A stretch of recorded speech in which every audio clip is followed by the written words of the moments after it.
Hello? Hello? What is up, homie?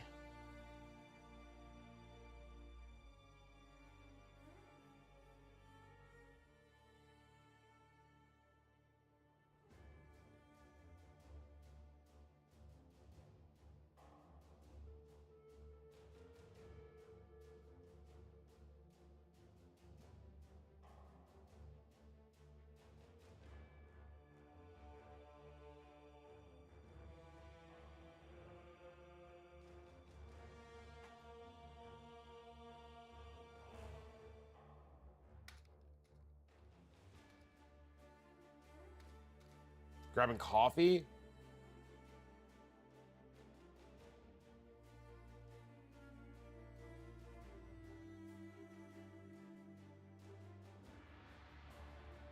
I want coffee. I should have some coffee. Coffee sounds really good. What's up? What up? What up? Should we make coffee before we get into this? We've got a couple of interesting things today.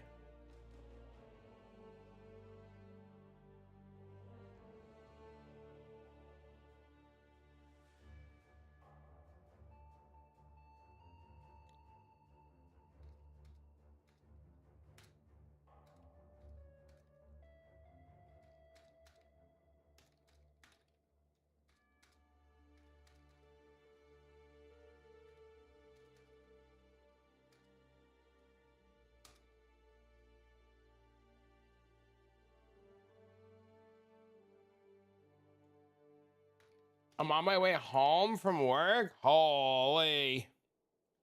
Well, you'll be just in time.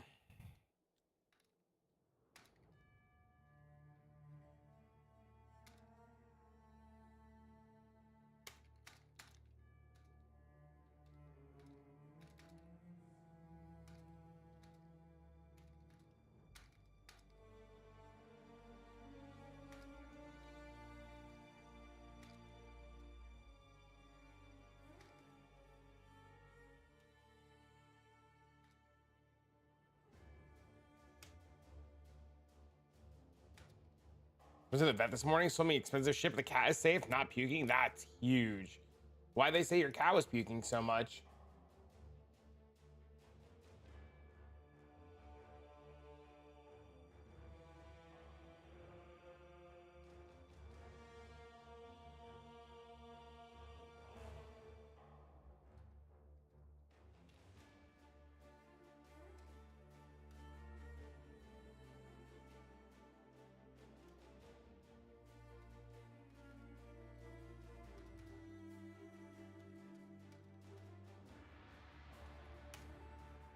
We didn't know. That's why we were a bit worried. Oh no, dude.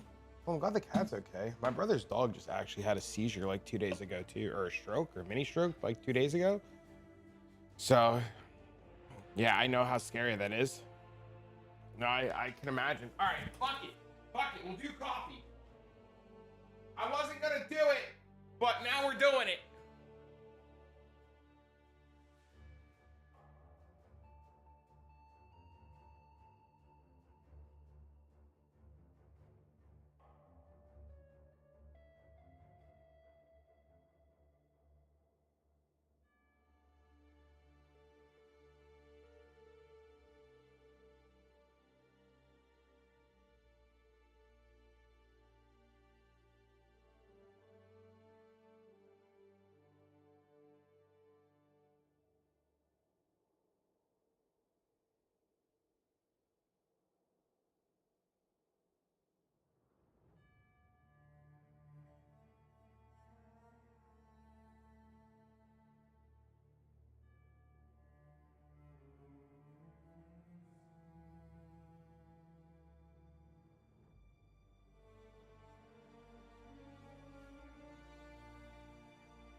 I couldn't remember why my mic wasn't working, and then I realized that I had pushed the button on the equipment to shut it off.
Ugh.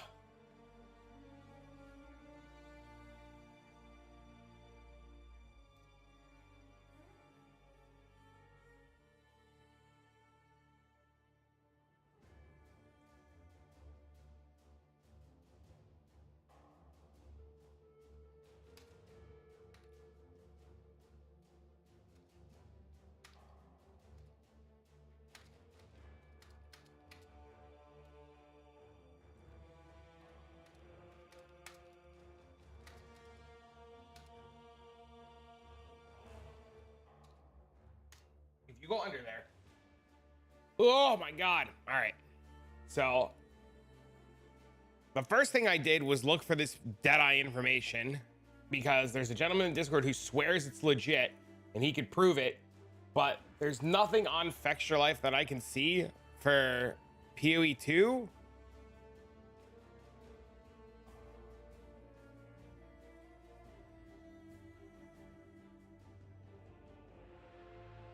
And according to Reddit, this was banned for misinformation. So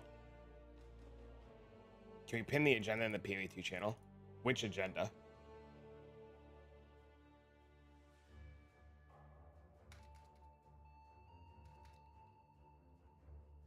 Post was made by Guitar. Where?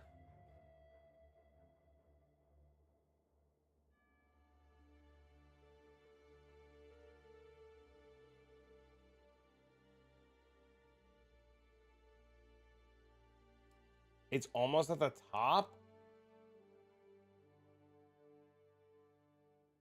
Can you tag me in it? Because I don't know what you're talking about.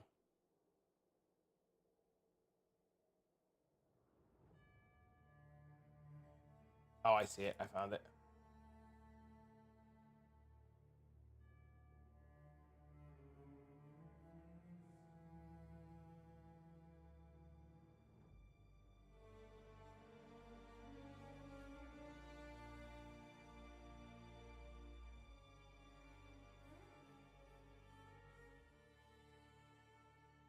There's a fub gun video. What fub gun video?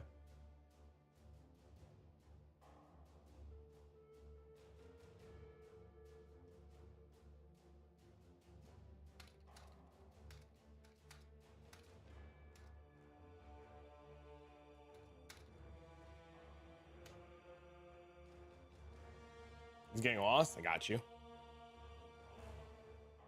So it looks like there's a couple of things.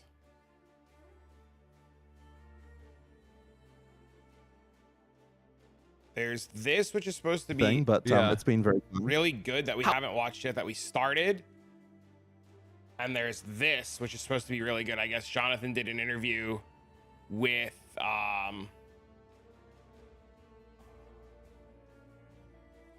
in Korea.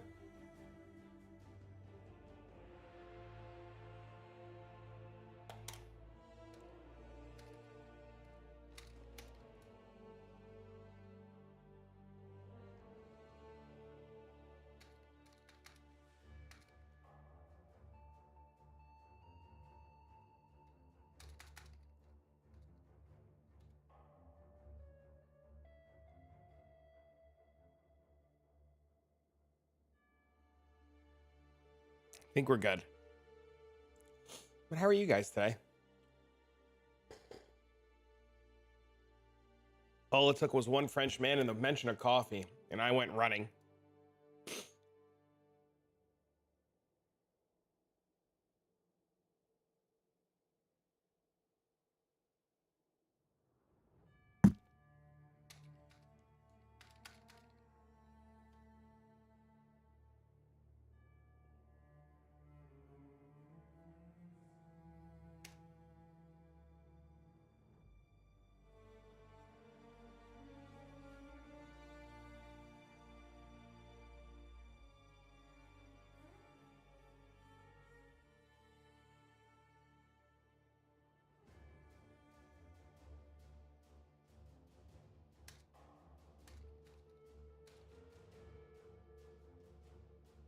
I'm every day closer. I know.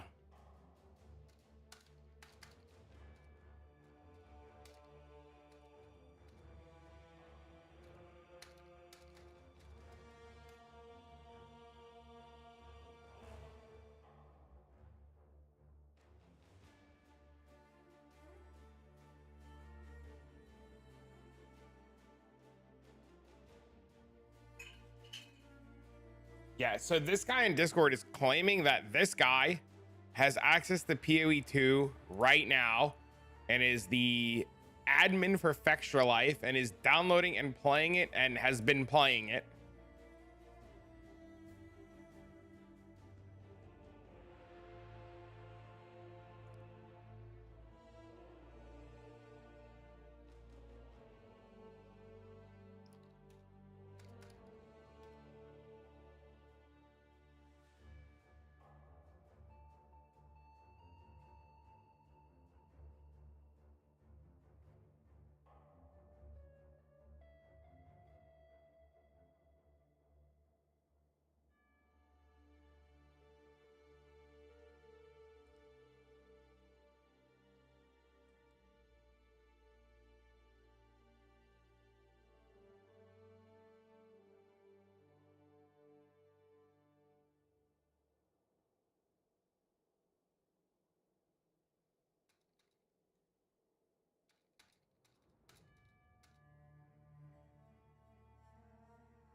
Particularly when it comes to mechanics and builds. In this Path of Exile 2 video, I want to talk about my hands-on impressions with the game. I just wrapped up the main campaign to review as well, PG Enthusiast.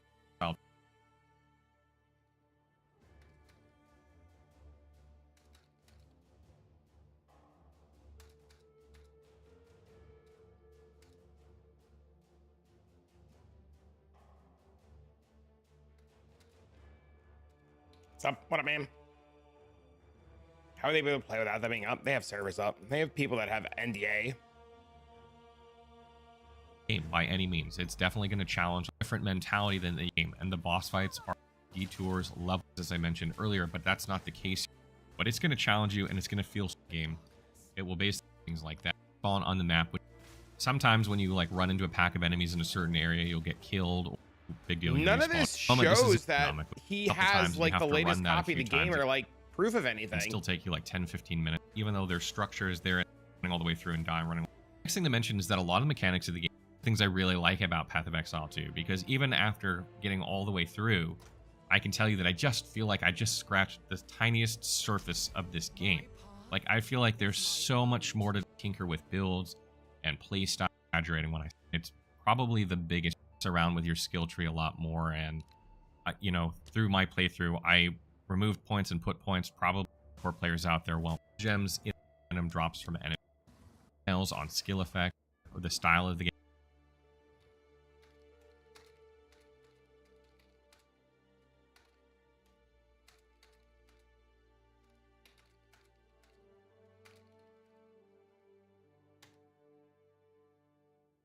This a minute ago, probably mechanic of RPG controls. I felt like I was playing on the controller, but I think it's even more dynamic than Diablo 4 so far. And something else that I really love that I want to mention is that Path of Exile 2 has couch co-op on one system, even if you're playing feature and Re-rolling every this day? couch No. co-op.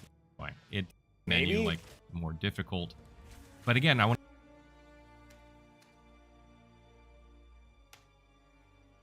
to emphasize that this is an early access. These things are expected to happen. Yo, thanks for the sub, man. Thank you for gifting 5, dude. That's super nice of you. I don't think this footage is like legit. I think this is all chopped up, all weird footage from the LA event.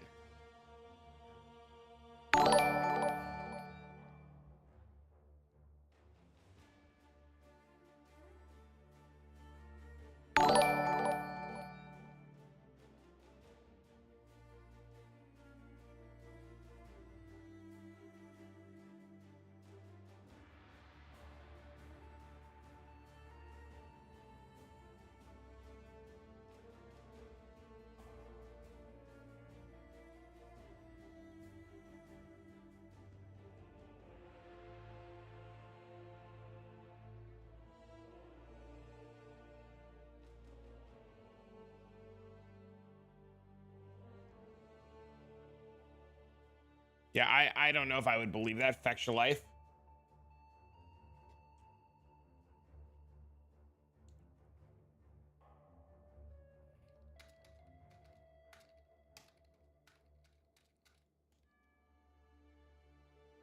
Thank you again for the 5 gifted, homie. It was very kind of you. Guys, make sure if you got a gift to Reno, you say thank you, Chino. Oh my God. All right, where are we today? What are we doing?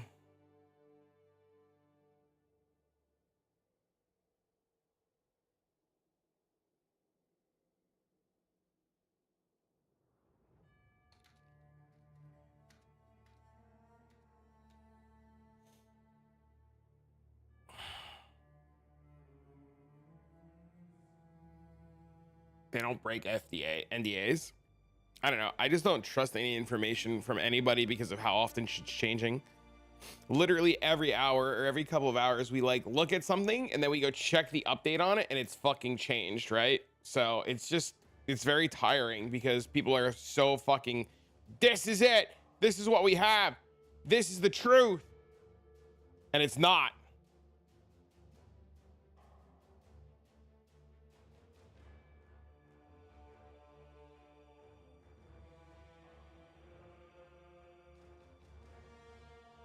So it's just fucking weird, man. I don't know. What up, homie? What up, man?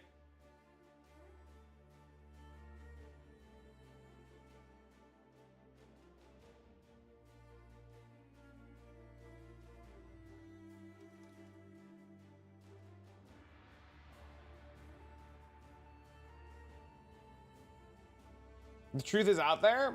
Well, one thing I'll say is this gentleman here literally works on Last Epoch internally. Like, he's a Last Epoch dev. And he said, I could tell you when we're working on new content for Last Epoch that shit can change drastically from hour to hour internally.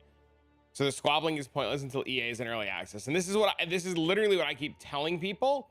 Like, watching these interviews and talking about it's all fun and games, right? But like, it's so drastically changing so fast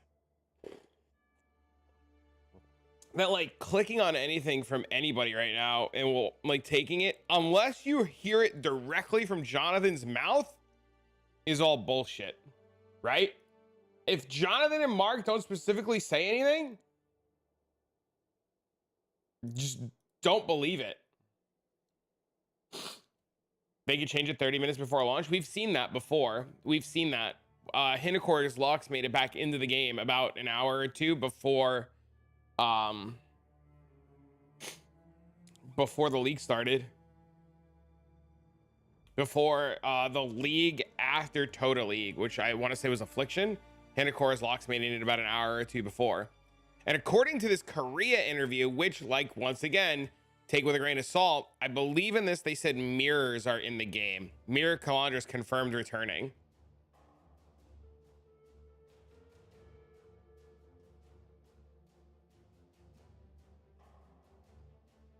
I don't know if there's like a link to this interview somewhere. So if anybody has a link to this Korean interview, this would be really good.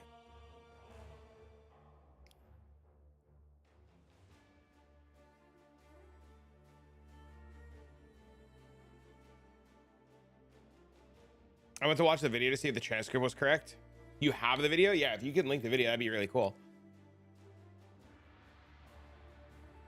I like this one. This one's really interesting. All the uniques from Pinnacle endgame content should be the chase items so that players would want to do the content. So boss farming is going to be huge. Uniques can do more interesting things. Oh, we should start from the beginning, obviously, right?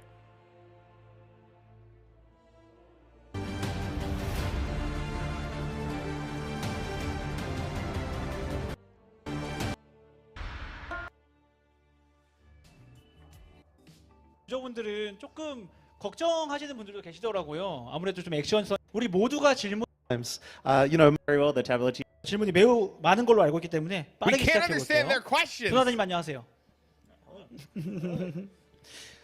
보여주신 PT가 정말 인상적이었는데요. So what you've shown us already today is very memorable and it's very impressive. This was 15 hours ago, so we're definitely watching this one first. 그 저번에 쾰른에서도 한번 뵀는데 그때 제가 드린 타뷸라 티셔츠 잘 입고 계신지 한번 여쭤봐 주세요. So we met in Gamescom, and so are you wearing the T-shirt very well, the tablet T-shirt that I gave you? I have worn it a couple of times. My wardrobe is almost entirely Path of Exile merchandise at this point. Translate? I don't think I have any T-shirts at all that He's don't have a translating logo for on them. us. 그래서 몇 번 벌써 저도 잘 입고 있고요. 사실 이제는 제 옷장에 패스 오브 엑자일 옷만 있지 않을까. 뭐 무슨 옷을 골라도 다 로고가 박혀 있습니다. 그렇군요. 너무 좋습니다. 그럼 제가 바로 시작해서 MC 특권을 이용해서 먼저 질문을 한번 드려볼게요. 좀 재밌는 질문이 될 수 있을 것 같은데 They pick people in the audience so they can't hide behind avatars. I wish. Where's AI to auto translate for me? Damn it. 현재 ARPG의 대세가 디아블로 라이크에서 어느새 POE 라이크로 변화되고 있습니다. 심지어는 최근 유행하는 로그라이크 게임들도 POE 시스템을 많이 차용하고 있는데요. 이런 현상에 대해서 어떻게 생각하시는지, 좀 시작도 전에 너무 인기가 많이 몰려와서 부담되지는 않는지 좀 여쭤보고 싶습니다. So the trend now in the action RPGs is we've seemingly transitioned from what we maybe call Diablo likes into PoE likes, and to the point where other genres like roguelikes are also taking ideas from Path of Exile. And so with that in mind, how do you feel about that trend? And also, is it maybe just a little overwhelming that before PoE2 is even out that there's this much attention? It's certainly. Look, I think that taking inspiration from other games is something that everyone should do. Like, you should always be looking at all of the different games, even in different genres, and seeing what kind of mechanics could be interesting to use. So, look, when we're designing new leagues for Path of Exile, we're always looking at, like what's a mechanic from some totally different genre we could potentially use in Beautiful. So I have absolutely no problem with people looking at the mechanics that we're doing and taking them from us as well. This is just how creativity in the game industry works, is we all share our ideas. That's a good obviously, answer, with the launch coming up, it's pretty crazy. There's been way more attention than we even expected. I think that we're certainly going to set new records, I think, for how many players are playing the game. And I just hope that our servers can keep up. 일단 뭐 저는 개인적으로 뭐 다른 장르의 게임이든 다른 게임들이 저희 게임에서 또 영감을 받아서 빌려간다는 것은 질문 대답 끝난 건가요? 네. 네, 감사합니다. 다른 질문 같은 경우는 이 이벤트 글에 댓글로 여러분들께서 질문을 남겨주셨는데요. 거기서 먼저 몇 가지를 뽑아서 질문을 드리고 그 다음에 여러분들 질문 받아보도록 하겠습니다. 네, 그 눈에 띄는 질문 몇 개를 가져와 봤어요. 현재까지 만들어진 게임이 본인들의 이상과 얼마나 일치하는지, 그러니까 몇 퍼센트 정도 완성됐는지 궁금합니다. So when you look at PoE2 right now, how close is it to your perfect image or optimistic image of ideal image of PoE2? If you could give it like a number, like a percentage. It's pretty close now, I would say. Like, definitely, like, if you don't count just the fact that we don't have all the content in terms of the gameplay and feel, I think we're definitely 90% there. The main thing I was watching MP watch Forsen play for a little bit earlier, and Forsen was struggling with some stuff on the passive tree and some gear and stuff, and MP was going into pretty big detail after his playthrough in LA saying that a lot of the new play, and he was like doing a really good job of saying a lot of the new player experience is going to be solved in POE2, and it's going to be really comfortable for new people, and it's going to feel like a really, really good time. Yeah, we just have to get all that content ready because it's such a huge important part of an action RPG that you need enough content to keep people playing again and again. And the other thing as well is that the next best action RPG in my opinion is Path of Exile 1, and we need to make sure that we can compete with it in terms of content as well. Gotcha. 현재 제가 이제 뭐 컨텐츠가 다 준비되어 있지 않다는 부분만 뺀다면 게임 플레이 자체는 90% 정도 되지 않을까, 굉장히 가깝다고 생각을 합니다. 그래서 완성도가 굉장히 높은 편이라고 생각을 하고 있고요. 물론 이제 그렇다면 제일 중요한 부분은 이제 남은 컨텐츠, 캠페인이라든지 남은 컨텐츠를 저희가 다 포함을 시키는 게 이제 제일 큰 숙제겠는데요.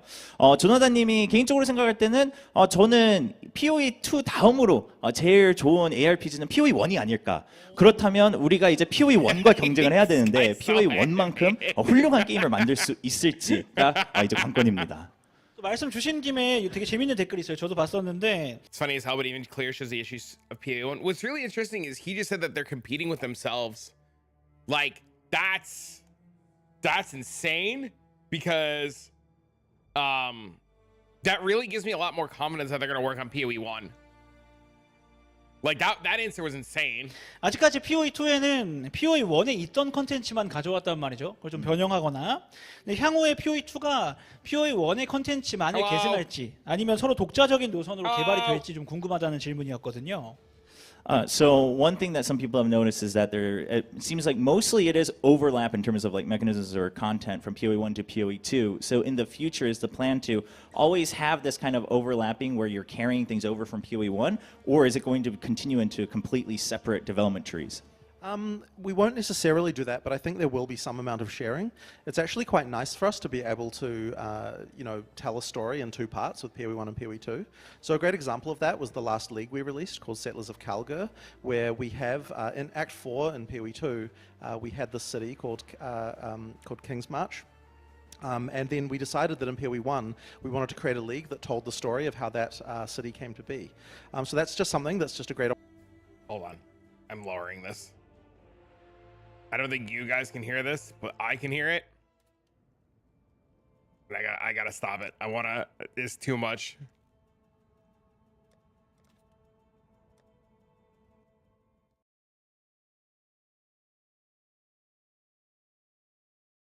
Hello. Opportunities when we've got these two games running at the same time, and I think that we'll probably continue doing some interesting things like that. But in terms of the overall gameplay and the way that it feels, the systems are quite different in POE2 to what they are in POE1. So we can't simply just take something from POE1 and or POE2 and move them between the games because they require significant changes to be able to to work inside the gameplay system that each game has. 네, 의도적으로 뭐 POE1에서 계승을 시키는 시스템을 저희가 지금 구도를 하고 있지는 않고요. 앞으로도 유배자들도 또 기분이 좋으신 분께서 총 2개씩의 질문을 넣어 주셨고요. 제가 한번 선별해 We're gonna have them ask it. We're gonna have them to keep it fair. Okay. So. 자, 호명되는 분은 일어나서 질문해 주시면 되겠습니다. 부담스러우시죠? We're gonna have them ask it directly so they can't hide behind anonymity. I see. 자, 잡았습니다. 지베이터스님 어디 계시죠? 네, 마이크 좀 전달해 주시겠어요? 네. 제가 제일 먼저 걸릴 줄 정말 몰랐습니다. 제가 준비한 질문은 잠시만요.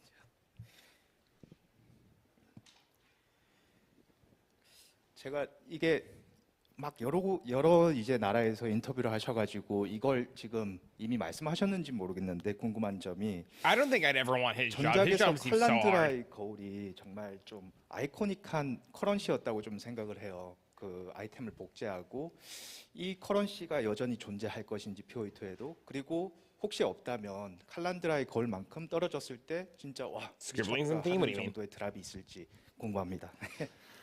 So he's not sure if this was answered before, since you had so many interviews globally. But obviously, Mirror of Kalandra was a very iconic item and maybe even currency in POE1. And he's wondering, first of all, does that item exist in POE2? And Yes. if not, Oh, yes? Yes. Okay. 네, 일단은 존재한다고 하네요. 네. But are there other items that you think are kind of at that similar level where the moment you see it, you're like, this is it. Like, I won. Well, hopefully we can design some good unique items that are like that, and ideally from the pinnacle content, we really want all of the uniques that come from that content to feel like you absolutely must have them, in order to make it actually worth doing that content. So I'm hoping our designers are able to come up with some really awesome uniques, and I think what we're doing with uniques as well in POE2, they can be a lot more interesting. Especially with things that can add skills to your character and things like that. So there's quite a lot more a unique can do in POE2 than in POE1.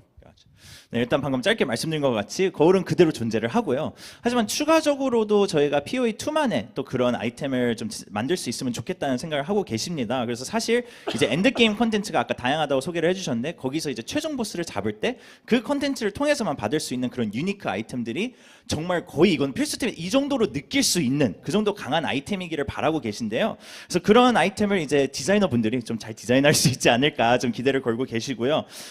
사실 POE2 자체의 유니크에 대한 철학이 뭐 스킬 자체를 추가를 해준다든지 좀 이런 방향성도 있기 때문에 좀 더 재미있는 유니크 아이템을 많이 제작할 수 있을 거라고 생각하십니다. 제가 그 패스오백자이를 10년 넘게 했는데 아직 칼란드라의 거울을 한 번도 못 먹어봤거든요, 땅에서. 패스오백자이 2에서는 먹을 수 있을까요? So 10 years and he still hasn't seen the mirror drop. So do you think he'll have a chance in POE2? Well, I've never found a legitimate mirror before either. 조나단님도 직접 찾으신 적은 없군요. But I did have one drop one time when I was using cheats. But I didn't cheat to get it, but I just was killing the monsters with a cheat and I got one. So that's the only one I've ever seen actually drop 그 before. 아이템을 받으려고 한 건 아니고 이제 테스트하면서 치트키로 좀 다른 걸 테스트하고 있었는데 그때는 딱 한 번 보셨다고 합니다. 제 생각엔 이 정도면 네, 뭐 거기까지만. 네. 자, 그러면 이제 두 번째 질문 한번 뽑아볼게요. 혹시 먼저 질문하고 싶으신 인플루언서 분 계세요? 핑크구마님 한번 먼저 들어볼까요, 그러면? 네. 안녕하세요. 크리에이터 핑크쿠마입니다. 안 뽑힐 줄 알고 손 들었는데 감사합니다. 제가 궁금한 점은요. 이제 얼리 액세스 출시 이후에 업데이트하고 이제 정식 출시를 어떻게 계획하고 계시는지 그 부분이 궁금합니다. So this question is about kind of the timing. So what is maybe the timeline for early access updates within early access? And then also kind of what's your outlook for the final release, the full release? So I think that it will take, for the second part, I think that it will definitely take us at least 6 months, but maybe a little bit more to be able to get out of early access. I certainly don't want it to take more than a year. I do want it to be next year that we finish. But as far as the content update goes, it's a little bit hard to say how long. Our original plan was to kind of do them every couple of months. But the studio has been it's been a lot of work to get to the point of this release, and so we need a little break, I think, around Christmas before we can work out again. So I'm not exactly sure when the first one will be, but the intention is effectively to have them every few months. It should feel a little bit like the League updates in POE1, where they come relatively frequently, and our intention effectively is to add more classes and also more content, the rest of the acts and so on, basically, as we go through. One thing I will say is that we want to make sure that by the time we go into full release, that everyone has had an opportunity to playtest all the classes, including all the ascendancy classes and all of these things, because it's very important that we're able to get testing on all of these things before we actually can be able to do a release. Gotcha. 네, 일단 그 두 번째 부분에 대해서. So if we're getting early access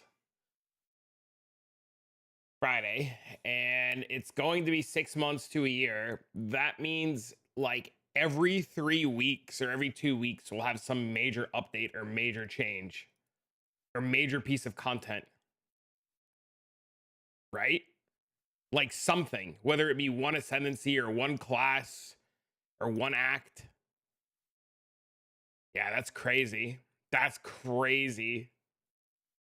그래서 먼저 답을 드리자면 이제 최종 That's 출시까지는 so fast. 최소 6개월은 걸리지 않을까라고 생각을 하십니다. 근데 아마도 조금은 더 걸릴 것 같지만 조나단님의 목표는 이제 1년 이상 걸리지 I think POE2 is going to be more complicated on the top end.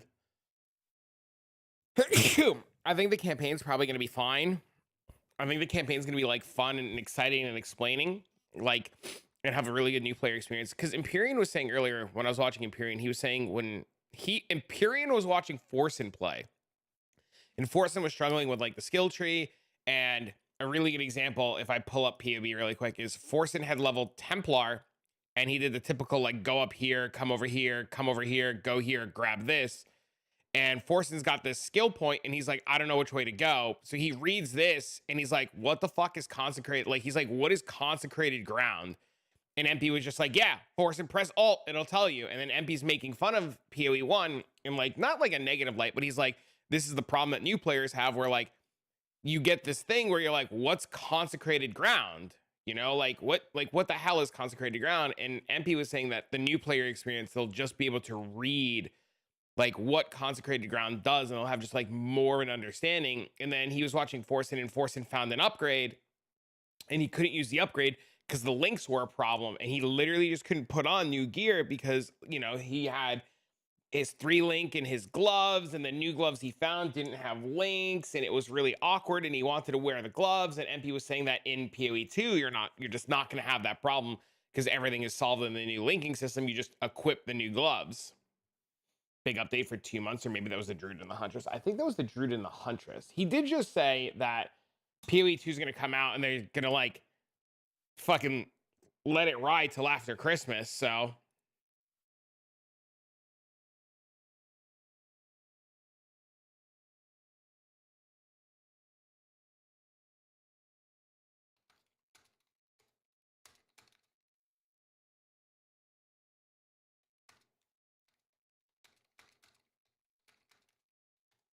it'd be interesting not playing with loot filters, at least in the beginning. Yeah, you're not going to have a loot. Well, there's going to be less loot, right?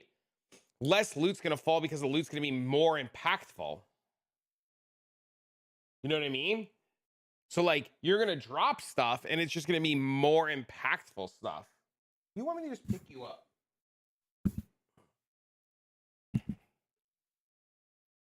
안 와야 된다. 그러니까 내년 이내로 출시를 하는 걸 목표로 삼고 있고요. 사실 얼리 액세스 안에서의 업데이트는 뭐 기존의 계획은 이제 뭐 한 2달, 뭐 3달 정도의 주기로 업데이트를 드리면서 약간 POE1에서 익숙할 수 있는 그런 속도감으로 저희가 주기로 업데이트를 하고 싶었지만 일단 첫 번째 업데이트는 지금까지 너무나 그 개발자분들이 너무 열심히 일을 하셨기 때문에 최소한 성탄절에는 조금 쉬어야 되지 않을까. 그래서 조금은 첫 번째 업데이트가 시간이 걸릴 수 있지만 그 이후에는 기존의 계획대로 한 뭐 2달 아니면 3달 이내로 매번 업데이트를 하면서 새로운 콘텐츠를 소개하고 싶고요. 그 안에서는 이제 뭐 새로운 그 직업이라든지 전직 이런 부분들을 소개를 해드리고 또 물론 캠페인의 남은 액트들도 소개를 해드리겠지만 제일 중요한 부분은 최종 출시 이전에 모든 유저들이 모든 직업과 전직을 해볼 수 있도록 그러니까 그 모든 것이 공개가 된 후에 최종 출시를 하는 것을 목표로 한다고 하십니다. 왜냐하면 그 모든 게 서로 어떻게 상호작용이 있는지를 테스트하는 게 얼리 액세스의 목표라고 하십니다. Send a bunch of messages 다음 so that I don't 거는 저희 accidentally leak your fucking 뽑아보겠습니다. CD key. 자, 이번 질문은 피그쿠마님인데 Done. I just don't want to like accidentally like, you know, like pull over my Discord to pull over something and not realize that your CD key is showing and then somebody jacks your entire fucking code. 네, 운명이었나 봐요. 네. 다음 분을 한번 뽑아보겠습니다. Did you put 2 in there? Just buy 만화 more? 물량님 계신가요? Oh, lay. 네. 알겠습니다. No, he already had his question answered. Oh, okay. So. 이번 질문은 큐튜브님입니다.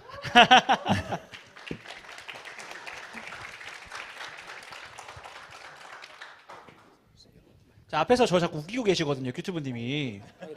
저 좀 망치게 하려고. Thanks for the 네네. 아, follow. 감사합니다. 뽑아주셔서. 제가 하고 싶은 질문은 사실 제 방 이제 POE 좀 하드한 시청자분들과 함께 머리를 맞대서 고민했던 질문인데요. 그 POE 1에 비해서 POE 2는 제작 방식이 조금 많이 단순화가 되었는데 앞으로 향후 업데이트를 통해서 기존에 있던 뭐 야수나 수학 같은 제작 혹은 다른 뭐 어떤 시스템을 만드실 생각이 있는지 궁금합니다. So this is something that he's come across along with some other fans that he's noticed are very hardcore fans of Path of Exile. And one thing they've noticed is that the crafting system in 2 seems to be a lot more simplified and maybe not as many options as Path of Exile 1. So do you have plans to kind of expand that similarly to PoE 1? So our intention is to expand it over time, but we wanted to make sure that the kind of base level crafting system is easier to use in PoE2. One of the things that I think makes it easier to use actually is the fact that you get more currency and you can use it more often. So that means that you're going to be experimenting a lot more with currency just through the game. We have different options than what were available in PoE1, so I think people probably will take a little bit of time to get used to all of these things. But Path of Exile 1 ultimately is a game that's had more than 10 years of expansions, and it's got a lot of kind of, you might call it bloat over that time, where there's lots of crafting systems that kind of overlap, or they do different things, but kind of like, they're trying to achieve the similar results. And we wanted to kind of unify some of that stuff in PoE2 in order to make it so that there was, just a little bit less of those things that you would need to know about. But obviously, as we add more and more content, and all of these need to have new player power and so on, there will definitely be more options over time. And we're also leaving some design space as well for us to be able to add things in the future too. 네, 일단은 아무튼 시간이 지나면 추가적으로 No. 더 새로운 제작 시스템들은 도입될 Absolutely 예정이기는 not. You're not 합니다. gonna 근데 get 그 anything. 시간이 뭐 어느 정도 걸릴지는 아직 말씀드릴 수 없지만 일단 POE2가 출시 시점에서는 아무튼 베이스 그 제작 시스템은 좀 간편해야지 사람들이 좀 많이 활용할 수 있겠다라고 생각을 하셔서 일부러 조금 더 간소한 부분은 있다고 하시고요. 하지만 동시에 이제 화폐나 이런 부분에 있어서도 좀 더 많이 자주 활용하실 수 있도록 드랍도 더 자주 되고 사용 활용도도 더 쉽게 쓰실 수 있도록 부담감을 줄였기 때문에 그런 부분에 있어서도 좀 자동 조절이 되실 거라고 믿고 계십니다. 그리고 또 화폐도 아무튼 POE1하고는 조금 이제 다른 부분들이 많기 때문에 그런 부분을 좀 살펴보시면서 연구하시는 시간도 필요하실 거라고 생각을 했지만요. POE1은 사실 이제 10년이라는 시간을 걸쳐서 좀 너무 부풀어오른 부분들도 있고 좀 너무 많은 게 겹친 부분들도 있어서 그 안에서 우리가 제일 중요시 생각하는 부분들은 무엇인가 생각해서 POE2에 먼저 저희가 약간 엑기스처럼 준비를 했고요. 그 후에는 이제 저희도 사실 어떻게 보면 의도적으로 좀 공간을 두고 추가적으로 저희가 업데이트할 수 있는 컨텐츠도 일부러 공간을 좀 뒀습니다. It's also worth mentioning that we still have more sequels to Path of Exile 1 leagues that we want to add to Path of Exile 2. And when we do those, there will often also be sequels to some of the crafting systems that those they had as well. Ooh, that means harvest. 그리고 That's totally a harvest thing. Ooh. 이제 POE1에서 보셨던 리그나 그 시즌 부분 그 테마들을 POE2에서도 약간의 후속작으로 저희가 변경해서 추가할 지금 컨텐츠들이 많이 남아있기 때문에 거기서 만약 제작 시스템이 포함되어 있는 컨텐츠가 있었다면 그런 부분도 아마 POE2에 좀 같이 적용이 되지 않을까 싶습니다. 그러면은 패스 오브 엑사일 1에서는 사실 화폐가 되게 계속 추가가 돼가지고 힘들었거든요. 패스 오브 엑사일 2에서는 조금 천천히 추가가 될 수 있을까요? 네. So in Path of Exile 1, one of the troubles they had was that new currency kept getting added and added and it seemed overwhelming. So can we expect maybe slower additions in PoE2? It's a little bit hard to say. I mean, ultimately, anytime we add something, it comes down to does it seem cool to us? And if it does, then we add it. So, look, we're trying to make sure that it's a little bit more simplified on a base level. But look, as you add content, you need to add new features, and people want these things. So, I'm sure 10 years from now, there will be it will feel very complicated again. Okay. 사실 지금 시점에서 뭐 저희가 일부러 어떻게 조절할 거라고 말씀드리긴 좀 어렵고요. 최종적으로는 저희가 뭐 새로운 시스템이나 콘텐츠를 추가할 때 제일 중요한 거는 GGG로서 저희가 이게 좀 신기하고 재밌다고 생각을 하는지 저희가 선택지에서 재밌으면 좀 포함을 시키자 이렇게 선택을 하는 경우가 있어서 그게 뭐 어느 정도로 자주 포함이 될지는 모르지만 또 여러분들이 기억하셨으면 하는 부분은 게임을 개발을 하면 할수록 이제 확장을 하고 할 때 새로운 콘텐츠가 있어야지 새로운 흥미를 느낄 수 있기 때문에 새로운 시스템 아니면 뭐 화폐 이런 부분은 어쩔 수 없이 추가되지 않을까. 그래서 이제 10년을 내보다 본다면 지금처럼 10년 후에도 좀 많이 복잡해졌는데요. 좀 이런 얘기가 나오지 않을까 예상을 해봅니다. 좋습니다. 다음 질문 한번 뽑아볼게요. 자, 기대하고 계시는 분이 계신데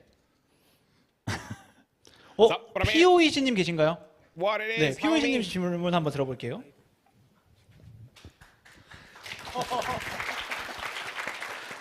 예, 안녕하세요. 보이즈입니다. 제가 드리고 싶은 질문은 오늘 어떤 걸 질문드리면 좋을지 여러 사람의 의견을 물어봤는데 플레이스테이션이나 아니면 그런 그 PC에서 패드 연결해서 하는 플레이에 대한 질문들이 가장 많았습니다. 아무래도 WASD 방식이 도입되다 보니까 이제 키보드로 했을 때 좀 불편함, 좀 부담이 되는 부분들도 있고 아무래도 패드의 그 아날로그 패드의 그런 그 조이스틱의 감을 느껴보고 싶으신 분들도 있으신 것 같은데 PC에 패드를 연결했을 때 실제로 POE1보다 훨씬 더 좀 좋게 느낄 수 있을 것 같은지 아니면 본인이 판단하셨을 때 이 정도라고 생각하는 목표가 있으신데 어느 정도의 패드 완성도가 되어져 있는지 궁금합니다. So he took some time to kind of gather some different opinions on what would be best to ask you when you had the opportunity today. And one thing that came up continuously was about controller support. Given that it's WASD, some people, they don't like it as much on keyboard, so they would like to use a joystick. So first of all, how much, if at all, is the controller support better in POE2 compared to POE1? And also, how close would you say it is to perfection right now? So it's way, way better than Path of Exile 1 was. We've got a team now who actually, that's what they spend their time doing. The main thing is that, like in terms of not being perfect, is that every skill requires a lot of specific work in order to be able to actually feel good, especially at endgame. And you also can't necessarily tell whether a skill feels perfect until you've actually played through and kind of actually used it at endgame as well. So I think that there probably will be some skills that could be better.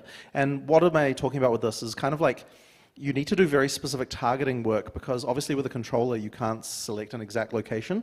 So you need to be able to kind of predict exactly where the player would want to use a skill at a given time. And the answer to that is very different depending on how the skill works. So effectively, there's a lot of that work to do and there's probably still more we can do, but I think that we've done a pretty good job in getting it there. And certainly the base interface for controller is just so much better than it was in Path of Exile 1. 일단 기본적으로 POE1에 비해서는 뭐 정말 몇 배씩 이런 부분 좀 해야 돼. And he remembers there were cases. And he 좀 그런 어려움을 지금 극복하기 위해서 그 집중팀이 있다고 합니다. 그 저번에 제가 퀼른에서 플레이했을 때 패드가 확실히 말씀하신 대로 타겟팅이 조금 이상한 데로 간다든지 전 보스를 잡고 싶은데 잡몹을 때린다든지 이런 일이 있었거든요. 좀 많이 개선이 됐는지 좀 궁금하네요. So he remembers he had a chance to try the controller support at Gamescom, and he remembers there were cases like that with targeting where he wanted to hit the boss, but it's hitting mobs. So has it even been improved since then? Do you know? I mean, there's certainly been a lot of work just on specific skills, but it really is case by case. And the other thing as well, the worst times are when people disagree about what the best way to target is. So that's also another tricky question. So the answer to whether it improved depends on what skills you were using.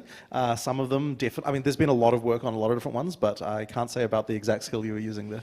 네, 그 시점 이후로 이제 확실히 노력한 부분들은 있고 개선된 부분 너무 이제 플레이가 있기 때문에 사실 분명히 이점이 있는 것 같기는 Watch 해요. him like Yeah, so I mean, he agrees that obviously there are some pros and cons to using the automation as well on a controller. So Right. 네, 다음 질문 뽑아보고 님 계신가요? 네. 저의 깜빡이는 한 35렙 봐요. So I think we discussed this briefly before, but just kind of reminiscing about the idea of more in-depth or a more specific guide, right, like blinking lights or something like that on the passive trees or the atlas tree. And his thought was maybe even just like level 35, something in the middle where you know how to get a jump start. Do you have plans for a guide like that in game? Controller support in the options menu in POE1 had a lot of missing info, like how to target a corpse. I had to Google that. Hope that's fixed. From my understanding, a lot of that's fixed. You can press the arrow keys to fast forward. Thank you, sir. So we are doing things where we have specific guidance on individual skills, like we've got videos for each one that explain how they work. We're also doing things like recommending support gems and so on. But I guess we stop shy of wanting to specifically recommend a given build to people, just because we kind of feel like it's really up to the players to decide what they think is good. And if we start specifying specific builds, I worry that they will become either out of date or people will say, oh, this build sucks, like why is GGG recommending something that's clearly terrible compared to this other build? So we sort of hesitate a little bit to get involved in the ring of like what build is best, and we kind of want to leave that to the players more. So yeah, we're very happy to recommend, explain how things work more, get better at showing what the effect of your choices are, but we just don't really want to sort of say, okay, here's what you should be doing. 네, 현재 일단 POE2에서 벌써 Feel like I 좀 got 신규 fucking 유저분들이 cat hair 좀 in 더 my eye. 쉽게 접근할 수 있도록 저희가 뭐 예를 들어서 스킬 자체 모두 설명하는 영상이 포함되어 있다든지 아니면 보조잼도 이제 추천을 해드린다든지 어떻게 활용할지 이런 부분들은 벌써 포함이 되어 있고요. 하지만 그 외에 이제 뭐 이렇게 깜빡이로 약간 가이드를 해드린다든지 이런 부분은 저희가 제작사로서 게임은 이렇게 하는 거다. 이 게임은 이렇게 하는 게 좋아요. 이 빌드는 이렇게 하는 게 좋아요. 지시를 드리거나 지정을 하는 거는 좀 꺼린다고 합니다. 아무래도 GGG가 지금 선호하는 부분은 유저분들이 직접 뭔가 발견하고 연구를 하시는 부분이기 때문에 그 부분도 있고요. 좀 현실적으로 만약에 이런 빌드를 제안을 했다가 뭐 이게 시간이 지나서 메타가 바뀌어서 더 이상 적용이 안 될 수도 있고 아니면 유저분들이 생각할 때는 이 빌드 별론데 GGG는 제대로 생각을 하고 있는 건가? 뭐 이런 판단이 나올 수도 있고 그래서 그런 염려 때문에도 굳이 포함은 안 하고 싶다고 하시네요. Sorry, chat. Actually, even already we had just with the recommended support gems, we've had people say to us, "Oh, your idea for this one is terrible. You should replace it with that other one." There's already some arguments. 벌써 보조잼 창만 해도 벌써 테스트 하신 분들이 이건 별로다. 추천 이렇게 하면 안 된다. 이렇게 활용하면 안 된다. 이런 피드백이 많았어가지고 그 부분도 계속 조정 중이라고 하십니다. 감사합니다. 아까 그 테스트에서 보여주셨는데 그 화면창에서 설명을 누르면 그 엄청나게 많은 설명이 뭐 점 회의하시는 분들은 많이 도움이 되실 것 같습니다. Windows of explanations. Yeah. 네, 다음 질문 뽑아볼게요. 저의 짝 앞에서 질문들 너무 좋게 주셔서 패스백자의 네, 근데 그런 핀들을 더 But he remembers when. 있는지 궁금합니다. So this is a bit of a lighter question. But he Arrow keys are awesome. Good suggestion. remembers when Path of Exile officially released in Korea with Korean service that there was a Korean traditional hat as a cosmetic item. So are there any plans for other maybe traditional Korean garb as cosmetics in POE2?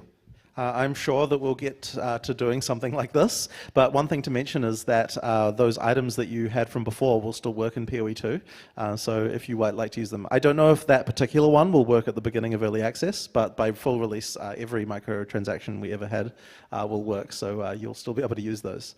But I'm sure we'll be making more things like this in the future. 네, 아마 언젠가는 꼭 또 다시 저희가 새로운 걸 디자인하지 않을까 생각이 듭니다. 뭐 현재 계획된 건 없지만 충분히 가능하고 부분은 뭐 POE2에서 그다면 났기 때문에. Then what about what's 드루이드 변신 폼 같은 것도 스킨이 나올 수 있을까요? So then, what about what's your plans for like the demon form or like the druid when it transforms into different animals? Would those have cosmetics as well? So we might be able to. We can make cosmetics for the different forms, but obviously the cosmetics that your character normally wears won't work on them. Okay. Yeah, so you can't make your bear wear armor that way. Anyway. Gotcha. But it would be a separate thing that you're. Yeah, but we can do separate things, and we are planning on doing some of those too. 네, 일단 cool. 그런 다른 있습니다. 아예 드루이드 That it's like changing what the bear itself looks like. If it's Yeah, we can absolutely do that, and we definitely will be doing stuff like that. 네, 그런 부분은 뭐 저희가 분명히 할 거라고 That'd be 믿습니다. really cool. 네. 좋습니다. 다음 질문 좀 재미. 들어볼게요. 안녕하세요. 그 최근 많은 연구에서는 이제 미드업 다른 시즌이 그 1, 2나 또 있다면 있을 것 같은데 그 시즌 So he remembers hearing in a different interview that you've done that you also are taking inspiration from other action games and things like that. And a lot of these games, even if they're run in a season format, they tend to have mid-season updates that will keep track of the game. Now, you've mentioned in the past that the benefit of a season system is that you can play the season and then swap to a different game with a different season and go back and forth. But what happens when maybe the season update you had, whether it's something like in POE1, like the Calandra League or the Necropolis League, where it just wasn't received as well? Would you be open to this idea of mid-season updates to kind of amend what has already happened in that season? Generally speaking, we don't like to do that, and that's because, so back in the early days of Path of Exile 1, we actually tried doing more frequent updates and these sorts of things, but we kind of found that they didn't really ultimately cause people to come back. So what we were much better off doing is just coming up with a larger update and trying a different approach and doing something completely new at that point. Occasionally we do modify things in the middle of a season, but generally speaking, we try to really avoid that if it's going to negatively affect people's characters once the game is released. So effectively, yeah, it really is much better, we've found, to go all in on having a larger update every 3 months than it is to kind of do smaller. My friend, you have not had a large update in 3 months and years. Sir, please. Changes in the middle.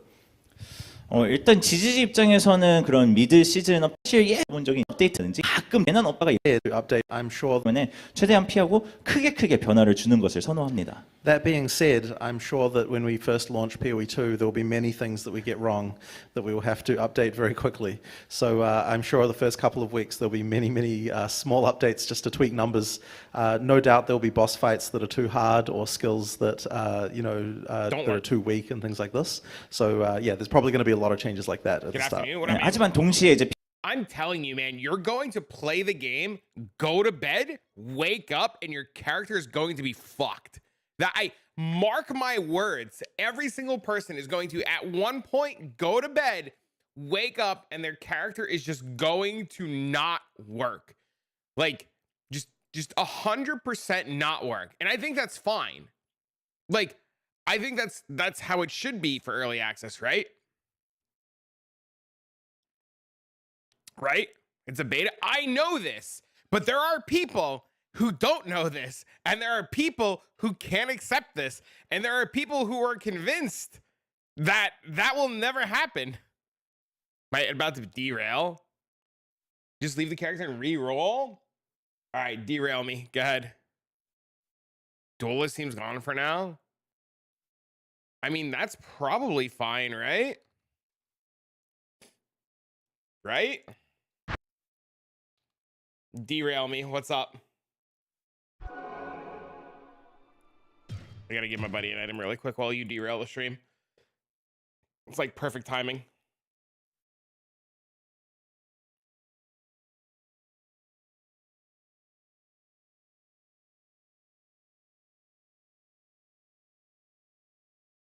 Seems like some non-PoE type creators are claiming or releasing videos claiming today that they had 40 hours of the game to fully play the campaign in some maps. We saw... Okay, so I commented on this actually already in the Discord, and I pissed off some people. So I've already pissed off some people with this already because I have, and I posted in the Discord, I said, because somebody was just like, oh my God, Fextra Life did a thing. And then it's already been removed as misinformation and false. The Fextra Life video is the best POE2 content I've seen. Yeah, it's already been marked as full misinformation.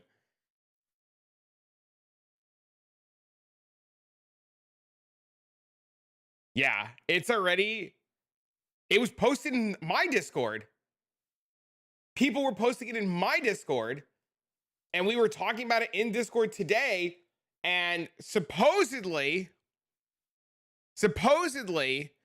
this guy from Fextra Life has the full game already.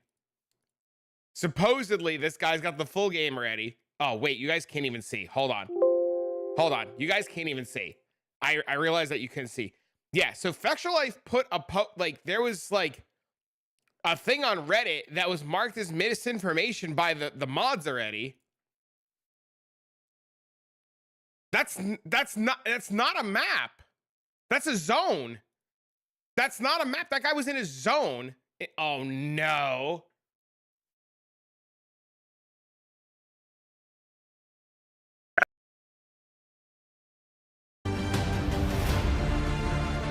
level 35, something in the middle.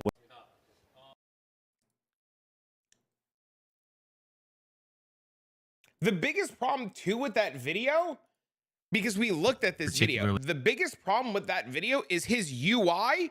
His UI is this UI is constantly changing in this video. A little bit, and seeing that next thing to mention is that a couple times and you have to run that. How is this a map? This says level 27. This can't be a map.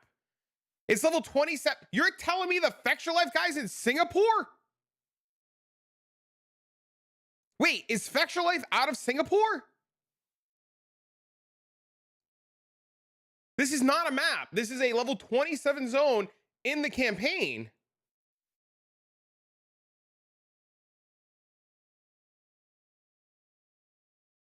I mean, it might, to be fair, might be labeled as standard league and not early access.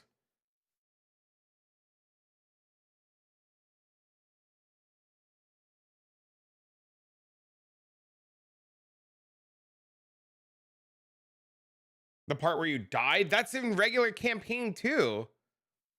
Yeah, that's a campaign thing. This guy claiming this shit's maps is full of shit.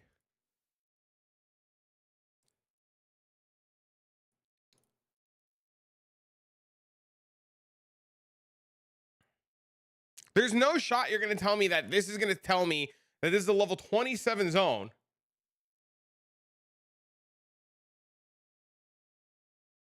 There are people who are convinced this is legitimate.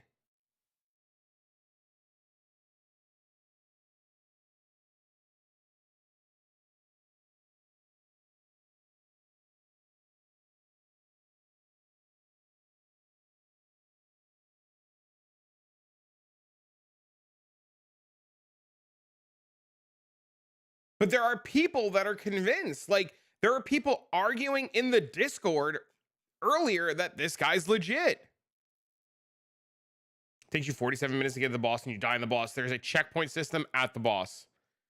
No, they have said that there's checkpoints to get back. There's checkpoints at the boss to just go into the boss and do it again in the campaign. If you die doing a boss in maps, like a pinnacle boss, you have to re-get back to the boss and farm the boss. But in the campaign, we have been told there are checkpoints for the boss so that you don't have the Dark Souls experience of having to farm to get back to the boss. Yeah, this is the digs. This is what I'm saying. Unless it comes directly from Jonathan's mouth, it's false. Because of how, of how often shit is changing.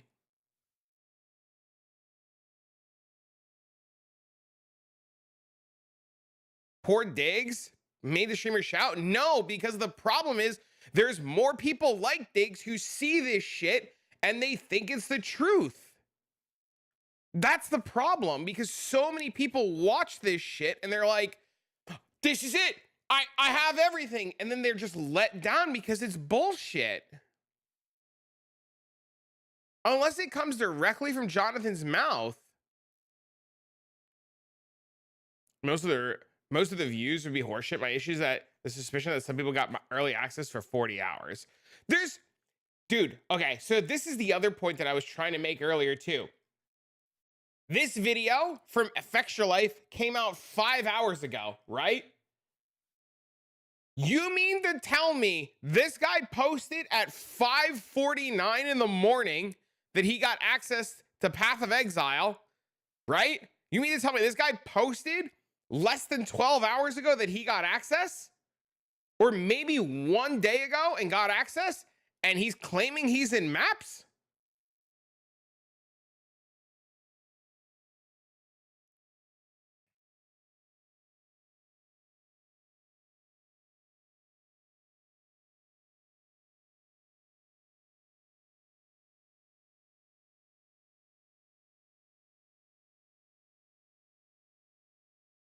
It says 27th of November.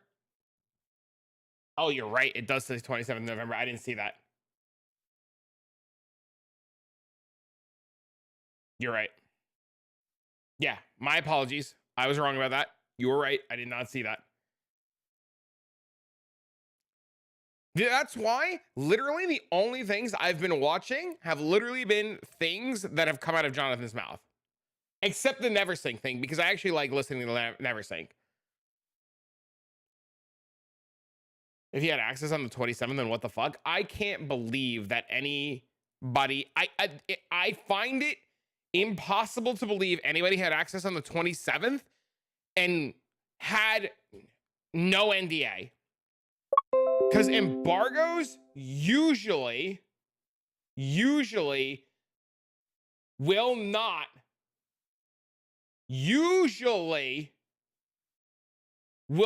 be released that early. There's no shot. There's literally no fucking shot that that's the thing. Caught? I mean, I logged on to get this guy the thing. Oh, So Fexualize just wrapped up the campaign in Path of Exile 2. How, as far as I know, nobody has access to the current build, so he's either playing a full NDA alpha test that'll never leave NDA and should not be talked about, or straight up lying. Both options are pretty bad. This is exactly what I'm saying. There's no shot this guy, there's no shot this guy has a copy of the game at all. And it's just like not like, okay, wait, let me backtrack. Hold on. There is a world. There is absolutely positively a world where review copies went out. Right? That is a world that exists. Right? That is a world that exists. The idea that this game is out a week early to reviewers and NDA is lifted, that they can release information early, is impossible. There's no shot. Usually, when review copies like this go out early, usually when review copies like this go out early, because they do, and that happens, review copies like this and the lifted NDA is usually like the day of release.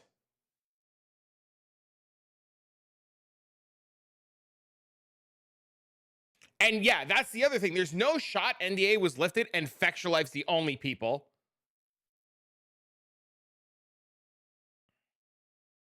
There's no shot. Every major review company would have raced if NDA was lifted, would have raced to release. Every single company.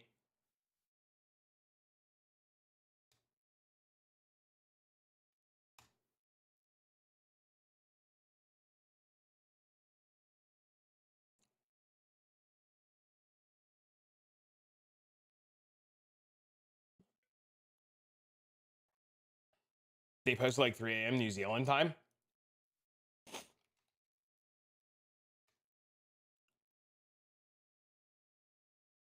This is the closest I get to the pause where the sidetrack happened. Thank you. The same guy bought both?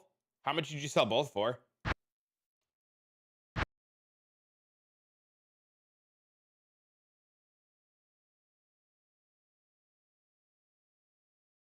This is the closest I can get. Fuck. Thank you.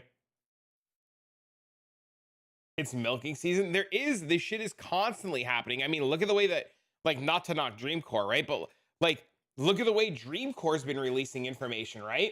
Like a quarter of a video every day.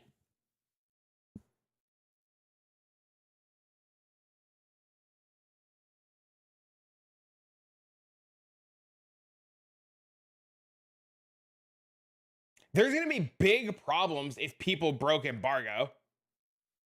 Big problems if people broke embargo. This is another one. Campaign about 35 to 40 hours. No difficulty options, no easy game, lots of challenging boss fights. Feels so rewarding to beat them. Like, this guy claims he's played it.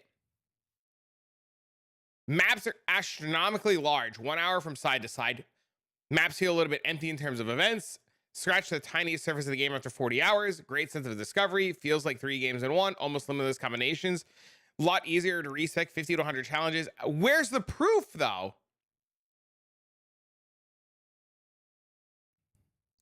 Yeah, there's no shot.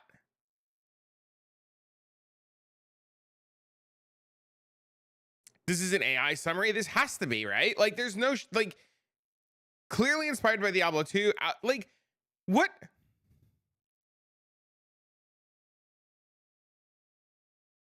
Like, the proof, trust me, bro. But that's like saying that you should just believe the other video from Fextra Life.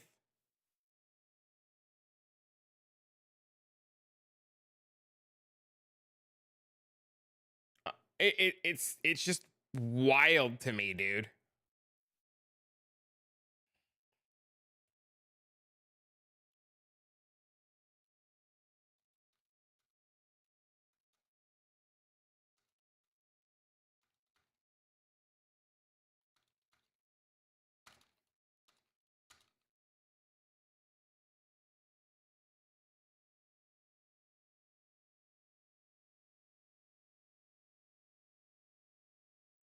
It's wild. Fucking wild.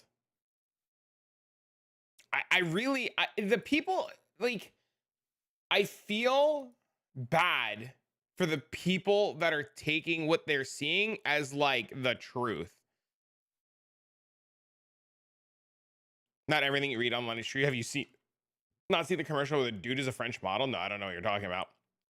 The problem is there are people that believe everything they read is true. That's the problem, right? And that's where like a lot of the issues are coming from, because what happens is these videos are posted and people get really, really, really excited, and they're just like, oh my God, it has to be true. And then you're just like, it's not. And they're like, no, it's true. I fucking so-and-so. And then you could show that it's wrong. And then people still they just still don't believe you, which is like the even crazier part is like, you can like prove shit is true, and then people like still don't believe you. Evil content creators farming for views. I mean, that's just a lot of what it is, right? That's just a lot of what it is. It's just, you know, people are just posting for like clicks, right? Clickbait bullshit, and Ziz and everyone else had to call this shit out. I mean,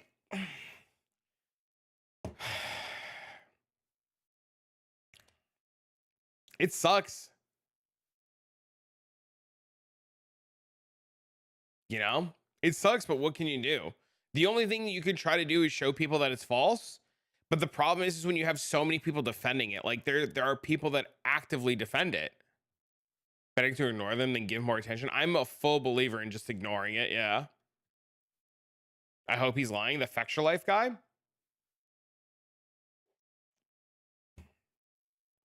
I mean, it wouldn't be the first time Fextra Life has done shady shit, right? We've seen issues with them in the past. Have you tried the poison version of Whirlwind? No, but I want to. Oh, I am on the poison version, but I want to play the bigger poison version eventually. There's just been no time. I hate Fextra Life. I mean, hate's like a strong word. He's a view outer? No, false. He isn't in better. There's a difference. I'm currently playing with Venom, yes, but I haven't done like the all-in Venom strat yet. I heard the all-in Venom one's really good. What's the bigger poison version? When you get like all in on Venom with facets and everything. He's done both, unfortunately. Oh, that's unfortunate. Yeah, I would like. It's not possible to play if you weren't in GG Studios or an event. There is. Okay, so hold on. Also, we should get some background music again because it's too silent and it's driving me nuts. There is a world. There is absolutely positively a world where there are indeed servers.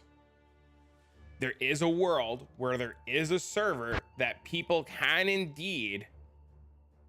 There is a world 100% where like you can just play test the game, right? It's not uncommon in like any shape, way, or form for like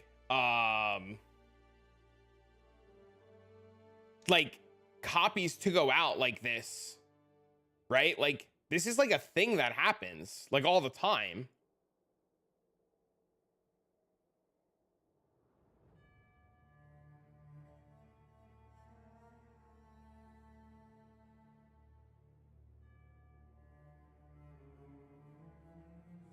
There's 100% chance people are playing right now.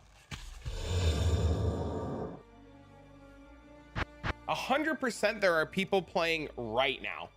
I would bet money on it that there are people who are playing right now and testing it without a doubt.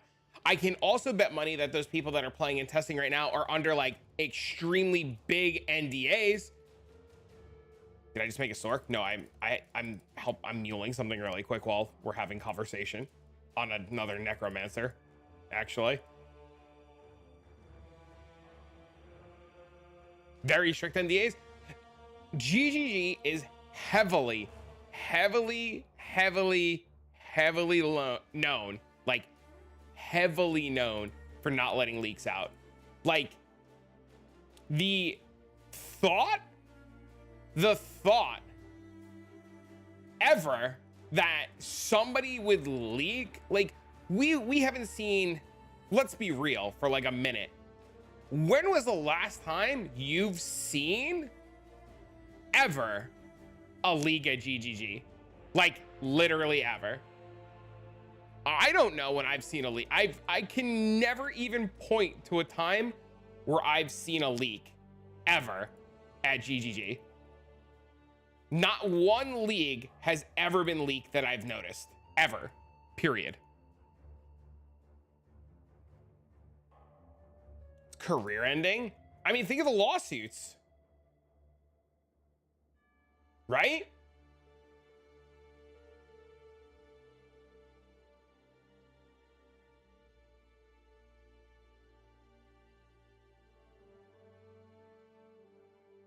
Like, just think of the lawsuits alone. The lawsuits alone have to be so damaging.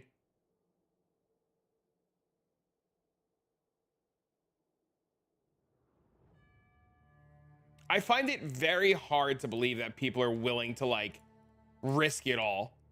Though I've been wrong. You know? I could be wrong, and they could just say, fuck it. So who knows, honestly? Like, who honestly at the end of the day knows? There have been teasers, but they've all been from GGG. Well, I mean, like, you can get teasers from other people, right?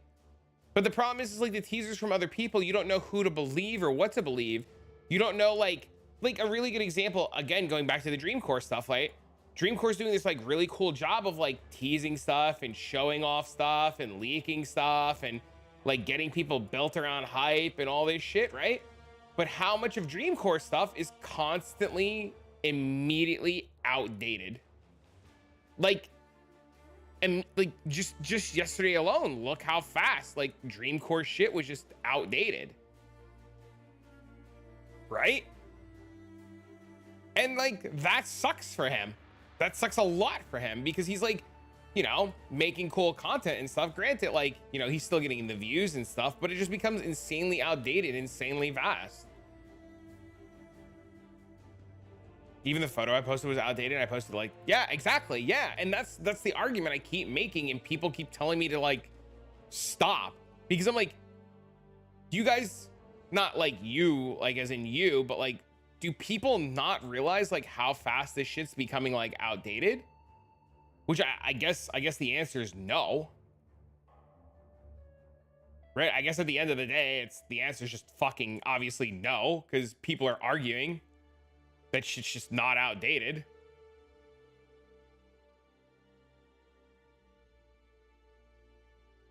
So, I don't know. Maybe I should just stop, right? Maybe like, fuck it. Just let people believe what they want. At the end of the day, it's all changing on Friday anyways. So why argue with anybody when it's all gonna get changed? You just let bygones be bygones, and if motherfuckers want to get mad, fuck them.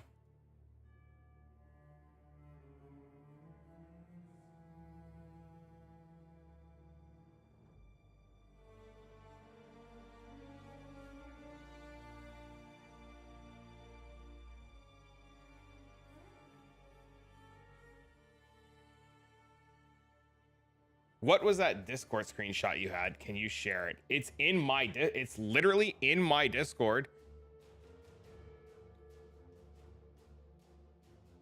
From like an hour ago.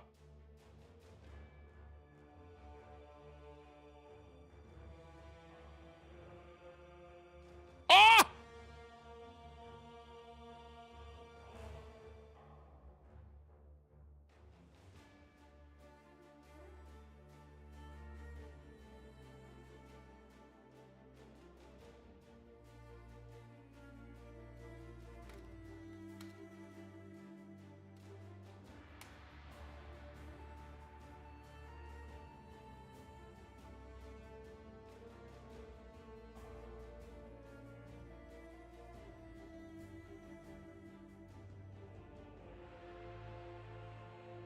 Good thing we have the video still up.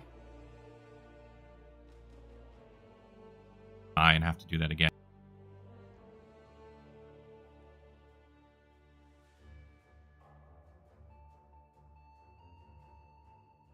Don't refresh.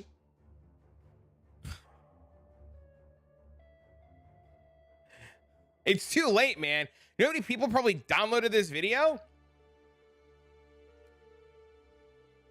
What happens if I do this? Download this video with premium. Uh-oh.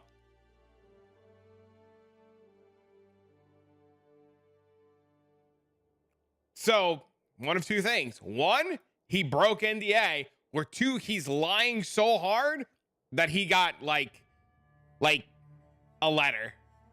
One of two things happened. He either did not break NDA and it's the absolute truth of how the game is going to be in look, or he got a letter.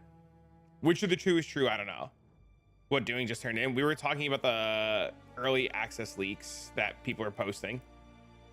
The video's gone. Yes, the video has been pulled.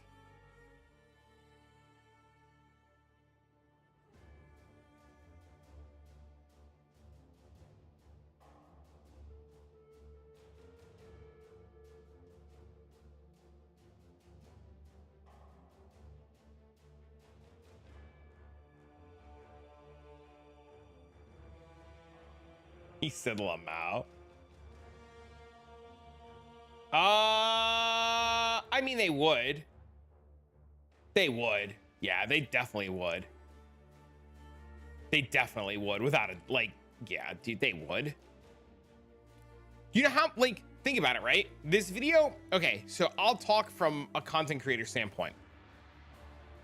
This video is 5 hours old and had 77,000 views. Okay. Right? This video has 77,000 views in 5 hours. Tracking like that being the only video with early access information. This video is tracked at 5 hours. If we assume he's getting 77,000 views every 5 hours and there's 24 hours in a day and we divide it by 5, right? He gets 77,000 views every 4.8 hours. So we're just going to do 77,000 views, right? So he's on track for 500,000 views. Do I still need max cold res? No, I need max fire res ones. I think I have max cold res ones. I do have max cold res ones already. No. These are real views. So as somebody who does YouTube and like makes revenue off of YouTube, your first X amount of views get CPM or paid for. And then every time you break different thresholds of total views, your amount of money goes up. So at 77,000 views, I would say he's made about $100, maybe $200. So this video, I just took the most intense poo I had to strip. Do you understand what I mean? I mean, you should probably just like take a shower afterwards, but yeah.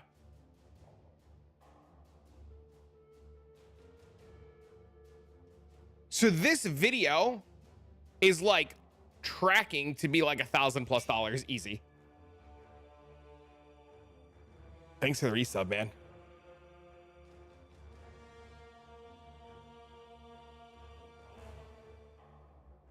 Thank you so much, Karkin. I appreciate it.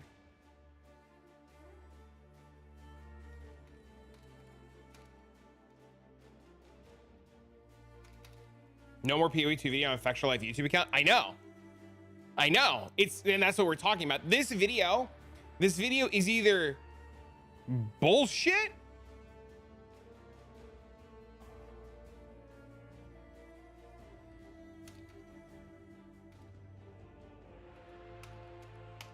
I need a Chaos Claw. I might have actually just muled one.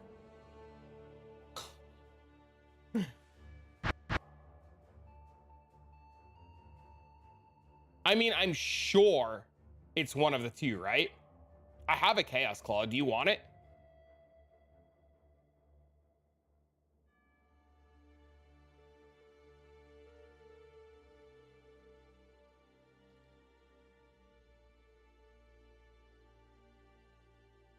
Oh, I have a base. I could give you a base. You just need the Ohm Rune.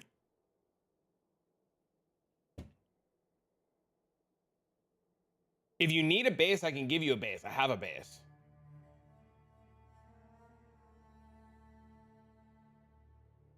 Doing anything for views? I mean, that's the internet, though.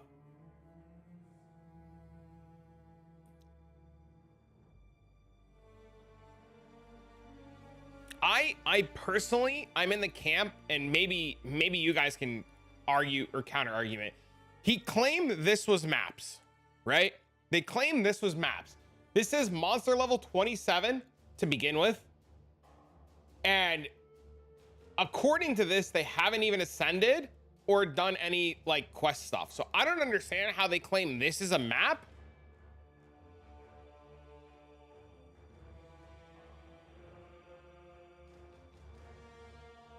Right? I don't understand how, like, I'm trying to also not accidentally reload the page.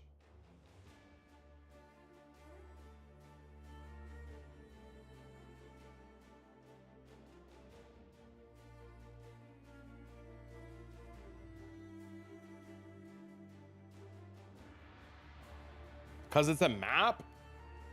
But we were told...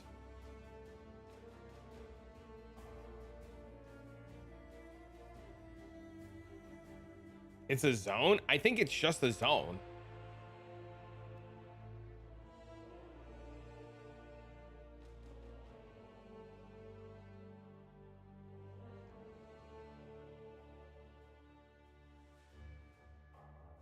I'm not just showing up. It's an Act 2 zone?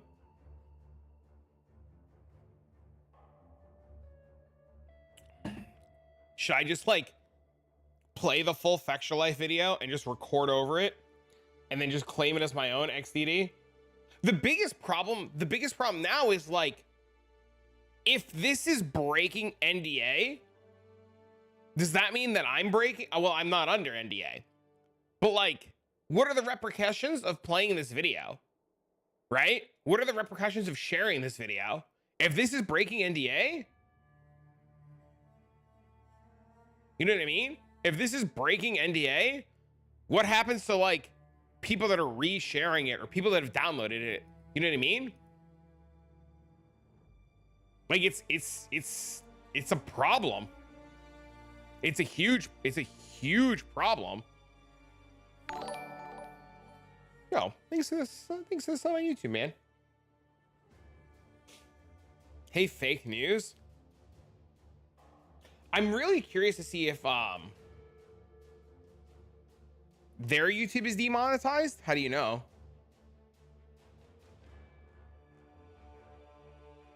If you share certain leaks, I mean, GGG would have to, like, file with YouTube and, like, take actions against them. That's, like, GGG legal would do that, right?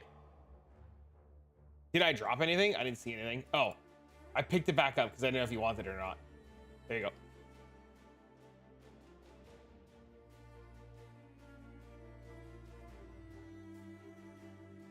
Thank you.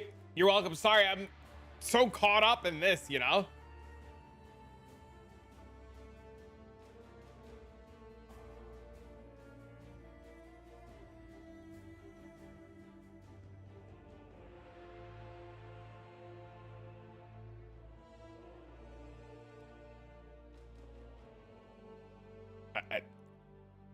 You're absolutely positively fine. Okay, so Simix just made a post, and he makes a really good point. Neither of these things matter. Nothing will happen. I fully agree that nothing's going to happen. They'll be put on a do not allow list for breaking their agreement, which is, I've seen this. I've seen this exact thing happen in multiple games before, where content creators break embargo and they're just, like, cut off, period. Also, this is true. This is also very true. The only thing, like I said, the only thing that bothers me about this whole situation is the amount of people that, like, take it and believe it and run with it. And it's like, they just set themselves up for failure, or, like, they're just heartbroken and disappointed, right?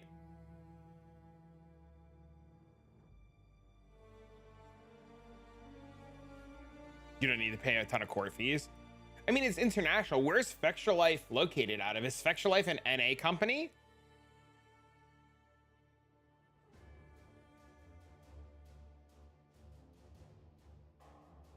Or are they in Singapore?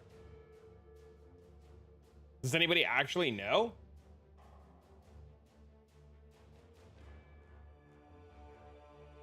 Do you remember correctly? They're China. They're from China. Oh, so the Singapore realm makes sense then. The Singapore realm definitely makes sense then.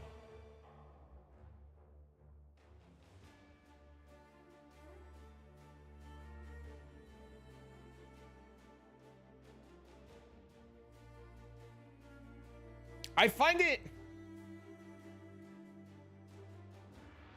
it very believable that news, like gaming news outlets, have copies of the games already.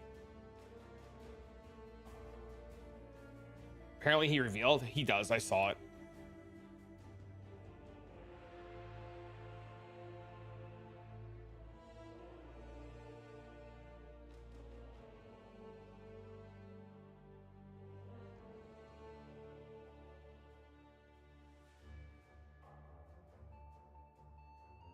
Well, while you were making dinner, did you happen to hear?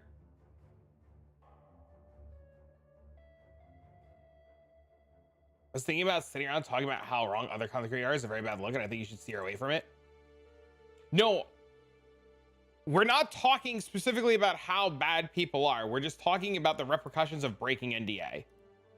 We spend a lot of time not bashing people, but the Factual Life video was deleted, which is really interesting.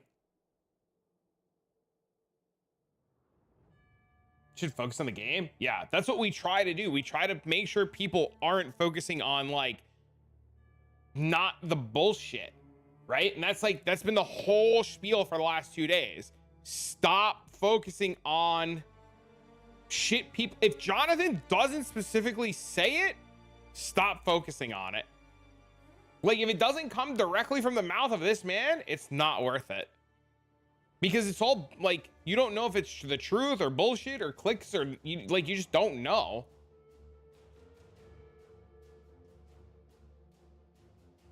The way you're doing it is very I don't know what that word is. Comes off as weird. I don't know what you're saying.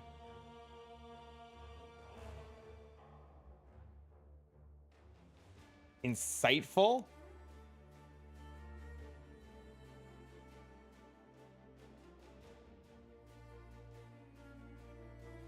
I don't understand what you're saying.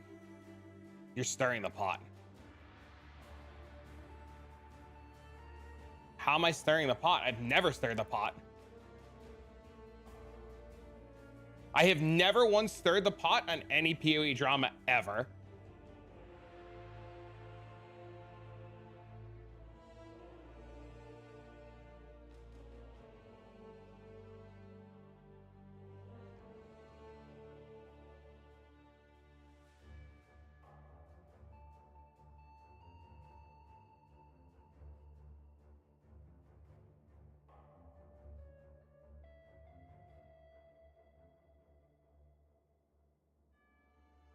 Should focus on me?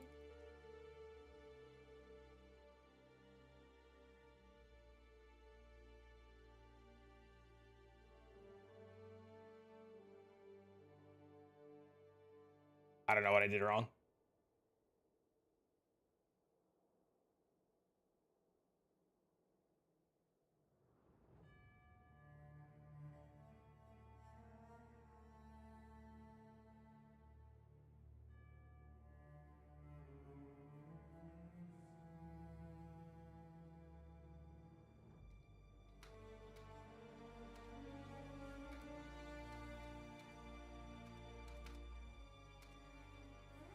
If you ban me, I'm gone for good. Who's banning you? Diggs, are you just jumping the gun on 100 different things here?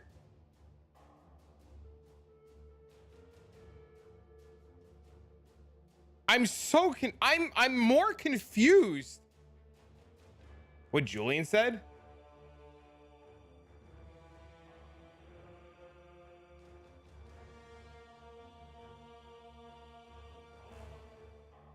I'm so confused. I'm like so confused. I literally just messaged like a mod and was just like, hey, what was I doing that was like, help me out here? I'm like, Like, I respect this guy's opinion, and he said I was doing something terrible. Like, what was he doing? Because I don't know. Because he was like,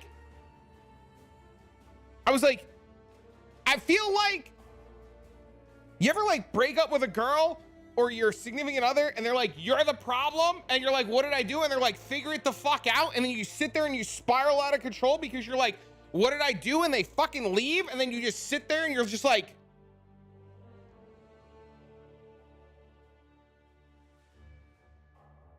so like, I'm like trying to understand what's going on because I'm a fucking idiot, dude. How's it going? What's up, man?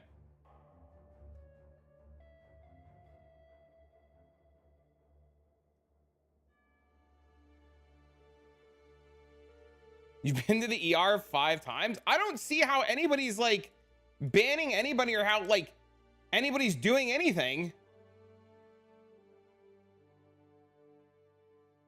I'm just so confused.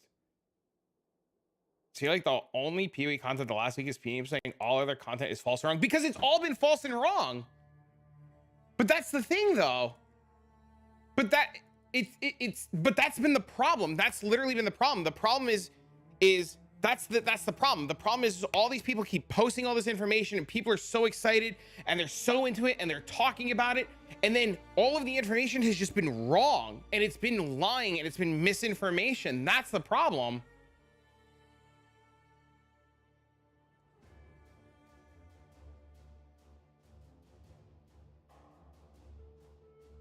You could watch the game being played, but the thing is, the problem is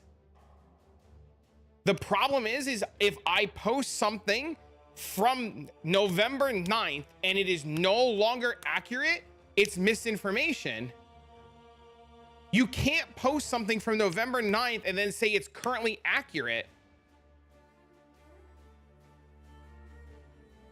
That's the problem, is people are talking about things that was posted and showcased and they're planning and prepping around it and they don't realize it's been changed or it's wrong or it's outdated or it doesn't work. And people are getting so excited and so hyped up on it and it's just not true. So the entire time for the last, I don't know, 48 hours, it's been people like so excited about PoE and they come in and they keep sharing things. And then it's just like you look into it and it's not there or it's wrong. And it constantly goes back to the MP video, right? MP did an entire video on a crafting bench and talked about all this stuff. And then John was like, yeah, we don't like that system. We just deleted the whole thing. So like you watch this video of this guy playing with this crafting bench and it looks awesome. And you're planning around this crafting bench that you can disenchant shit and build up stuff and do stuff. And then it's just completely within a week deleted from the entire game. But this video exists. So like, MP does the right thing. MP removes the video. MP puts out a statement saying the crafting bench is deleted. Not a problem. But then to use Jingles, for example, sorry, buddy, you're just going to be the test on me here. You got like a guy like randomly like Jingles being like, but it's there, it's real, I watched it in a video. And you're like, where's the proof? And he's like, MP did a video and the video's deleted. And he goes, it's still there. It's still there. I'm telling you, it's still there. And you're like, but that's now you're telling people this thing exists is misinformation.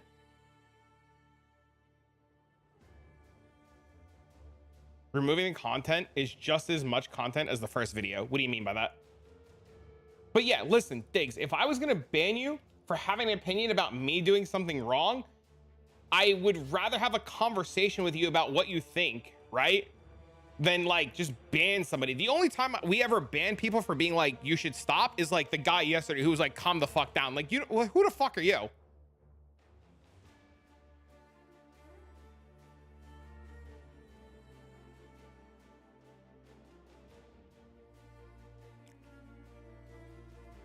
Being wrong, then right, then wrong is 3 videos. Which is something I've been told that like people should be doing more of, right? Like you should just like fucking just constantly post shit. Even if you're wrong.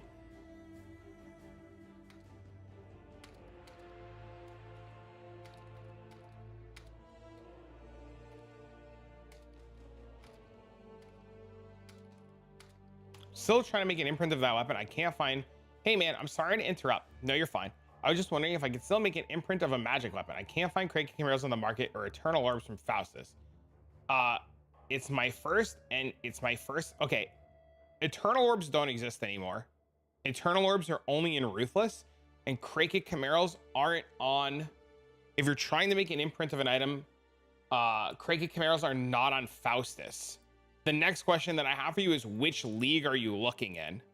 Are you looking in Necro Settlers, regular Settlers, Standard, just Softcore? Softcore what? Softcore Settlers, Softcore Standard, Okay, so you have to come to the website and here and search Kraken Chimeras and hit search and then whisper people who are selling them. To imprint an item, yeah, like Envy said, to imprint an item, it needs to be blue. And Eternal Orbs don't exist outside of Ruthless now. There are Ruthless, or I guess they just don't exist, period. I guess they exist in Standard.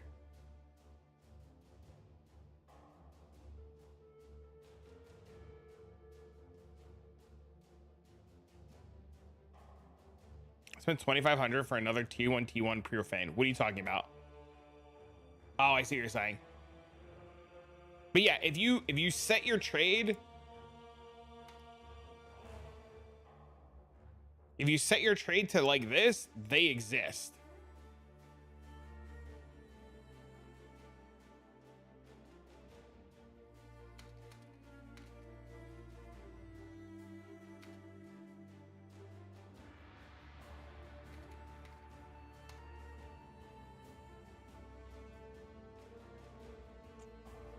You're very welcome. Yeah, a lot of stuff's just not on Faustus at the moment.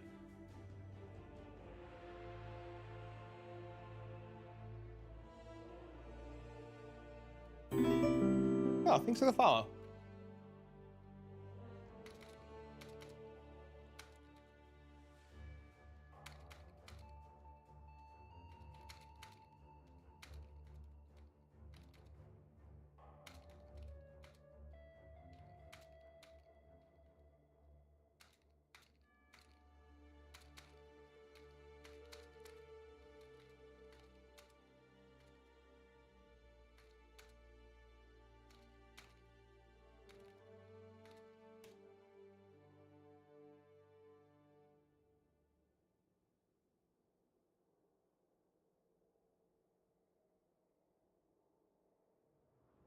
Everything good now? Are we good?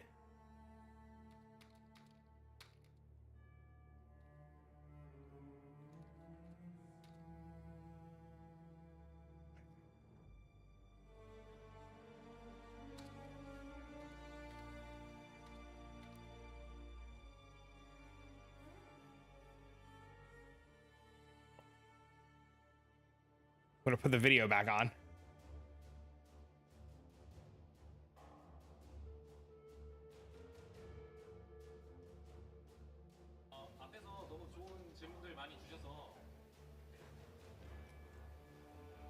How do I know if I have a good enlightened gem? If it's level 3 or 4 or 5. 네. 앞에서 질문들 너무 좋게 주셔서 제 궁금증도 많이 해결이 된 것 같습니다. 저는 좀 가벼운 질문을 드려보고 싶은데요. 패스백잘이 처음 한국에 들어왔을 때 갓이 들어왔던 게 기억이 납니다. 네, 근데 그럼 갓 스킨처럼 이런 한국풍의 아니면 각 나라의 그런 스킨들을 더 내줄 의향이 있는지 궁금합니다. So this is a bit of a lighter question, but he remembers when Path of Exile officially released in Korea with Korean service, that there was a Korean traditional hat as a cosmetic item. So are there any plans for other maybe traditional Korean garb as cosmetics in POE2? I'm sure that we'll get to doing something like this, but one thing to mention is that those items that you had from before will still work in POE2, so if you would like to use them. I don't know if that particular one will work at the beginning of early access, but by full release, every microtransaction we ever had will work, so you'll still be able to use those. But you know, I'm sure we'll be making more things like this in the future.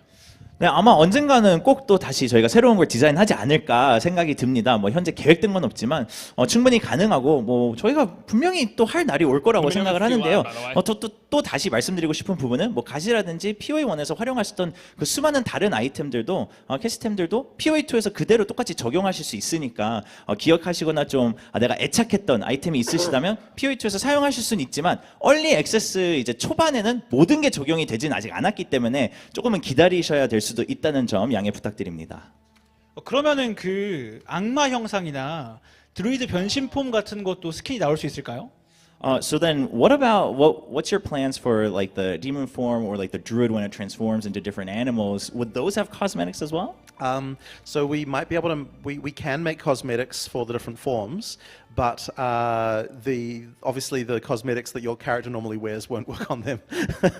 Okay. Yeah, so you can't make your bear wear armor that way. Anyway. Gotcha. But it would be a separate thing that you're. Yeah, but we can do separate things, and we are planning on doing some of those too. 네, 일단 그런 다른 그 변형 상태에서도 착용할 수 있는 스킨을 만들 수는 있고요. 지금도 그럴 계획은 있습니다. 하지만 이제 기존의 스킨이 똑같이 적용이 되기는 어려워서 뭐 드루이드가 곰 형태인데도 똑같은 갑옷을 입고 있다든지 뭐 이런 부분은 좀 어려울 수 있습니다. 아예 드루이드 곰 모양 자체를 변화하는 그런 스킨은 없을까요? So then would you imagine that it's like changing what the bear itself looks like? If it's Yeah, we can absolutely do that, and we definitely Better, will be doing louder, stuff like lower. 네, 그런 부분은 뭐 저희가 분명히 할 Hey, what 거라고 up, man? 믿습니다. 네. 좋습니다. 다음 질문 한번 찾아볼게요. 질문만 듣는데도 재밌네요. 그러니까요. 여러분들이 좀 재밌는 질문을 많이 준비해 주셔가지고. Thanks this up, man. 자, 이번 질문은 서민우기님 한번 들어볼게요. So every single piece of content on YouTube or like total two people who are able to play the game. So is every single piece of POE2 content on YouTube clips of like total total people who were able to play the game 3 months ago? So the last time there was an event, so this is from talking to creators that were specifically there. The last time content creators were able to play test the game and try it was in LA 2 weeks ago, 3 weeks ago. I don't know if the list of creators is public, so I don't want to like out sources that haven't outed themselves. So Dreamcore, for example, was there.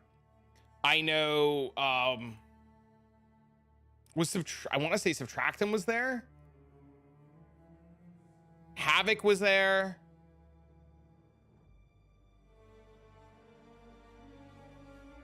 Sub was there. Okay. Havoc was there. Sub was there. Darth was there. There was a lot of people that was there. So all of the footage, and we've heard this directly.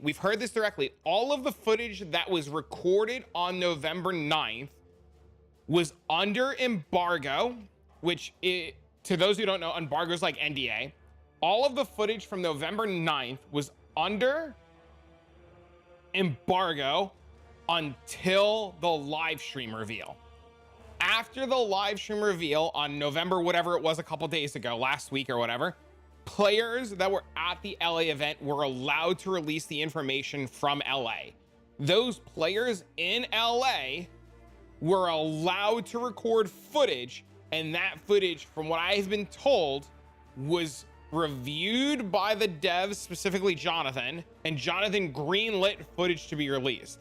That's why like Dreamcore's video is just the entire passive tree, and Havoc's footage is just like the support gems. And then Darth decided to record like Act 1 and Act 2, and Subtractum did a different thing. And like all these different people chose what they wanted to record and chose what they wanted to put out. The problem is the game has changed so much since November 9th. And the only footage we have as content creators to release, to use footage we have, to use now that I've learned about the whole like do air quotes thing, the only footage that we're allowed to release and talk about was footage if you were specifically at the event that Jonathan specifically released, and everything's been changed, right? So like the example goes back to the crafting bench that MP deleted. And then another really good example, like you just pointed out, is all of the footage that you're seeing is all the same shit because all of those people played on the same client, right? So what a lot of people are doing I did the Nixon hand, you're right. What a lot of people are doing, and a really good example is we talked about Dreamcore yesterday, is he recorded the entire tree. So he's been releasing videos every single day, like these 5 passives, these 5 passives, these 5 passives, and he's been like showcasing a map, and people have been putting together, and this is where the problem comes in, right? So like I'm trying to get the link now really quick so that I can show you my example. And I showed this example yesterday, and I'm pretty sure you were here yesterday for it. People do this where they take his information and they post this, and then a day later people make this, and this website's obviously been updated since yesterday. How did they update this? Right? And Elders see, look, he updated it. It's updated. Confirmed to not be this in EA. Why is it still there?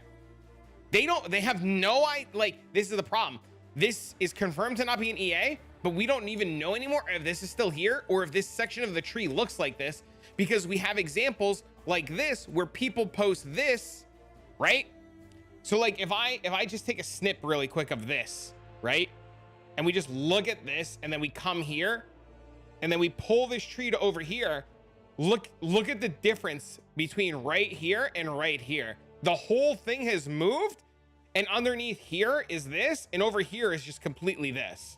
The problem is the information is changing so rapidly that people, and this is where like the conversation constantly comes in, because people are like, did you see you can do this? And then you look it up and it's been changed since they've seen it. And this is why we're not bashing anybody, or we're not trying to talk specifically shit about anybody. We're just trying to constantly point out that, like, while so-and-so streamer did a video a day ago, it's already been changed. And the best example is Eldritch Battery. Eldritch Battery, in the span of like 3 hours, went from being completely in the game to just being like, nope, it's gone. So long. And you're like, but like, what the fuck, right? And then you find out, and Julian sent me this, you find out stuff like this happened, where people find an infinite recursive loop that scaled mana forever using it, and sent a private email to support. The loop involved discipline. Since discipline scales off of mana, this likely would have crashed the servers due to a ridiculous amount of non-stop math that would need to be calculated. Hopefully get this fixed by calculating discipline only off of non-EB values. And like, people are finding things and reporting it, and shit's just changing. So it's really hard to like talk about and watch like these videos, because this video, we don't know if it's outdated. We don't know what's real and what's not real, right? So that's why I keep telling people the only thing they should be watching, and maybe it's wrong of me to tell people what they should be watching, or maybe you're right. Maybe I shouldn't be like telling people not to look at other content, or like, well, not so much to not look at content creators, but to take everything you see with like a complete grain of salt, because like, if it doesn't come directly from the mouth of Jonathan or Mark, or is posted by a GGG dev on or X, I was gonna call it Twitter, it's unreliable information.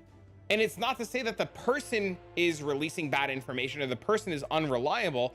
The problem is like, GGG changes things so fast that like, it's hard to take the information that people are giving us at face value, because, you know, we're not playing it because I don't know if it's an NDA thing, and I don't want to get in trouble.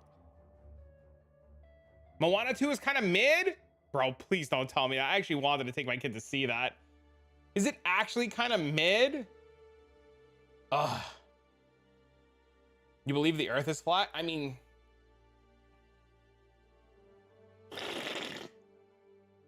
thanks, Wiz.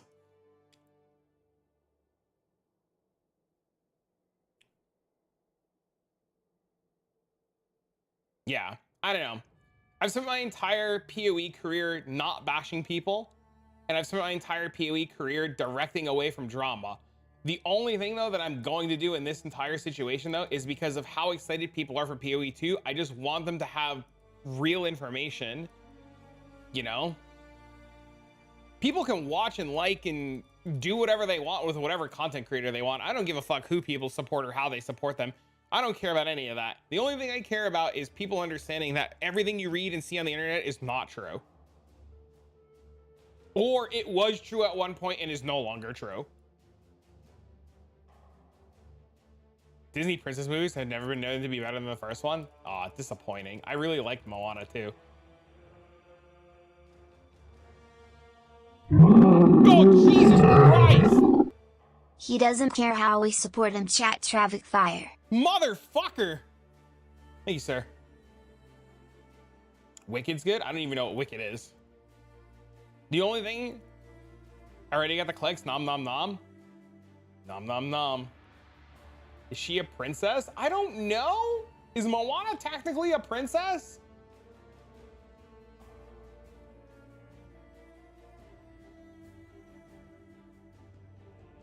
No. Not really. Is she not like the tribe leader's daughter? Doesn't that like make her princess of an island?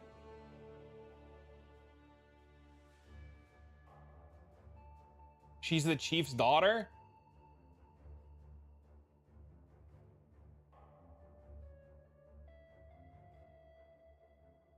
How long is the wait if we don't get early access? 6 months to a year.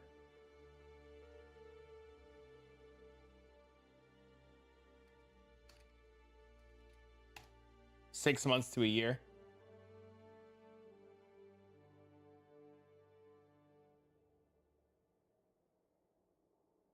There's no prince in that universe? Pay to win? Oh, Jesus. Stir the pot more, man. Stir the pot more, bro. What do you mean pay to win? Holy, dude. Great. $30 can be a lot for some people. $30 can definitely be, you never know what's going on in somebody's life. Like $30 is a lot of money sometimes, man.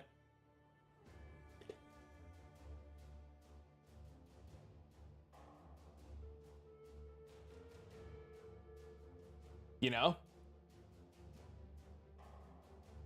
Early access is pay to win. It's pay to play. What do you mean? Steam forms are dumb? People are saying that it's pay to win?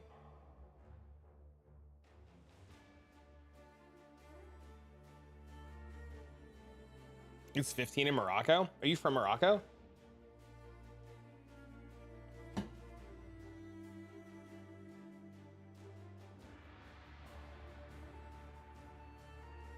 You're gonna shut the fuck up with your $400? Listen, if I was in a better financial situation, I probably would have bought the boat races. But currently in my IRL day-to-day, I am not in a spot where I could spend money like that.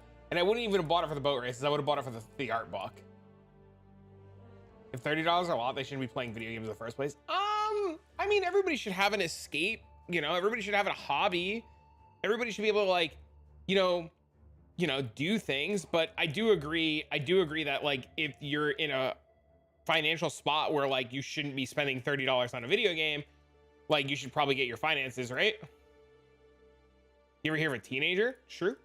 Or a college student? Video games are a super cheap hobby. Dude, I used to play Magic the Gathering and travel to play Magic. Video games are infinitely cheaper. I'm also gonna look on eBay. Yeah. I only want the art book. I don't want the hideout or anything. If they ever gave me the opportunity, actually, you know what I might do? I might email them and ask them if I could buy the art book. Some news. I'm listening.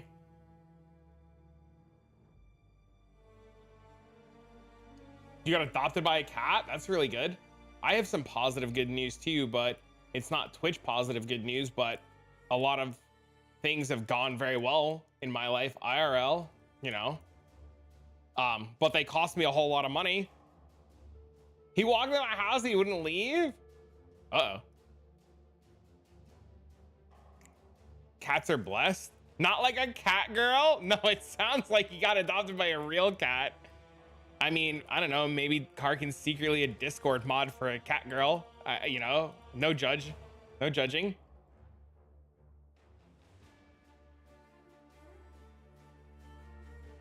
You know, I don't judge.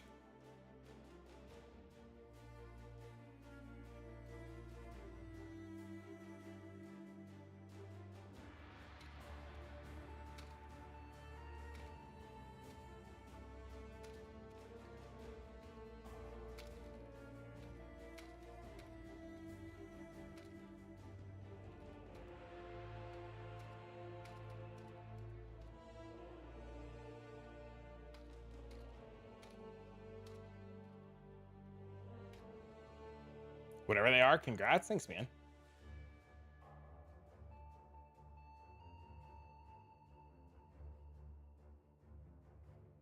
Last time you adopted a cat, it went from 1 to 12?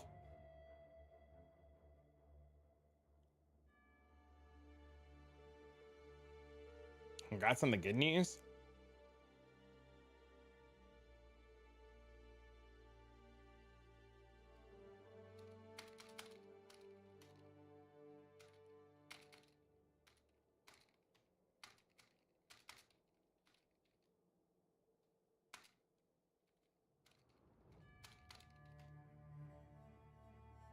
Thanks, man.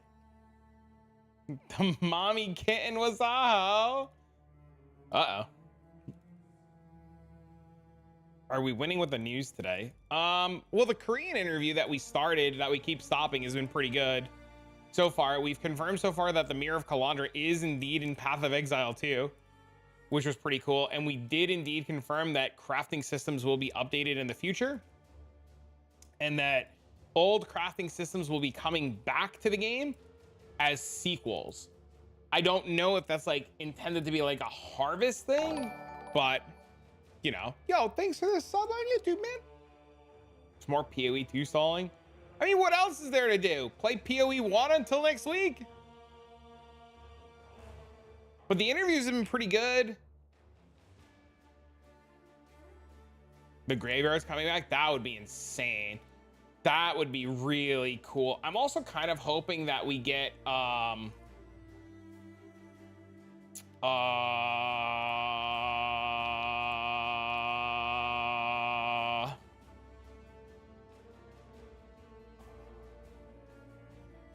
don't remember what it's called. Crucible.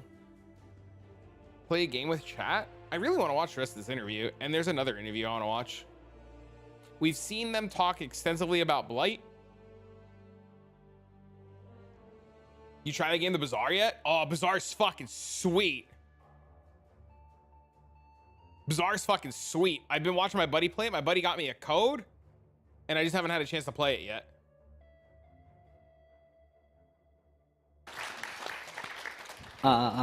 안녕하세요. 서민욱입니다. 그 저는 이제 운영과 관련된 질문을 좀 드리고 Two interviews, 싶은데요. we're in for an all-nighter. 최근 I 에픽 might, 스토어의 in a little 인터뷰에서 bit, 이제 not do another interview and put on like a horror game 영감을 받았다고 and just kind of like 들었습니다. steer away from 근데 Path of Exile 그 2 stuff. 다양한 액션 to RPG에서는 avoid 이제 more 기본적으로 drama? 시즌제를 운영을 하고 있고 그 시즌제를 Especially 운영하고 like 있는 if 과정에서 like people are 이제 시즌 upset with 리드 like 업데이트, my take on the game 시즌 and stuff. 중간에 업데이트하는 이런 운영들을 많이 하고 있는데요. 그 조나단이 얘기했던 것 중에 하나가 이런 시즌제 게임의 장점으로 이 게임을 하다가 다른 시즌이 시작됐을 때 다른 게임의 시즌을 할 수 있다라는 거를 장점으로 얘기를 하셨었지만 그 다른 게임의 서비스 운영, 뭐 미스라든지 또는 패스 오브 엑자일을 1, 2 이제 2 트랙으로 돌아가면서 플레이하는 과정에서 과거 패스 오브 엑자일 1의 칼란드라 리그나 네크로폴리스 리그 같이 유저들의 반응을 이제 좋은 반응을 얻지 못했던 리그들도 있다 보니 나는 패스 오브 엑자일 1만 하고 싶어, 패스 오브 엑자일 2만 하고 싶어 하는 유저들도 분명 있을 것 같거든요. 그래서 이제 정식 출시 이후에 이제 그 패스 오브 엑자일과 관련된 그 시즌 중간에 하는 What do you mean? I've never once played RuneScape. So he remembers hearing in a different interview that you've done that you also are taking inspiration from other action games and things like that. And a lot of these games, even if they're run in a season format, they tend to have mid-season updates that will keep track of the game. Now, you've mentioned in the past that the benefit of a season system is that you can play the season and then swap to a different game with a different season and go back and forth. But what happens when, you know, maybe the season update you had, whether it's something like Imperial 1, like the Calandra League or the Necropolis League, where it just wasn't received as well? Would you have... I know that I've never played RuneScape because I was playing Diablo 2 and Blossom tried to convince me to play RuneScape, and I have never played RuneScape before, and he tried to get me to play RuneScape, and I was looking at pictures of what RuneScape looked like, and I couldn't even visually get into it because RuneScape to me looked so terrible. And I don't know, it's probably like, oh my god, what happened? 처럼 이런 한국 of early access, but by full release, every microtransaction we planning 어려울 수 있습니다.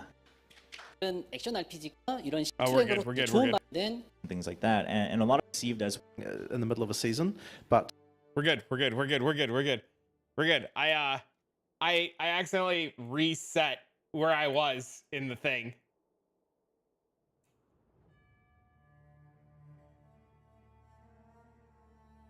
It was an accident. It was an accident. It was an accident. It was an accident.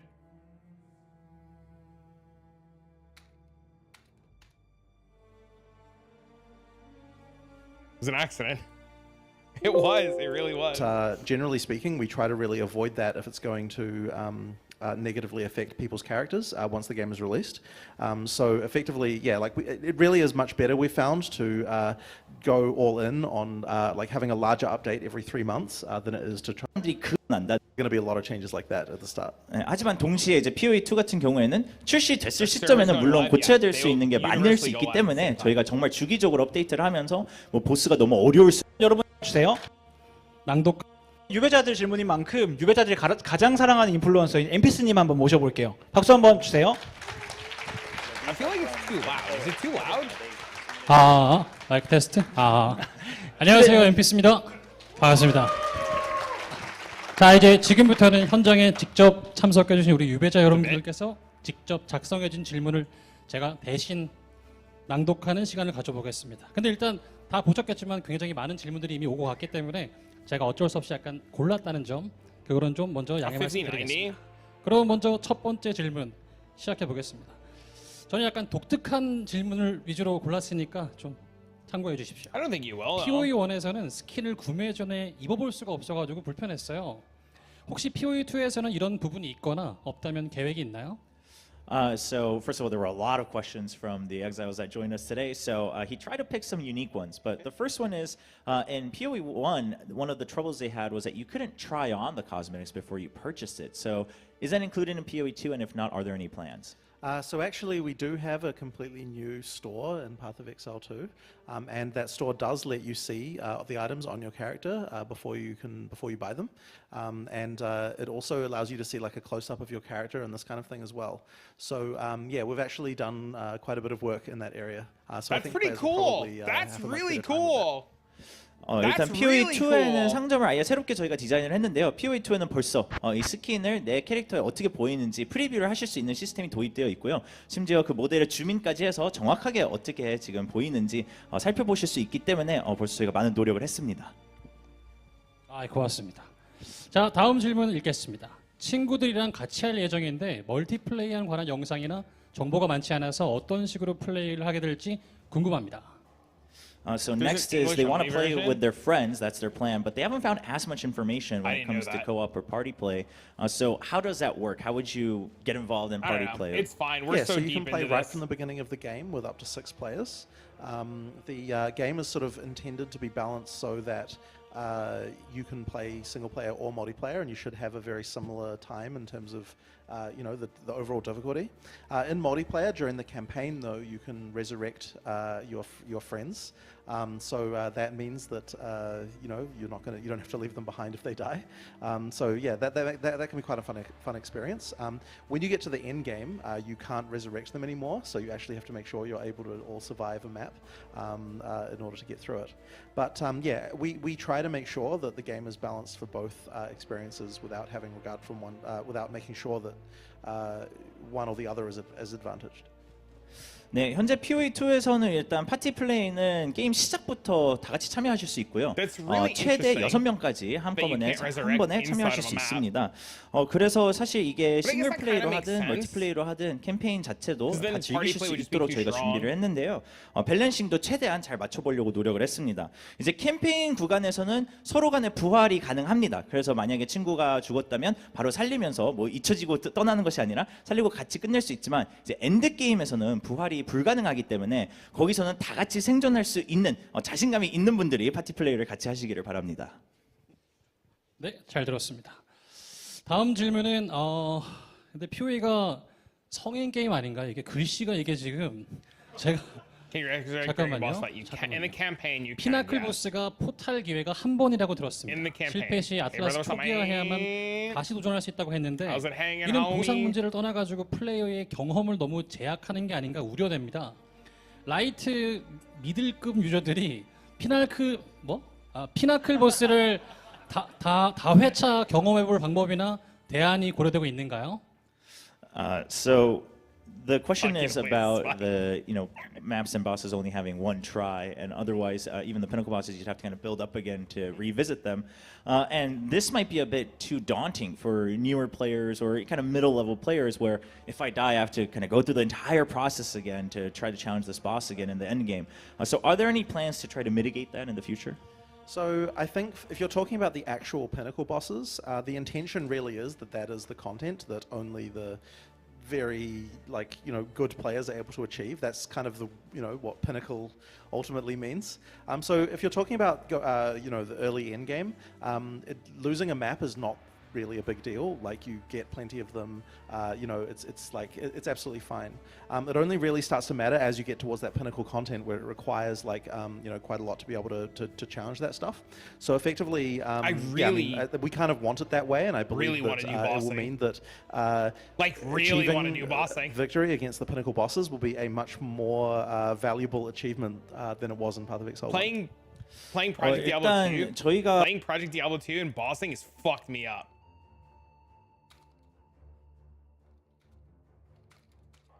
Are they gonna open the API, or will it not happen at all?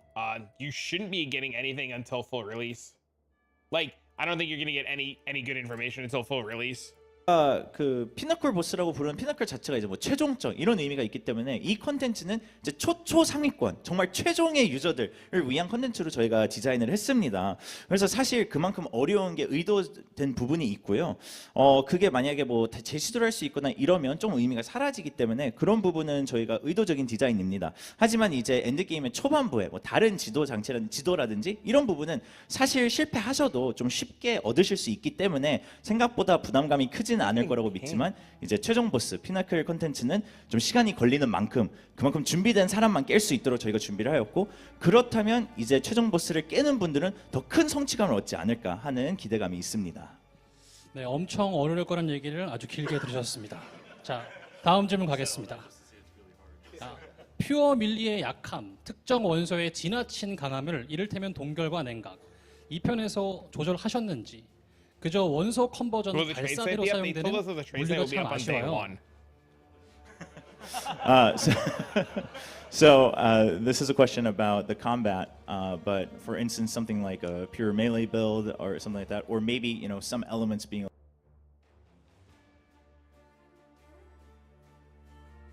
Whoa, my God, that's crazy. a little bit too strong, where physical damage was really only used to destruct things, right, and to fragment things when they're frozen or something like that. So what has been designed in POE2 to kind of balance out melee and different elements and all those types of builds? I mean, I guess it's a little bit hard to answer that fully, but ultimately, it's not necessarily important that every element is balanced against each other. The key thing is that we're giving you lots of different tools to solve different problems. So in Path of Exile 2, because you can have many more skills that are 6 links, it means that it's okay to have skills that are just only occasionally useful. And so we can do things like, I like to have skills that are just situational, right? Like, you feel like, oh, this is the perfect time to use this, so that's when I use it. And so effectively, from what I've been told, do you have a link to the video? Do you have a link to the video? We can take a look at it. I've been told that WASD, from people who have played with it, have said it's game changing. We went backwards? What do you mean? I've been told that WASD feels like out of this world amazing. You should level as Blade Sentinel. Literally level as Blade Sentinel and just one tap everything. Just put all of your points in a Blade Sentinel. Claw Mastery until Blade Sentinel, and just one tap everything until Blade Sentinel, and then Blade Sentinel one taps everything through hell.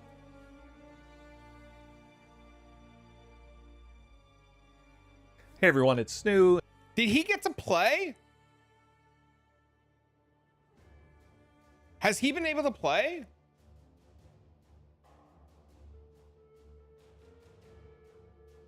I think it's a mistake if you're a player to be like, okay, I'm a fire sorceress, I'm only going to go fire, right? Like this is the kind of thing that, I mean, you can do that, but I think you're going to have a worse time than if you try to combo things between different elements. So I guess what I'm saying is that the elements aren't necessarily balanced in the way that you're kind of suggesting. It's like, it's more that each skill needs to have a place and a time to use it correctly. Just one aspect of that question I want to follow up on is, so what about specifically when it comes to melee, like how useful are melee skills outside of just being supplemental to others? Oh, I mean, I definitely think melee skills are very useful. They're incredibly strong, generally speaking, relative to ranged. Like that, you definitely get the payoff for being in melee range. 네, 일단 그 게임 디자인 측면에서는 사실 뭐 모든 원소가 서로 비교됐을 때 밸런싱이 완벽해야 된다고 생각하진 않고요. 다만 중요한 부분은 저희가 유저분들이 뭔가 문제가 있을 때 내가 해결하기 위해서 어떤 옵션이 있는지 생각을 하셨을 때 정말 다양한 옵션을 찾으실 수 있도록 저희가 디자인하는 것이 목적입니다. 그래서 좀 더 그 다양한 활용도라든지 이런 부분을 저희가 준비를 하고 있고요. POE2에서는 이제 모든 스킬이 링크 6번을 다 연결을 할 수 있기 때문에 보조잼을 통해서 그런 부분에 있어서도 어떻게 보면 내가 특정 상황에만 사용하고 싶은 그런 스킬을 미리 준비해 두었다가 정말 가끔씩만 사용하더라도 내가 정말 필요할 때는 이 스킬밖에 없다. 좀 이런 느낌이 드는 스킬을 좀 착용하고 다니셔도 큰 문제가 없다고 생각을 합니다.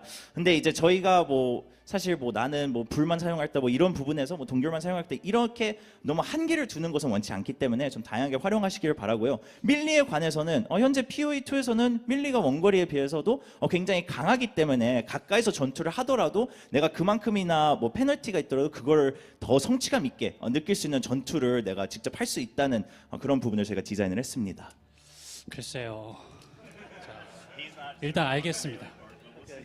Well, actually, just to talk about that, a lot of bosses are actually much easier to fight in melee than they are in ranged, because the skills the bosses choose to use are different, and also because the any kind of attack that involves hitting an arc, it's much easier to avoid.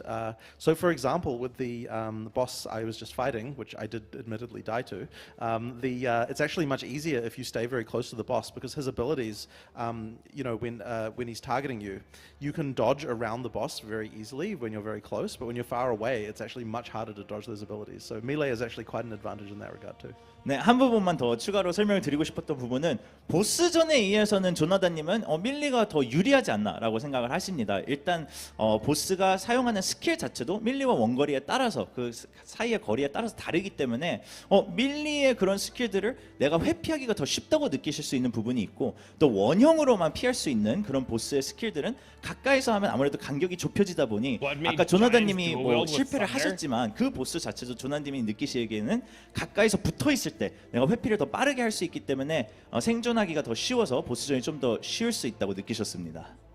네, 알겠습니다. 자, 다음 질문 가겠습니다. 이거는 독특하네요. 패스 오브 엑자일의 경제 시스템이 꽤나 정교하고 인상적입니다. 자유시장 경제가 굉장히 잘 구현되어 있는데요. 혹시 그라인딩 기업 게임즈 내 경제학과 관련된 전공자 혹은 이를 전담하는 경제를 설계하는 전담팀이 있나요? So Path of Exile is known for its economy in some ways, and it's very detailed and it's very complex. And you've done quite a good job in kind of creating this capitalism economy amongst themselves in the barter system. So is there anyone on the team that majored in econ, or maybe you have a team that's dedicated to how to manage the economy? We don't have a dedicated team or anything like that, but I think that, look, we've always been huge believers in the sort of free market economy in these games. I think it's what really gives items the value that they have. So, you know, it's just something that, like, we have a policy of we never bind any items, and that's so that everyone can feel like, yeah, like, once again, your items have value. Wait, but everything in Sanctum League was bound. Part then that I think did help is having a good understanding of stock markets when we're implementing the currency exchange system. You know, that one, if you actually get right down to it, is like a full stock market type situation. So having some I did have a bit of understanding about that when we went to implement it, and I think that was very useful. 네, 저희가 뭐 전담 팀은 없고요. 하지만 저희는 항상 이렇게 자유롭게 유저분들이 설정하는 경제가 활성화될 수 있도록 하는 것이 저희의 철학이었고, 그래서 그 부분 중에 하나가 패스 오브 엑자일에서는 이제 아이템이 절대적으로 유저와 계정에게 고유템으로 남지 않도록 항상 거래가 될 수 있도록 저희가 의도적으로 디자인했습니다. 근데 한 가지 말씀드리자면 이제 조나단님이 개인적으로는 좀 주식시장에 대해서 이해도가 높았었기 때문에 어떻게 생각하면 똑같지 않나, 그래서 그런 부분들 거기서 배운 점들을 좀 활용해서 디자인을 초반에 하셨다고 합니다. 알겠습니다. 주식으로 좀 벌었는지 물어보고 싶은데 그냥 다음 거 읽겠습니다. Most likely a test. That makes 아, sense. 이것도 좀 흥미롭네요. 기존 POE 1에선 로어, 세계관, 스토리와 관련된 내용이 파편화되어 있어서 DB나 위키에서 정리된 내용을 확인해야 했는데 POE2에서는 세계관 혹은 로어가 정리된 위키 같은 거를 지원해 주실 계획이 있으신가요? So in POE1, it was, the lore and the story and all of this world building was so fragmented that oftentimes people had to go to, third-party tools like, databases, things like that. So are there any plans to maybe implement a type of wiki or something like that, whether it's in-game or something more easily accessible for people? Well, I hope we're doing a much better job of just storytelling in general in POE2 than we were in POE1. Speaking of storytelling, did you guys see this Reddit post? I thought this was the funniest shit. Did you guys see this?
This, like, I hope to fuck they change this. We don't have like a lore book or something like that, but it actually is something that I would be keen to do, to have a place so that you can see all of the conversations that you had and all of the lore objects that you found. We don't have it yet, but it is something that I think will be quite nice to do. 네, 일단 현재 POE2에서는 저희가 의도적으로 이제 스토리텔링 자체에 좀 신경을 더 많이 썼기 때문에 POE1에 비해서는 좀 더 이해하시기 쉽지 않을까라는 기대감이 있는데요. 현재 게임 내에는 뭐 그런 모든 기록이 남아있다든지 이런 시스템은 없지만 조나단님은 개인적으로 좀 괜찮은 아이디어라고 생각을 하고 미래에는 저희가 좀 활성화시킬 수 있지 않을까 하는 생각도 듭니다. 알겠습니다. 이 질문도 약간 좀 통찰력이 있는데요. 이건 좀 매서운 것 같은데 POE를 운영하면서 이른바 잠수함 너프라는 것을 뭐 드랍률이라던가 아니면 뭐 여러 가지 영역에서 이런 걸 실제로 하는지 한다면 얼마나 하는지가 궁금합니다. All right, so we'll see if you can answer this one. But they're wondering, as you operate Path of Exile, have you guys ever done these kind of like phantom nerfs that just weren't public, whether it's about drop rates or tweaking values without telling people? I will say not really. There might be a few cases where the players would argue that there was a change that wasn't noted, but generally speaking, we do try to be transparent. But I will be honest and say there might have been a couple of cases where there are a few minor tweaks without mentioning it to anyone. But generally speaking, we try to make sure we tell everyone about these things. 네, 조나단님이 뭐 솔직하게 말씀드리면 그런 적은 없는 것 같은데요. 하지만 뭐 몇 번 조금 저희가 다 공개하지 못하고 좀 변경된 부분은 있을 수도 있고, 그럼 유저분들이 뭐 따지자면 바뀐 부분이 있을 수 있습니다. 그래서 솔직하게 답변을 하자면 몇 가지 뭐 별로 중요치 않은 부분은 좀 바꿨을 수 있습니다. 사실은 이건 제 질문이었어요. 자, 그럼 다음 질문 읽어가겠습니다. POE2에서도 이거는 좀 오니고로시 같은 특수 드랍 무기가 많나요? 뭐 특정 조건이 필요하다던가 이런 약간 좀 이스터에그 같은 아이템이 있습니까? So in Path of Exile 2, are there any weapons that are specialized that you need certain requirements for that are very unique in that sense of their design, similar to some of the late game items in POE1?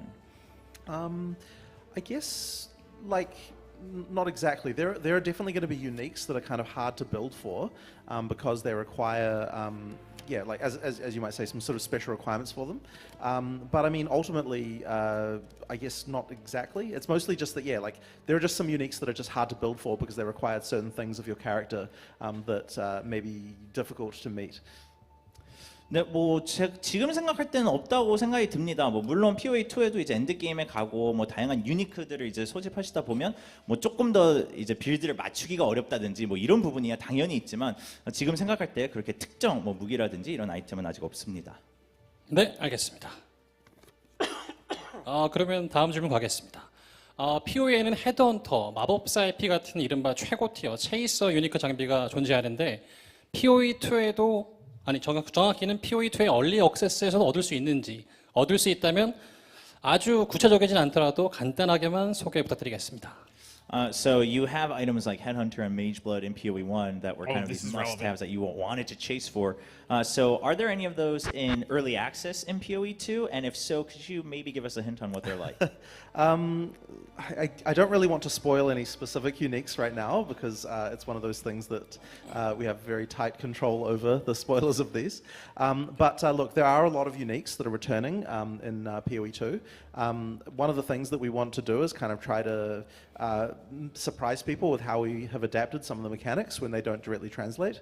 I don't think that we have a Mageblood replacement at the moment because obviously, you know, the flask system changed quite a lot last minute. So we don't have that one yet, but there are, you know, like I know I probably shouldn't say anything, but yeah, obviously, look, we want to make really chase uniques, like that's our goal. So hopefully you'll enjoy the ones we have put in there. 네, 일단 뭐 당연히 체이스 유니크 같은 그런 아이템들은 있지만 현재는 좀 기밀 유지에 저희가 민감한 편이라서 그런 부분은 저희가 직접 발견하실 수 있기를 바라고 있고요. 또한 저희가 지금 목표로 하는 부분 중에 하나는 이런 유니크 아이템이라든지 이런 부분을 POE1에서 POE2로 가져오는 것을 목표로 하지만 그게 이제 POE2 버전으로 어떻게 적용이 되는지 그런 부분도 유저분들이 직접 발견하셨을 때 좀 새롭게 다가갈 수 있도록 디자인을 하고 좀 흥미로운 요소로 저희가 디자인하고 있기 때문에 여러분들이 직접 찾으시면 재밌을 것 같습니다. 다만 이제 마법사의 피는 아직 특히나 플라스크 시스템 자체가 너무 늦게 분결됐다 보니까 아직은 없습니다. 네, 알겠습니다. 다음 질문 가겠습니다. 주목받지 못하는 스킬들에 대해서 밸런스 패치 계획은 어떤 기준으로 세워지고 또 어떤 식으로 이루어지나요? So when it comes to skills that are just underused or maybe forgotten, what are your plans? What's the philosophy, and how do you patch those? How do you update them? How often? Well, I mean, so every time we do a patch for Path of Exile 1 as well as, and what we will do in PoE2, is we always look at the various data websites that exist that sort of show you like what things are popular and what things aren't. And we're always focusing on the things that are underutilized in order to buff them. So I have no doubt that we'll be doing the same thing in PoE2. Like it's much better to buff the weak things than it is to nerf the powerful things. People obviously feel a lot better about that. So yeah, ideally we can do that. But I will say though that it's okay for there to be in PoE2 for there to be some skills that don't see a huge amount of use. Like we design the game a lot like how when you're making a game like Magic the Gathering, like a card game, where some things exist to be combo pieces that maybe they have not found the rest of the combo yet. And so it's okay for things like that to exist so that you know, people later on, people realize what the use is, or we add a unique and it adds a use for it and these sort of things. So you know, it's okay to have a few underutilized things like that just to exist to be interesting things for people to discover later. 네, 일단 기존의 POE1처럼 저희가 이런 부분을 만약에 조정을 한다고 밸런싱을 한다고 하면 저희가 그 수많은 뭐 데이터를 소집하고 있는 웹사이트들을 저희도 통계를 같이 확인을 하면서 because I got into an argument with a friend of mine about freeze in PoE2. His source of information was that he'd watch a lot of Sork videos and subtract the video, and he claims that because he had +2 cold spells and 50% more cold was the reason he's freezing so much. For me, it was not the DPS and stuff, but the combo skills was hypothermia, was glacial support, or is a combination of both.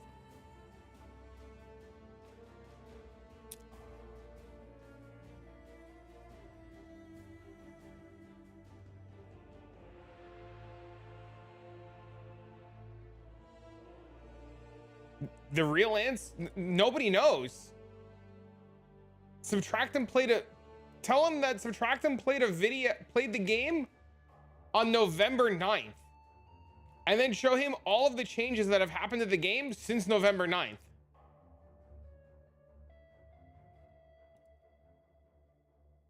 Nobody knows. Nobody even know, like, I'm sure Subtractem doesn't even know if the combination of things he did was even intended to work the way that it worked. Subtractem's footage was an even older playtest.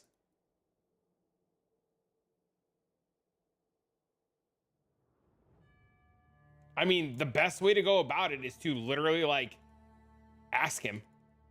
I'm sure he'd be more than happy to like answer that that specific question, because you know, like, he had a hands-on experience. But the reality is nobody's gonna know until the game is out and we actually have that stuff, right?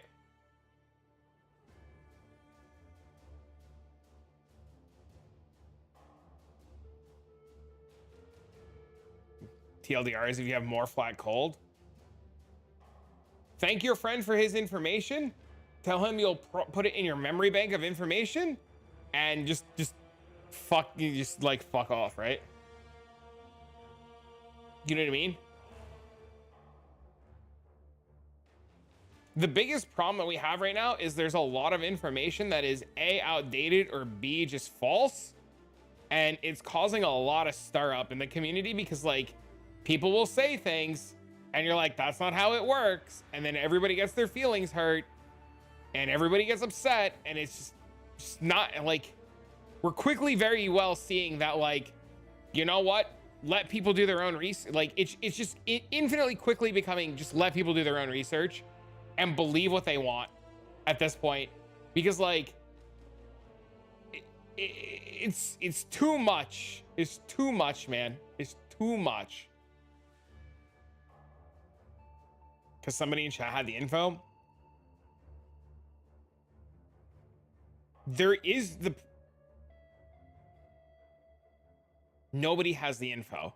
Nobody has accurate information.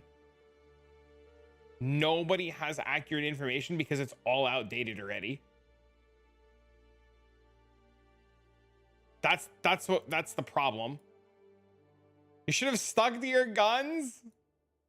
So I made a POE2 video, and it's literally like, I don't know if you've seen my video, but my video is literally, I opened up POE2 DB and it showcased the two monk things, and I was like, this just looks cool.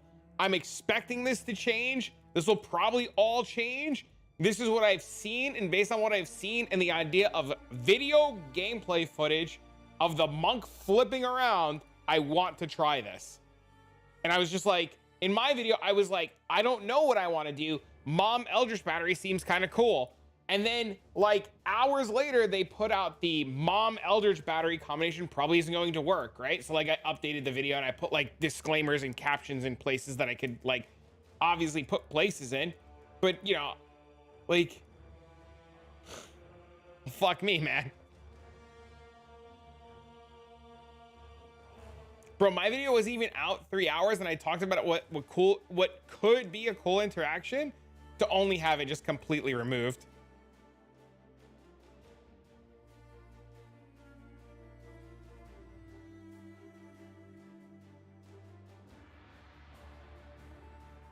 Sounds like a D4-like game. You're the reason it was removed? Did you see the reason why it was removed? Julian actually sent me a screenshot. What up, Evie? Julian actually sent me a screenshot about why it was removed. I don't know if you saw it, but I guess I found an infinite recursive loop that scaled mana forever.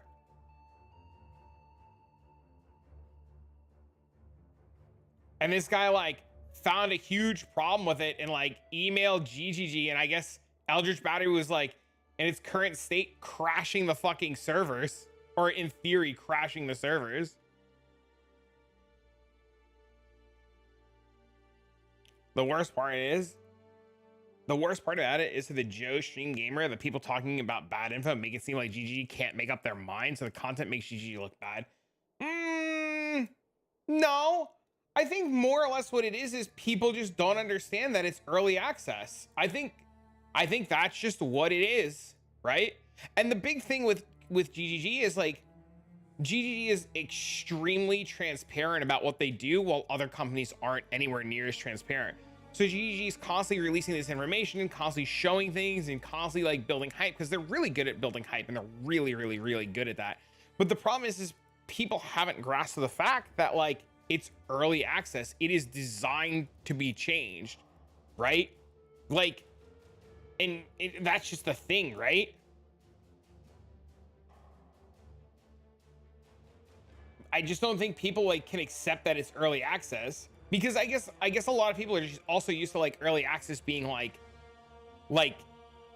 just a game that's out with info, I guess. I don't know. Isn't early access to the full game?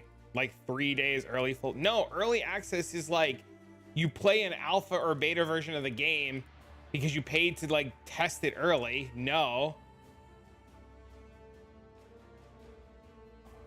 early access is I'm paying for the ability to test and play the game in an unreleased finished state.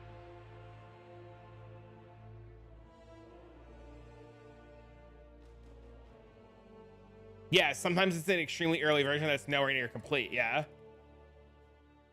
The term or the old idea of early access, like days early, is like not a thing anymore. Thanks for the follow, man. I mean, 7 Days to Die was in early access for how many years?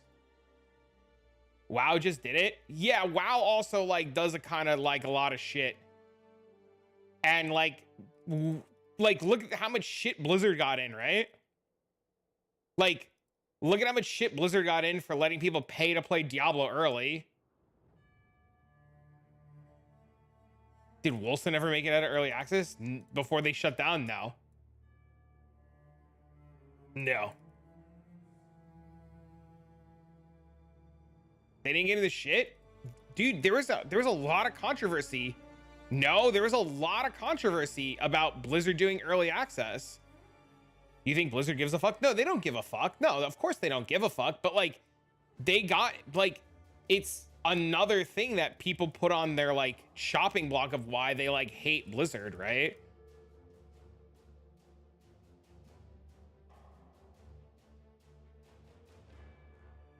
You know, it's just another thing, right? It's just like another reason why people are like D4 bad, right? There was a race that people with early access to. Oh yeah, that was a problem too, right?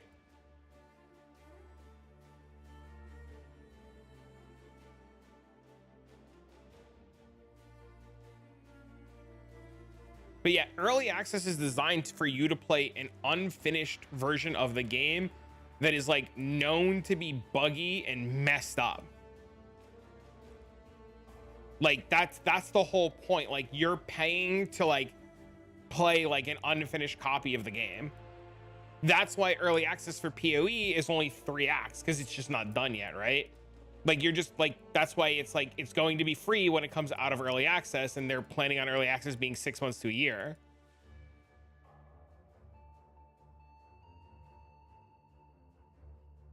You would get a 60-40 split. I don't disagree with that. But it's like old world meanings versus new world meanings, right?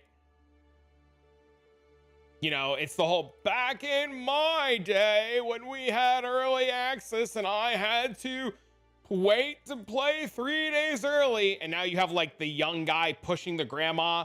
And you're like, yeah, that's okay, grandma. Keep telling me about what early access is. You know? Doesn't matter what you think early access is. What matters what the game tells you. Yeah, I mean, it comes down to the definition of like what the developer says, right? Go to bed, grandma. Yeah. Just depends on what context, you know? Yeah. It just is what it is, right? You know, we no longer have to walk up a hill 4 feet in snow, right?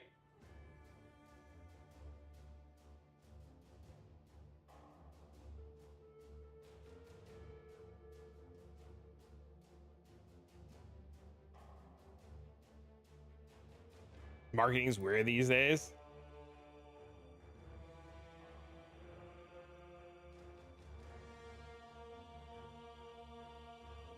Play a 20-year-old game all day? Listen, I've been playing a 20-year-old game for the last 20 years. Nothing's changed. You can still play a 20-year-old game and adapt to, to modern day mentality, right?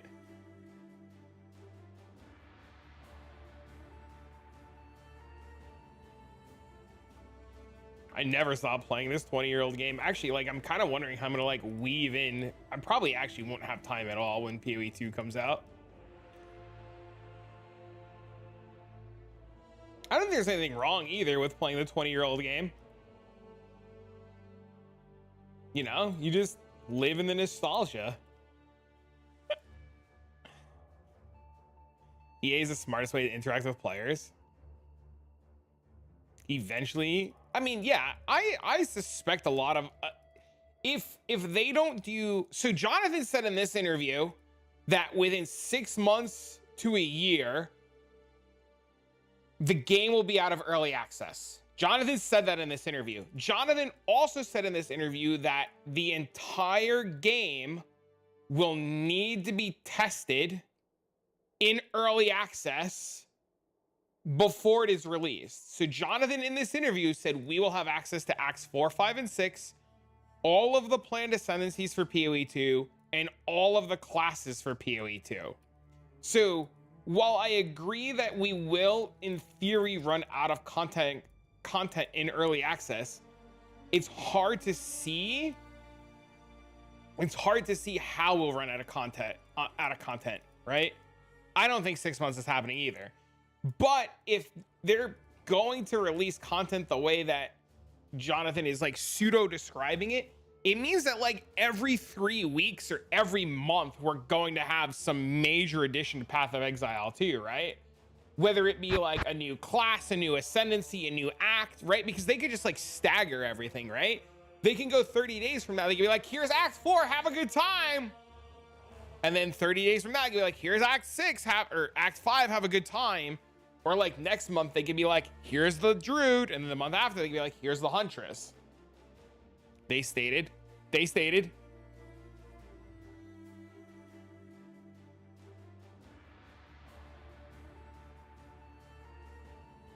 They wanted to be like new PoE leagues in time. What do they want? What do they want to be like new PoE leagues?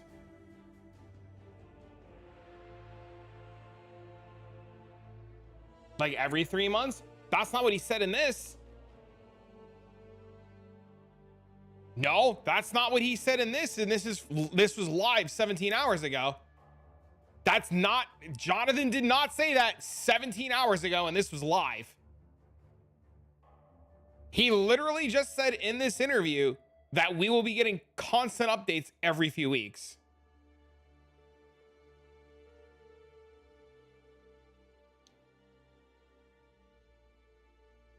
I'll actually post this for people if they want it. And I will post this for people. That's updates to the game. That's all new content. In early access, that would all be new content. And every league is just an update to the game. Every single league is just an update to the game.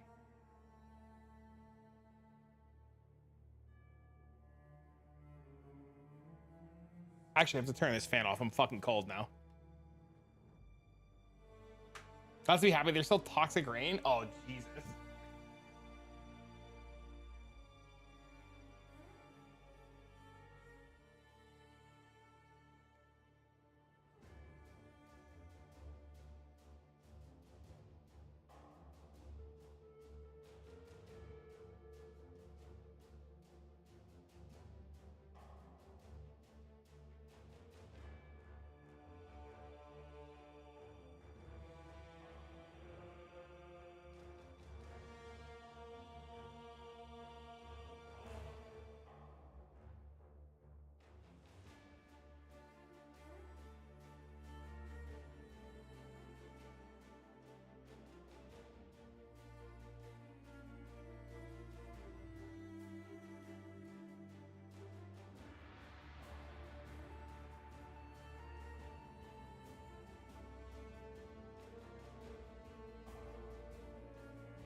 I would like all of this to be over too, but the problem is like, I have learned recently that a lot of people just constantly want to consume this content, even if it's like false, which is very weird to me. But as somebody who's learned his lesson from streaming over the years, the lesson I have learned has constantly just been give people what they want. So, best thing that I can do is just give people what they want. And sometimes they want crazy shit. And you just give them crazy.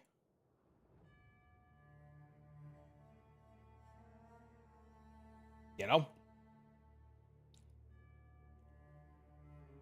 그래서 통계적으로 너무 활용도가 낮다든지 이런 부분을 저희가 확인을 하면서 밸런싱을 합니다. 하지만 저희가 철학적으로 너프보다는 이제 버프를 더 선호하는 편이고요. 아무래도 유저분들도 내가 사용하던 게 너프되는 것보다는 많은 분들이 지금 동의하지. They're not quite sure if you really prefer buffs over nerfs from their experience. I don't think so. 일단 철학적으로는 버프를 조금 더 선호를 하고 계시기 때문에 유저분들이 그래도 갖고 있는 게 뭔가 강해지는 거를 더 선호를 하신다고 생각하는데요. POE2에서는 다만 활용도가 낮은 스킬이 있어도 괜찮다고 생각하시는 부분은 그 이유는 뭐 예를 들어서 카드 게임도 콤보 활용을 했을 때만 적용되는 그런 카드, 그럴 때만 강한 카드가 있듯이 POE2에서도 이 스킬이 그 활용하는 콤보 환경이 만들어지면 강하지만 그 환경이 아직 발견되지 않았을 수도 있고요. 아니면 추후 업데이트에 새로 나오는 유니크 아이템이라든지 이런 부분을 활용됐을 때 또 새로운 빛을 볼 수 있는 스킬들이 있기 때문에 뭐 몇 가지는 조금 잊혀져도 크게 상관은 없다고 생각을 하십니다. 네, 알겠습니다. 자, 요거는 좀 질문이 긴데요. 전자의 경우 온갖 서드파티 프로그램, 외부 사이트를 활용하지 않고서는 플레이가 불가능할 정도였습니다. 뭐 POE 닌자, POE DB, POE 위키 뭐 등등 POB 등등 많죠. 그래서 유저 편의성 개선을 위해서 여러 시스템을 개발하고 있다고 들었는데 구체적인 사례를 하나만 말씀해 주세요. So POE1, it's kind of infamous for needing so many third-party tools. So you've continuously said that you've really tried to fix or amend a lot of that in POE2. So could you give us a detailed example of what's changed to mitigate that? So the main thing that we're trying to do is provide better information in the game client for the items that you have. So there's a few ways we do that. So one of them is just the hovers that you, the advanced skill information that you can get from a skill. We show a lot more information, something that you might ordinarily have needed to use a third-party tool to get. This includes things like information about minions and information about all the different components of a skill, like these kinds of things. So we're trying to be a lot better with that.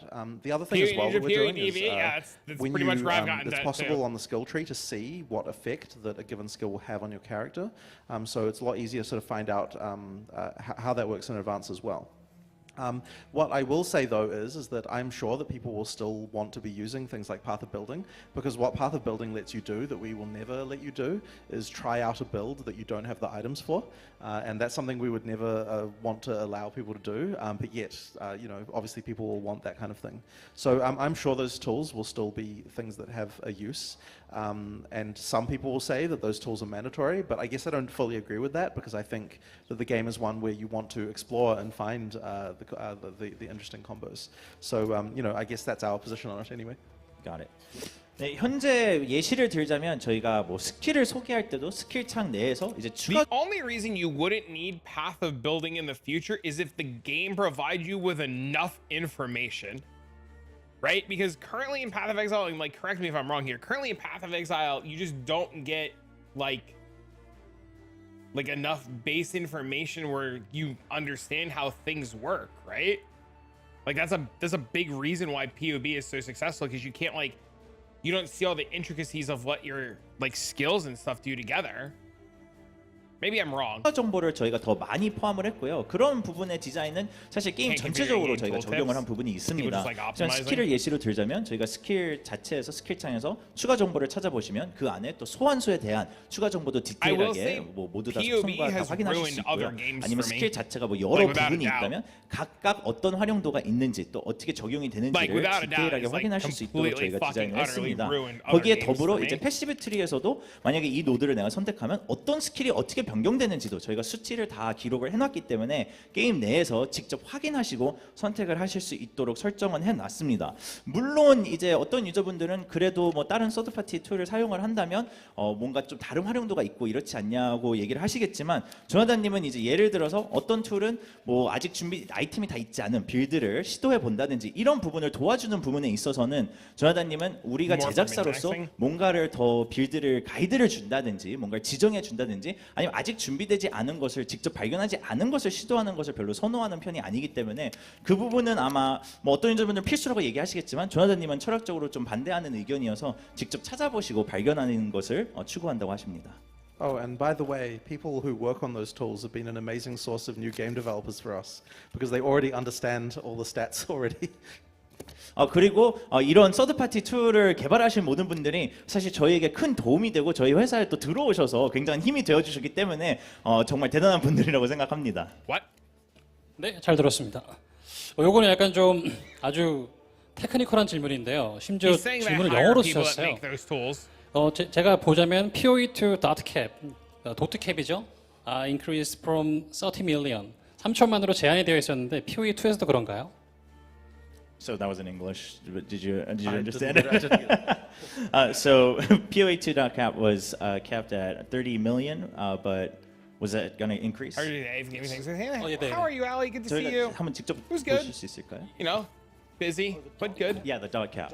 How are you? How's mom? Oh, okay. Did you do your cruise yet? You know, I actually don't really know the answer to this question. I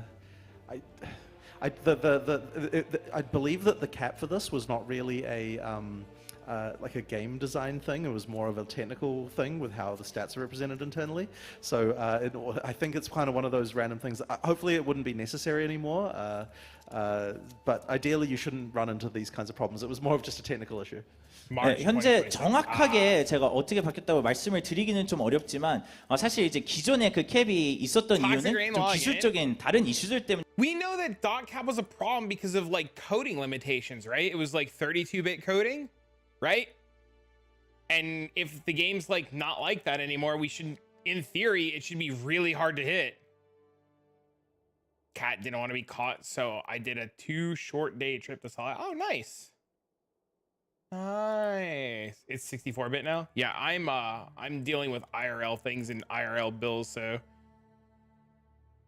I can't travel or do anything. If they squish the numbers, it won't matter for 8 years.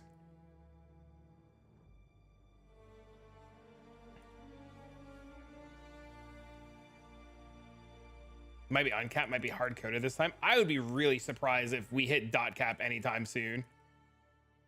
I would be really, really, really surprised. 존재를 했었기 때문에 지금 생각하실 때는 비슷한 이슈는 POE2에서는 없어야지 이제 정상이라고 하십니다. 네, 알겠습니다. 다음은 이건 좀 신선한데요.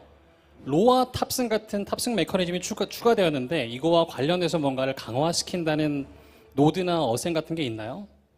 어떤 로아 탑승 탈 것. So mounts.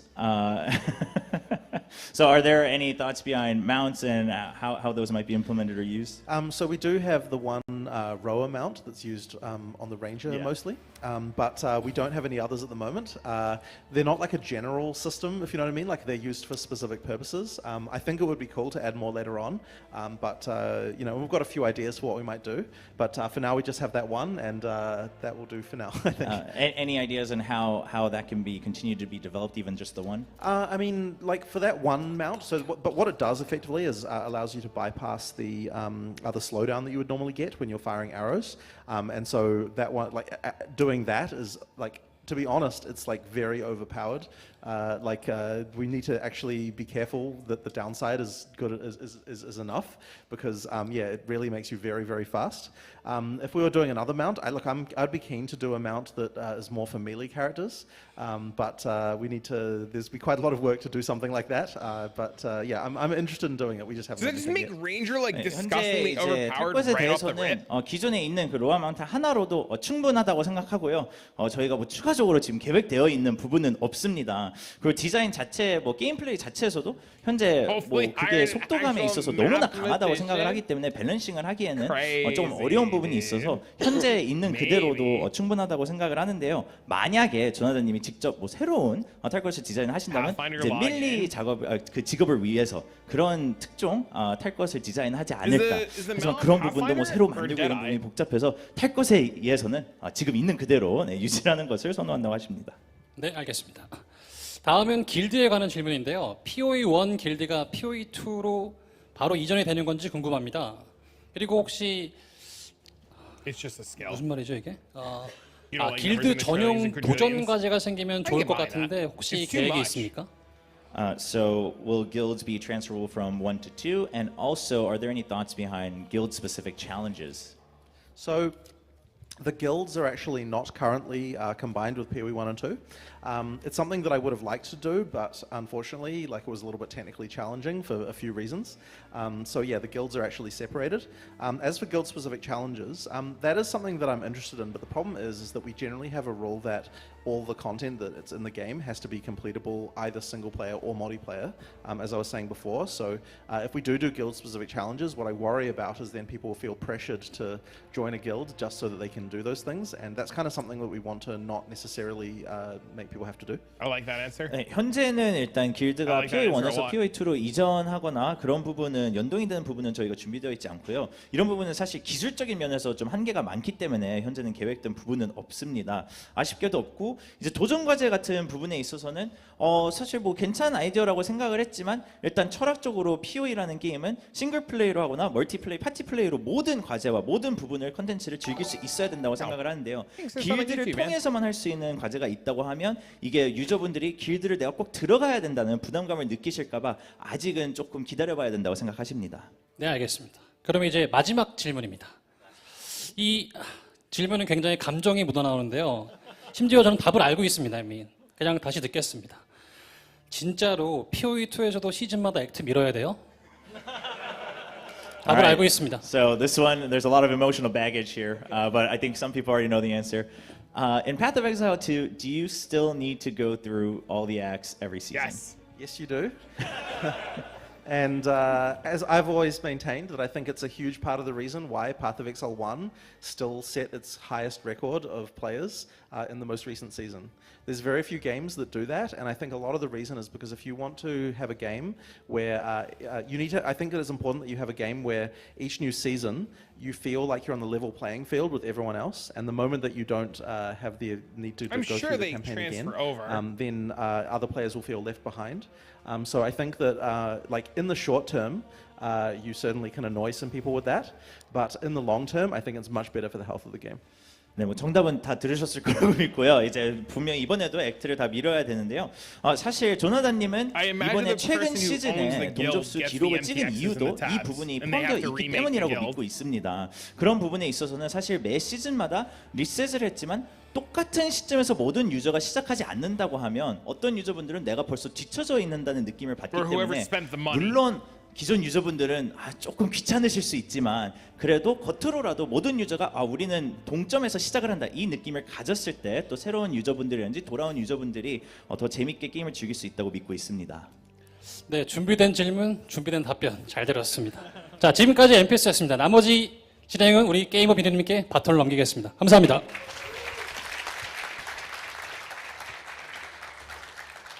유배자 대표로 나와서 또 저희를 도와주신 NPC님 너무 감사드리고요. 이렇게 또 인터뷰를 진행해봤는데 이런 인터뷰를 몇 번 해봤지만 이렇게 시원한 답변을 들은 적이 사실 몇 번 없었거든요. 물론 방금 질문은 제외하고요. So he's done several interviews like this, but he's never felt so kind of relieved about all the answers, except for maybe the last one because it's kind of the expected answer. Yeah, fair enough. 뭐 마지막 건 어쩔 수 없죠. 자, 어쨌든 그래서 저희는 이번에 이제 질문이 끝났기 때문에 이제 막을 내릴 시간인 것 같습니다. 우리 생방송 함께 해주신 모든 분들 너무 감사드리고요. 그리고 지금까지 고생해주신 우리 통역 초구라님과 또 조나단님께 한번 박수 한번 큰 박수 부탁드리겠습니다. We heard that you have to get moving again. Yes, I'll be flying out this evening, and then as soon as I get back, you know, I've got a lot more work to make sure the servers can stay up for everyone who wants to play. 오늘 저녁에 바로 다시 복귀하셔야만 합니다. 너무 감사드리고요. 오늘 함께해 주신 유배자 법인이었습니다.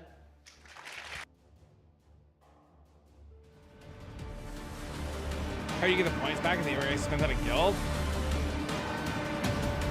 I imagine if you donated points to a guild, they're just fucking gone. And the guild gets them, and whoever owns the guild has them. That's my guess. If you find out any good information, please let me know. Because I have a buddy who is in the same fucking boat right now. There's a Ziz interview on Monday. Yeah, I got a buddy who has just not been thinking about it, and he's internally screaming in our group chat about guilds, and he spent a lot of money on tabs. So, but he's doing the whole not gonna worry until it's out kind of deal.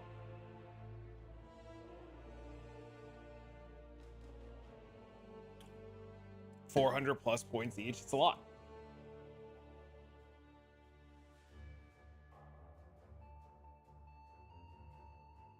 So the next one that's supposed to be really good that has Jonathan is this one from 4 days ago. But my big worry about this one is that it's already outdated. Has anybody watched this one with legendary drops yet? Is this one worth watching? Does anybody know? Before we like go down this rabbit hole. Absolutely, it is good. It's very, very good. It's worth it. Okay. Just making sure. They talked more about other stuff. Okay. All right, let's do it.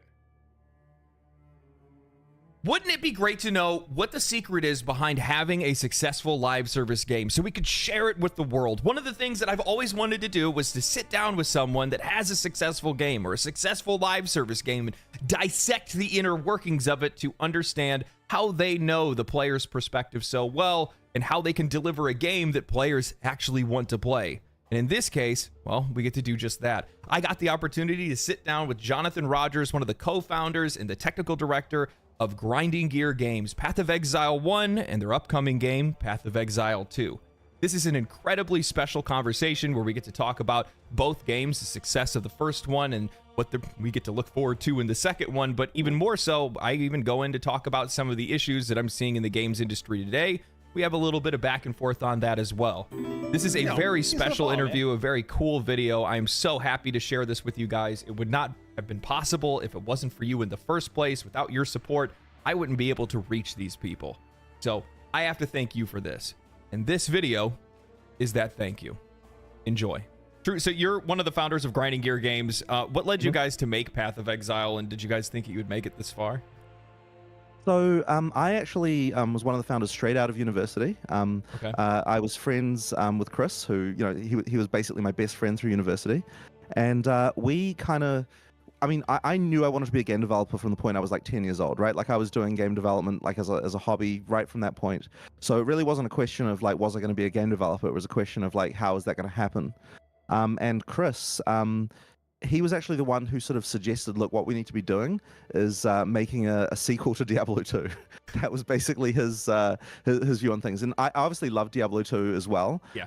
But like I wasn't like, at the time when he was suggesting this, I wasn't still a player of it. You know what I mean? Like I'd played it a huge amount earlier, but Chris was still deep in Diablo 2 and obviously loved the game. But he just made a really good case for the fact that, you know what, like there hasn't been a game that got the whole formula right for a really long time. Like there was no evidence at the time that Blizzard was making it, right? Like we just had no idea. Yeah, there was like a 10-year lull or yeah, something, right? Yeah, it was that because I mean, that's the whole thing. But effectively, they hadn't announced anything. You know, like as far as we were concerned, it was just like here's just a game that was still selling. By the way, like people were still selling physical copies of Diablo 2. Yep. Like. Yep. It might have been like 10 years later or something like that. Game was still selling like hotcakes. It's still good today. Yeah. And so you had a game and it's like, okay, no one's made like a true successor to this thing. It's still selling in stores. Obviously, people, there's still a huge amount of demand for this stuff. Why the hell, like, are we not the ones doing this? So, yeah, I mean, basically, we decided, hey, we'll just get started.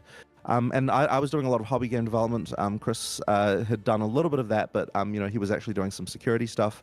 And we were just like, okay, like, well, let's just do it then. So yeah, we just started writing code and getting things done, and we went a long way. And I remember at the very beginning, because like we actually did like think, okay, well, what is the what would success look like for doing this? Like, if we're going to do this, like what would we have to actually achieve? And the thing that we thought that we needed to achieve was effectively 10,000 concurrent players. That was the amount that we sort of worked out that if we had that, the amount of money that we would be making would be able to support the studio, and everything would be okay. So that was kind of our like what we were trying to do. So anything beyond that point, as far as we were concerned, was just gravy. You know what I mean? Like everything beyond that was great. So yeah, I mean, we pretty much achieved that like right from the start. Like as soon as we had our closed beta, like things were going well and the company just did really well. So yeah, it's been pretty crazy. But yeah, I mean, as I said, like that was kind of our thing. Like we never really at the time sort of thought that we weren't thinking like we had to be the biggest game ever. We were just like, we can be sustainable if we have 10,000 concurrent users. So that's the audience we need to attract. If we can do that, then we're good. And so that was kind of our thinking. I think the sort of the grander scale is something that it wasn't really in our mind. Yeah. So I mean, obviously, Path of Exile has been a bit of a standout success, especially like with free-to-play games, ARPG specifically. I still think there's not a lot of competition out there. Even you guys saw an opportunity, and I mean, we've had a couple of games come out over the last few years, but nothing in the same vein. What do you guys attribute to the game's longevity and its success? So when we started, I guess what we saw was there were kind of like 5 pillars to make a good action RPG. Like there's what and these are the things that we thought, okay, like there are people who have some of these, but did you see me share his Empyrean tweet? Unless you're talking about a completely different Empyrean tweet. Hi, Trav. Hey, what up, man? Yep, thanks for the resub, bro. Are you talking about a different? Which Empyrean tweet are you talking about?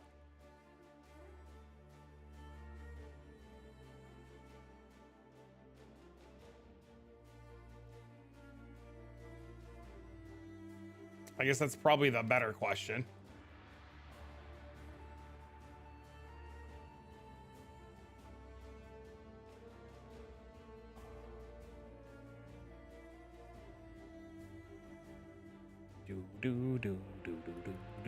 Sorry, I didn't catch your reply regarding the last one. Which tweet are we talking? Is there another tweet besides his like? Are we talking about the? Yeah, I retweeted it too.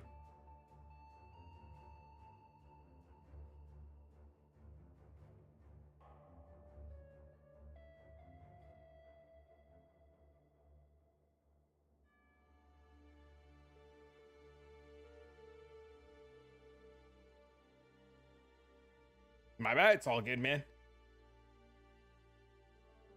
All good, homie.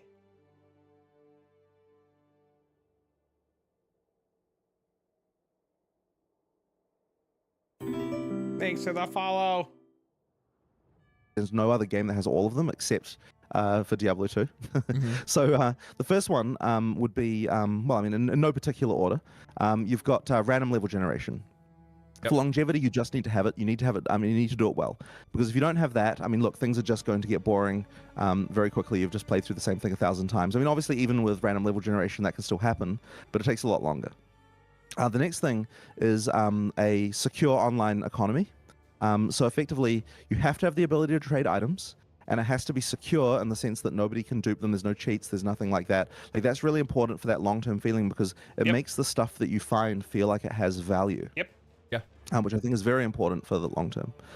The next one is that you have to have a random item system. So, and what I mean by that, what I mean is like the item system has to have elements of chance.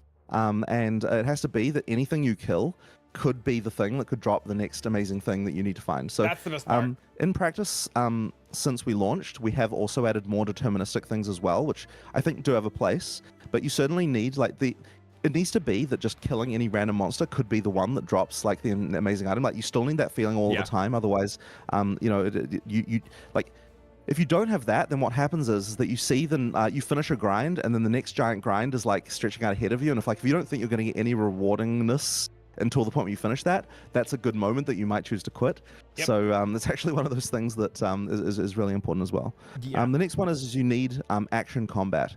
And at the time, the reason why what we were talking about there is as opposed to the kind of more MMO style combat that you had back then, which was like very like just everything's on cooldown, like you have a million abilities and it's just kind of like one thing after other. That sort of cooldown rotation, like sort of slower paced combat that you had from the MMOs at the time. And was that all of them, or did I say 4? I can't quite remember now. Where was I up to? Did I miss one? Maybe, I think so. No, right. So there was the other one. The other one was a deep You said the loot system and of the character action combat and the Yeah. trading. Yeah. So a deep system of character customization. So effectively, you need enough depth in the way that you build your characters to make it so that you're willing to play through the same character. So not through the same character, through the game again, but with a different build, so that can still be interesting to you. And that was something that D2 didn't really have as much. But one thing D2 did have was the concept of the ladder reset, which is effectively like the fresh economic start. And that concept was ultra important because, and once again, if you're doing ladder resets, then you need to have the ability for your character to be different every time. There needs to be lots of build variety and things that you can do. So just really quick. So when he said D2 didn't have that, that's literally because Diablo 2 only kept one build as like the go-to build and provided no change and no support at all to other like classes or content, which is why I mean, I never really started using my Twitter until POE2 stuff, and I need to start using my Twitter more. That's like my own fucking fault. The only reason that like D2 has any sort of resemblance of depth at all right now is 100% because of like player made mods. Like if players didn't make mods and add updates and stuff, right, like D2 probably would just still be like stale. And I think I unfollowed you on Twitter. Okay, well that's fine. You don't love me anymore. I get it. It's understandable. It's fine. I'm crying myself to sleep. You don't write me or text me or call me or anything anymore.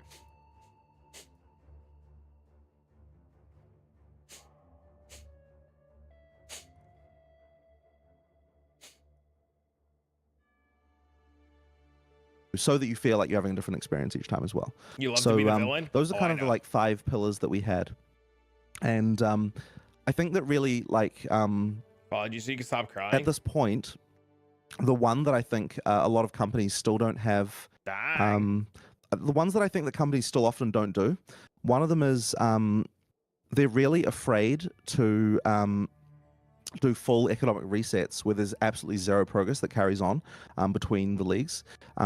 That's something that so a lot of companies are doing seasonal content now, but the thing that after they do the first one that players will always say is, oh, we want you to have some way to skip the campaign, we want to have some way to to blah blah blah keep, right? They're going to say that, right? But I think it's actually ultimately long term very harmful because it means that like when you have a full economic reset, it means that new players can join your game and not feel like they're behind everyone.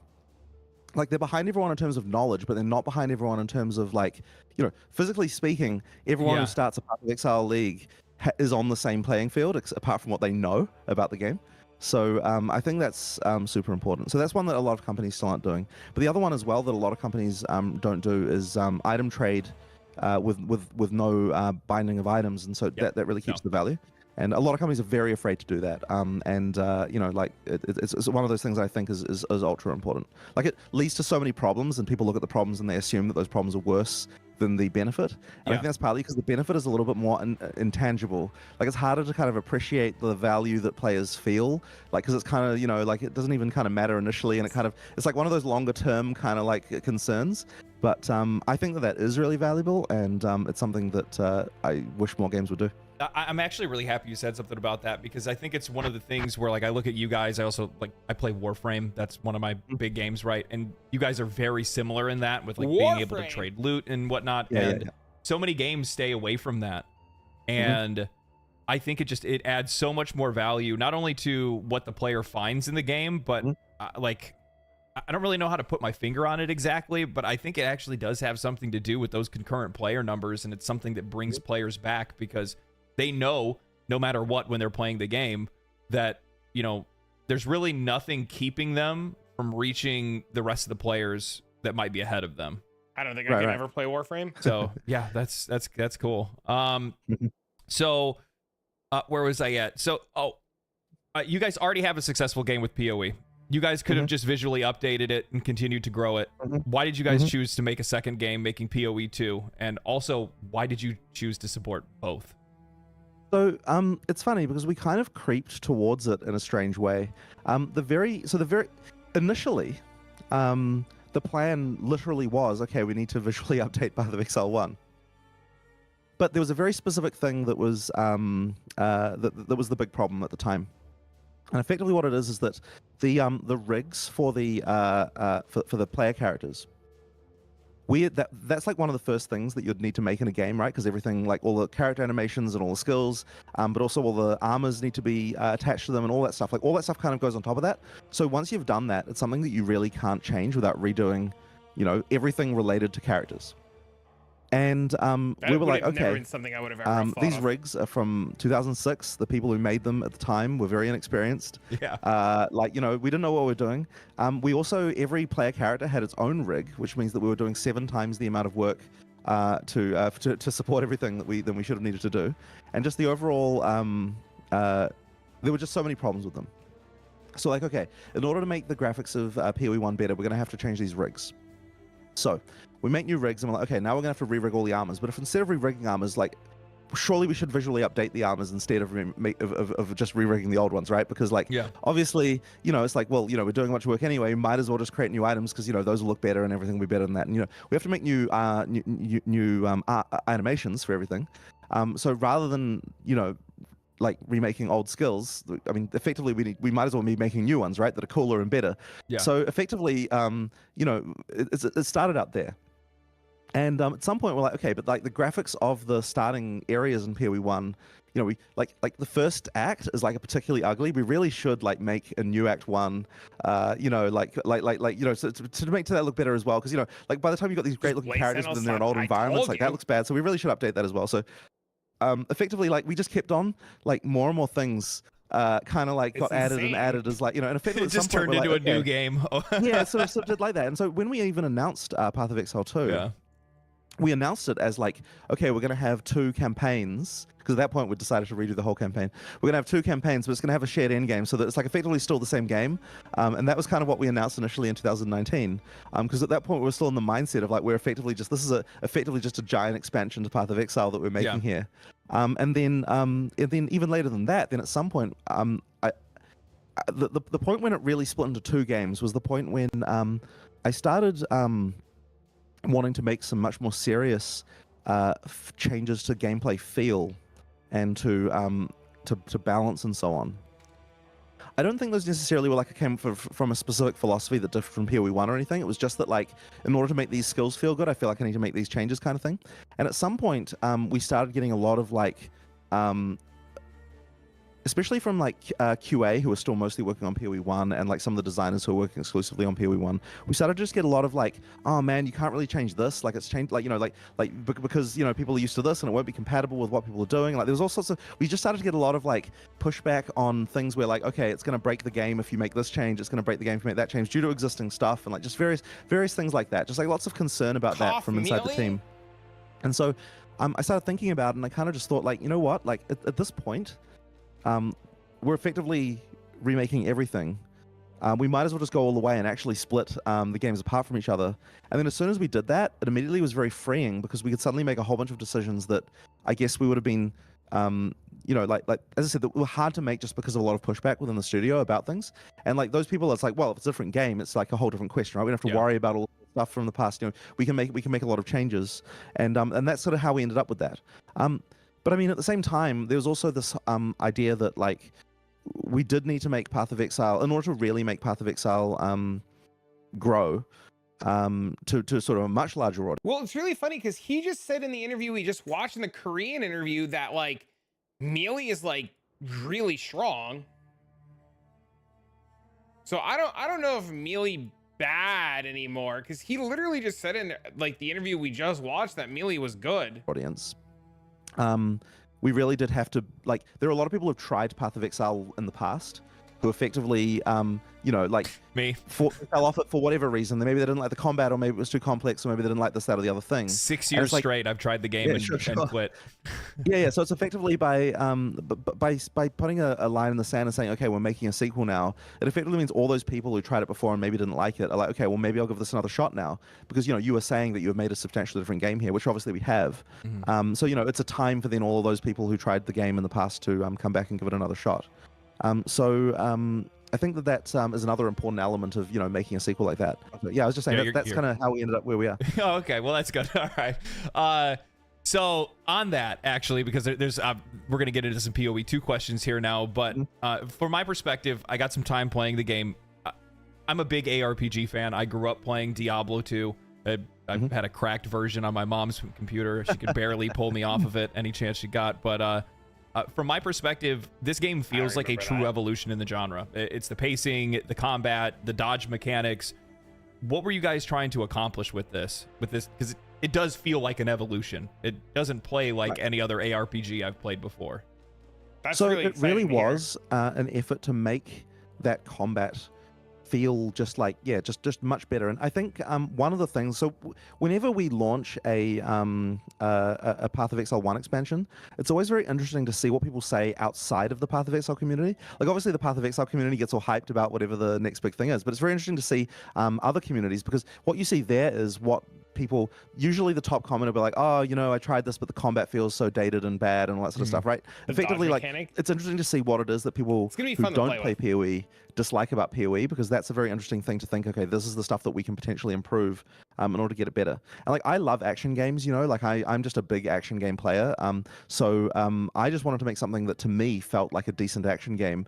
You know, like I want to kind of be able to have the best of both worlds. I want to be able to feel like an action RPG as far as like all the stats and like, you know, interesting stuff like along the traditional like looter type game. Build diversity, but I also want, yeah, but I also want you to be able to approach it like an action game, you know, where you know, you've got mechanics that you can dodge, that you can understand, like, you know, you can see everything's got wind up, so you can see like you know what's going to hit you. You can learn mechanics of bosses, like you can effectively POE2, man. I think if your character is weaker, you can overcome some degree of that in POE2 with play skill. But then at the same time, if you're if you don't have as much play skill, you also can overcome some of that by getting more stats and doing more grinding. So ideally, we can kind of get the best of both of those worlds. But yeah, I mean, it really just comes down to, I'm an action game fan. I want us to be good on the level of an action game. Yeah, so actually this lines up perfectly with this. So one of the things that I noticed actually getting hands-on time with the game was that every encounter that I got into, regardless of whatever character I played or how far I got into the game or how much gear I got or skills or whatever it might be, every single encounter felt meaningful. And it was in a way, and I was talking to some of the other creators at the event, and I said that this doesn't feel like a second monitor game anymore. Because like Path of Exile, Diablo, these are games I got YouTube up on the second monitor. I'm watching something else, and I like it demanded my attention at every given moment. Otherwise, I very easily could lose, even though it was fighting something that otherwise I could probably overpower. Oddly, it reminds me of Elden Ring in a lot of ways, because it's just that engaging. How did you guys manage to create that kind of feel? Was that the intention, and what kind of impact do you guys think that's going to have on the gameplay overall? So we really do want to make sure that, especially the first time you play through the campaign, that the combat isn't, and I mean, I think that the word around here that often says we don't want the combat to feel trivialized, Like we wanted actually, yeah, like as you said, we want it to feel meaningful.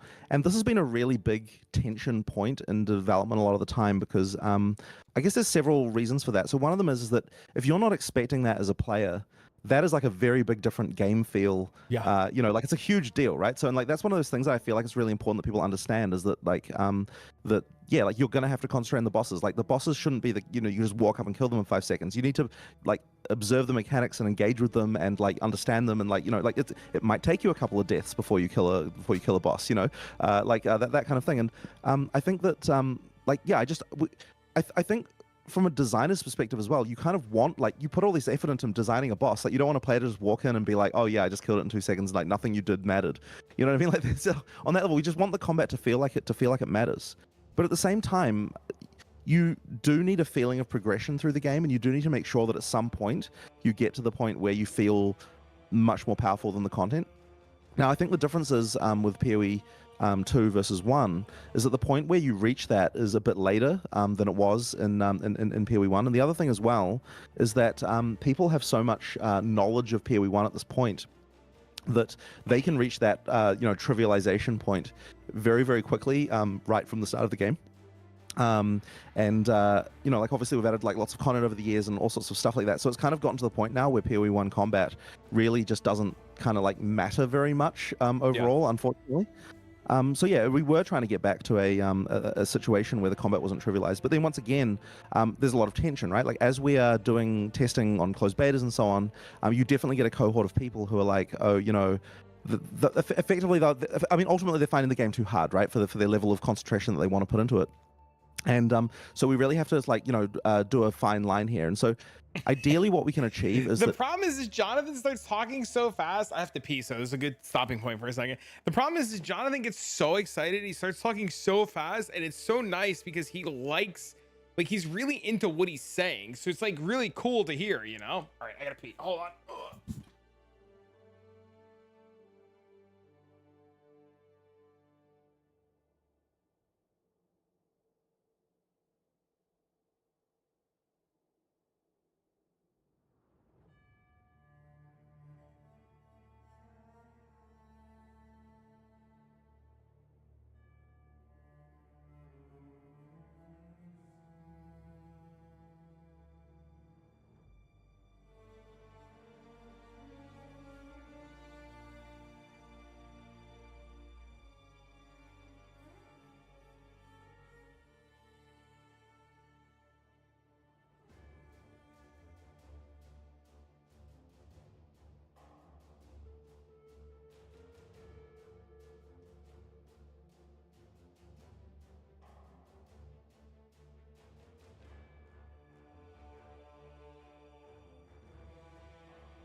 if you are finding something too hard, you can go and grind. You can get a level of power from what you're from the stuff that you look around the world, get more stuff, and sort of come back. And that's like a thing that you can do.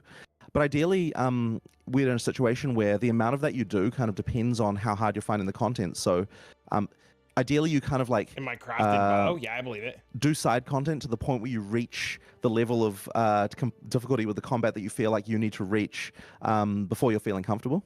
I got And you. Okay. it was actually a realization that we had relatively recently, because there was actually an interesting thing. You mentioned Elden Ring. There's actually an interesting thing I noticed with Elden Ring, which is that if I'm playing Elden Ring and I try to kill a boss and I can't kill it, then what I do is I just go and do some random side content until I feel powerful enough to come back. And that was something that Path of Exile 2 players You're glad in you did the the closed swap? betas were Why is not that? doing. Oh, now you know. And I was kind of like, well, I mean, it's a 20-year-old game, right? So the 10% of a difference, and 1% of a difference isn't going to be that was something noticeable. that Path of Exile 2 players in the closed betas weren't doing. And I was kind of, well, why is this? Like, why is it that people just slam their face against a boss again and again and again in POE2, where in a game like Elden Ring, you'd go off and you'd and you would Was there do a something fly? else. Did I miss it? And the thing that I realized is that in Elden Ring, you have a map that invites you to to the idea that there's other stuff out there that you could find, and that there's all sorts of stuff on there. And you kind of realize, oh, you know what? There's other stuff I could be doing if I'm not enjoying this. And Path of Exile 2 initially, the map didn't really kind of bring across any of that. So recently, what we decided to do is make sure that on the map there's like icons for all of the like side content and little extra things that we've put around the area, so that when you open that map, you kind of feel like, oh, there's so much stuff here that I could be doing. And so then it kind of just reminds you of the fact that if you're having trouble with a boss, you're like, okay, well, you know what? I'm just going to go off and do something else. And if you do that, you will get meaningful upgrades, because we've also made sure that all of that content has interesting like fixed drops or just like little things that they can do that will give you a meaningful upgrade that will potentially make you stronger to allow you to defeat that boss. So that was something that we it's not an obvious connection between how come people are finding bosses frustrating to like being, oh, we need to improve the map, but that ended up, I sort of realized that why is it different between these different games, and I think that was very important. So adding that has actually It is on his fucking face. Improved the experience, I think, quite a lot. Yeah. Jesus, you get. What? Just go away. Oh man, it's so crazy that you say that about the map, because the wild thing is I was thinking about it while I was actually playing the game, because I had gotten to a boss that absolutely handled me, and then part of me was sitting there thinking to myself, I'm like, I can beat this by skill, right? Like I can just pay attention, learn the mechanics, dodge all the mechanics, and do my best not to get hit, and beat the boss that way. And then I opened the map and I saw there was like a bunch of mini bosses that I hadn't even touched yet. And I was like, well, let's go ahead and go around here. I'll probably get some skill gems or some uncut, support gems off of them, be able to build something out, maybe find some better equipment or whatever, and then come back a little bit later. I did that. Sure enough, got better support gems, got better higher end skill gems and some better equipment, came back, handled the boss. It was still tough. I'm not going to say like I didn't have to try anymore. I still had to try. But it felt a little bit more measured because I was actually dealing enough damage to take it down within a realistic amount of time, right?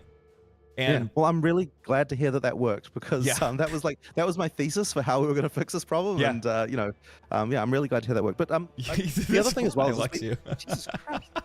Go away! Somebody get a fly swatter. Like smelling here or something? Yeah, I don't know. When was the last time you left the office, man?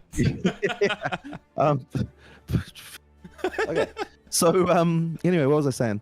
The other thing as well, though, is it really did force us to create a lot more of that side content throughout the game as well, and I think that really helped, because having all those like kind of little interesting encounters has just made the game feel so much more alive. Like there's just there was tons of cases where we did things like we would so it's funny because we've got all these bosses in the game, there's like tons of them everywhere, but then we also have things that I guess like they're still sort of bosses. I think if you look at a lot of games, you would still consider them to be bosses. But effectively, they're like hard-coded rare monsters that have specific abilities. And a lot of the time what we've done is we've taken things from like later in the game and moved them earlier to use them as like a boss in that sort of area, things like that. So, for example, I don't know if in the forest you found that that witch in the witch's hut. Yes. Was that a thing you found? Yeah, you did? Yeah. All right. That's where I got some like leveled up potions or flasks. Yeah, exactly. So that witch actually comes from Act 5. That was just one of the regular monsters from Act 5. We took it down. We added this like frost breath ability, Yeah. And then like, you know, added a little bit of stuff around, like, you know, you walk in and there's the cauldron and then she disappears and goes behind you, and like, you know, a few things like that. And it's like really quickly we were able to create a little encounter like that. And if you're in Act 1, a random Act 5 regular monster feels like a boss to you. Yeah. So that's like just like a nice way to just add little bits of content. Like we've kind of done little things like that all over the place, just like little touches that add, you know, that just make the game world feel a lot more alive, and allow us to drop specific items. So yeah, that one, once again, that one's designed to specifically give you potions. But actually, there's another interesting one with that one, which is that I don't know if you found in the previous area there was a little camp with some zombies that drops a skill gem. You might have missed it. Yeah. No, I got it. Okay, so basically, so if you miss that one, then the reward that you would have gotten from that one will also drop from the witch in the next area. Oh, okay, all right. So effectively what this means is kind of like a catch-up account where we can effectively say, okay, there's all this random optional stuff around, but if you miss some of it, then we can forward some of those drops on to a later point, so that we can still sort of make sure that you, at the beginning you sort of have a reason. Like we want to try. What we're trying to do there is we're trying to make sure that the bottom of you know, the people who are the most unlucky effectively still have a reasonable experience. So that's the kind of thing that we can do to there's like little tricks like that we can do to make that more interesting. That's incredibly smart, and it worked. So there you go. I'm happy your plan worked there. So actually, along with like missing content and stuff like that, I am the quintessential new player for Path of Exile. I've tried the game like 6 times over the last 6 years. I fell off every single time. It wasn't until Settlers of Kalgur that finally got me, mostly because I could respec using gold. Right. That's really what it was. I couldn't tell you how many times I had bricked a character just because I couldn't figure out how to build. I get like to the end of the campaign or near the end of the campaign and just get smashed. You guys have made a lot of changes that have made the game far more accessible. It's obvious that you're trying to aim this towards newer players. How do you guys manage to balance something that is going to be good for new players while still keeping the game the same for those hardcore players that they've come to love for Path of Exile? Yeah, so it really comes down to trying to remove what's called incidental complexity. So effectively, you have what you might call necessary complexity, which is effectively in order to get the depth that you want, there's a certain amount of complexity you need to be able to make the system work at all. But then also you have incidental complexity, which is effectively things that are complicated where simplifying them doesn't change the depth of the system at all. And a great example of that is the way that skill gems work, where previously skill gems were on items. It meant that every time you upgraded an item, you had to worry about your skill gems. That didn't change anything about the options that you had for how to combine skill gems or anything like that. So effectively, I would class that as incidental complexity because it's something that made the game more complicated, but it didn't change anything about what you could actually achieve in the system in terms of like how you what the ultimate way that you know the combos you can do, anything about how you build a character. All it did was just get in the way. So effectively what we're trying to do is just remove all that stuff that's getting in the way, that's not making the game deeper, while keeping all the stuff that is necessary to make the game interesting and have interesting depth. So if we can do that, then I think that we will have something which, you know, new players are going to find a lot more friendly. So yeah, like the skill system being a great example. I mean, things like making respecs easier in gold and stuff like that stuff all really helps. There's just a lot of these things, and really, you know, like what we were doing before, you know, some of that stuff just wasn't really necessary. You know, it was not improving the game to do it that way. So the answer there is like, you know, yeah, effectively, yeah, I believe that you can have it both ways, but at the same time, like, I never want to make a decision that's going to make the game less deep. And it's very interesting because, like, obviously that can be something that you know, can mean different things to different people. So like, here's an interesting one that was like a one recently that we changed, which was that we changed from 5 flasks down to from having 5 flask slots that you could do whatever you wanted with, to having just a life slot and a mana plus slot. And getting rid of the piano keys. Yeah, exactly. So you could look at that. Obviously, we're trying to solve a real problem because that one actually came out of the fact that whenever I was actually watching new players play, the thing that they would screw up the most was using flasks. Like they would press the wrong button, they'd do one that was empty. There was all sorts of stuff that they'd be doing there that that just wasn't that was causing them to die. And I was like, at the same time, you've also got the whole flask piano thing, which is like, you know, not great. And but the thing is, when we first said, okay, well, what if we just had you know, 1 mana and one life slot? the first reaction to that is, oh, you're simplifying the game, you're dumbing it down, this kind of thing. Like, this is something that we have to be worried about. So then it's like, okay, well, how can we have a system where we can bring back some of the interesting build choices that you felt like you had before, while not bringing back all of the annoying garbage that people had to do and like all the stuff that was making new players fail. Yeah, the physical actually having to use the potions part. Yeah, exactly. So that's when we thought about, okay, well, what do people really want the variability of their flasks to be able to achieve? And the answer is they want solutions to things like getting frozen and like, you know, fire, like burning and this kind of stuff. They generally using those flask slots for things that aren't even life and mana. So then we're like, okay, so we're going to add this new system called charms, and they automatically trigger, and they still give you some interesting build choices, but they don't require the physical dexterity of having to, you know, of having to hit all these different buttons all the time and knowing which one to press. And so like that's another great example of like, okay, we can do something which is like we've got a way to keep the depth, but we've also got a way to simplify things down and make things easier.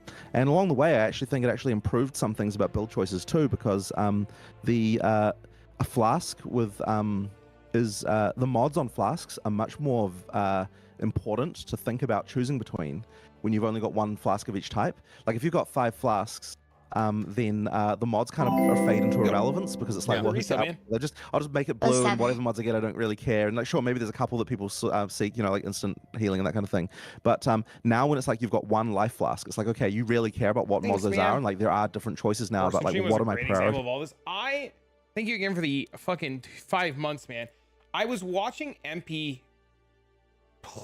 Okay, so MP was watching Force and Play, and he was doing commentary on it. And MP was saying the same thing when Forsen was like in Act 1, and he kills Brutus, and he goes to the next zone right before Mervale, and he finds the pathway blocked. And MP was like, "This is such a fucked up thing for new players because." This thing tells you need a key, but you don't get the key to Act 2, but you got to be like knee deep into Act 2, and you got to kill a mob that gives you a key that you turn in Act 1 to unlock a pathway that you never interact with or ever take." And I was like, I've never thought of it like that. That's so weird.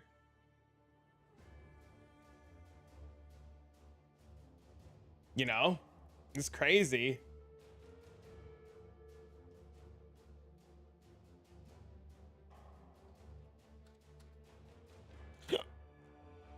Here about what I want in that flask, so I think that actually improved depth in some ways as well. So that's just kind of a long rant about a very specific system there to give you a kind of example. But effectively, that's the kind of design process we go through when we're thinking about like how can we improve things for new users without actually breaking any, like removing any depth for high-end players while still having all these build choices that are going to matter in the long term. So I think that's really smart because the thing is that looking at the charm system for the potions specifically is that you guys not only simplified it, but then you actually ended up creating more depth in a system simultaneously. So not only did you make it more accessible for a newer player, but also now more seasoned players have to balance, okay, well, I'm going to be doing this. I want to make sure that I have fire resist, or I want to make sure that I have frost resist, or whatever it is, and I have to fill whatever gaps with my build that I have. Well, that's how I'm going to, use my charms. Now they're hunting for charms, or they have charms that are filling up their stash tabs and whatnot. And I think that's really smart. That's smart. I like that a lot. So as another one of my like new player things is that when I always came back in to try Path of Exile again, obviously every single time it was around a new league mechanic. And this last time that I got through, the Sellers of Kalgur was very easy to kind of get used to. It's something similar you've seen in a lot of other games and whatnot, so it was pretty familiar to me. But when I actually finally got to the end game for the first time, got to maps and everything like that, I was yet again lost, and my only solution was like 2 or 3 hour guides from Zizrain or somebody like that, right? And I'm like, it's not really what I wanted to do. I try to play games as blind as I can, and I was wondering, when it comes to the end game, do you guys have any plans to maybe nudge new players into the direction of maybe end game solutions that are best for them, or are there ways for players to be able to discover that?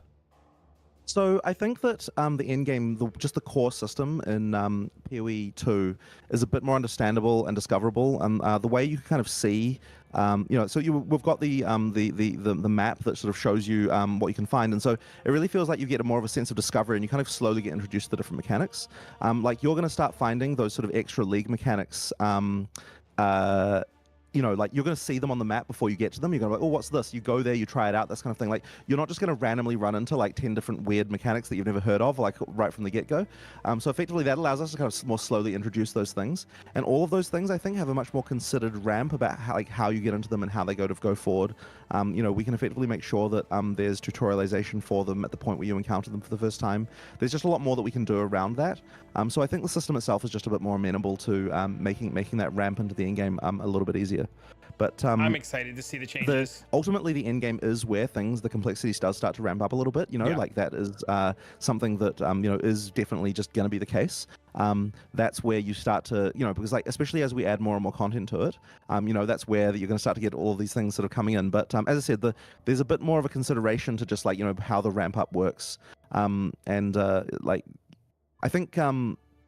The other thing as well is that if you just want to concentrate on one mechanic as well, that's something that you can do very easily in POE2. You can do that in POE1 as well. Yeah. But like the way that you do that, I think, is a little bit more obvious in POE2 as well, with the way we've got the tablets and the towers and stuff like that. Like I think that the notion of like, okay, I'm gonna just do breaches and I'm gonna try and seek this out. I think that's a bit more obvious too. So and then also the progression systems for all of them with the different trees. That kind of also I think.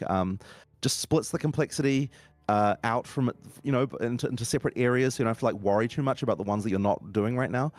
So I think that sort of helps as well. So I'm hoping that will improve things. But I must say that the end game is where we've had the least amount of closed beta testing stuff done. It's only recently that we've able to get people testing that at all, and so that means that we've got the least information about how new players react to that.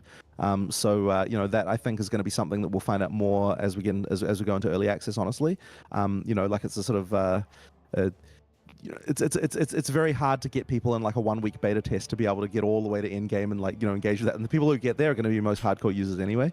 So there's like that'll be very interesting to see how new users react to that end game system. Yeah, for the end game stuff, at least what I saw from like the presentations and whatnot, I'll immediately say I think the map system in general is like light years ahead of what it is for POE1. It's so much more like easy to read and understand and see what's going on than it is in Path of Exile 1.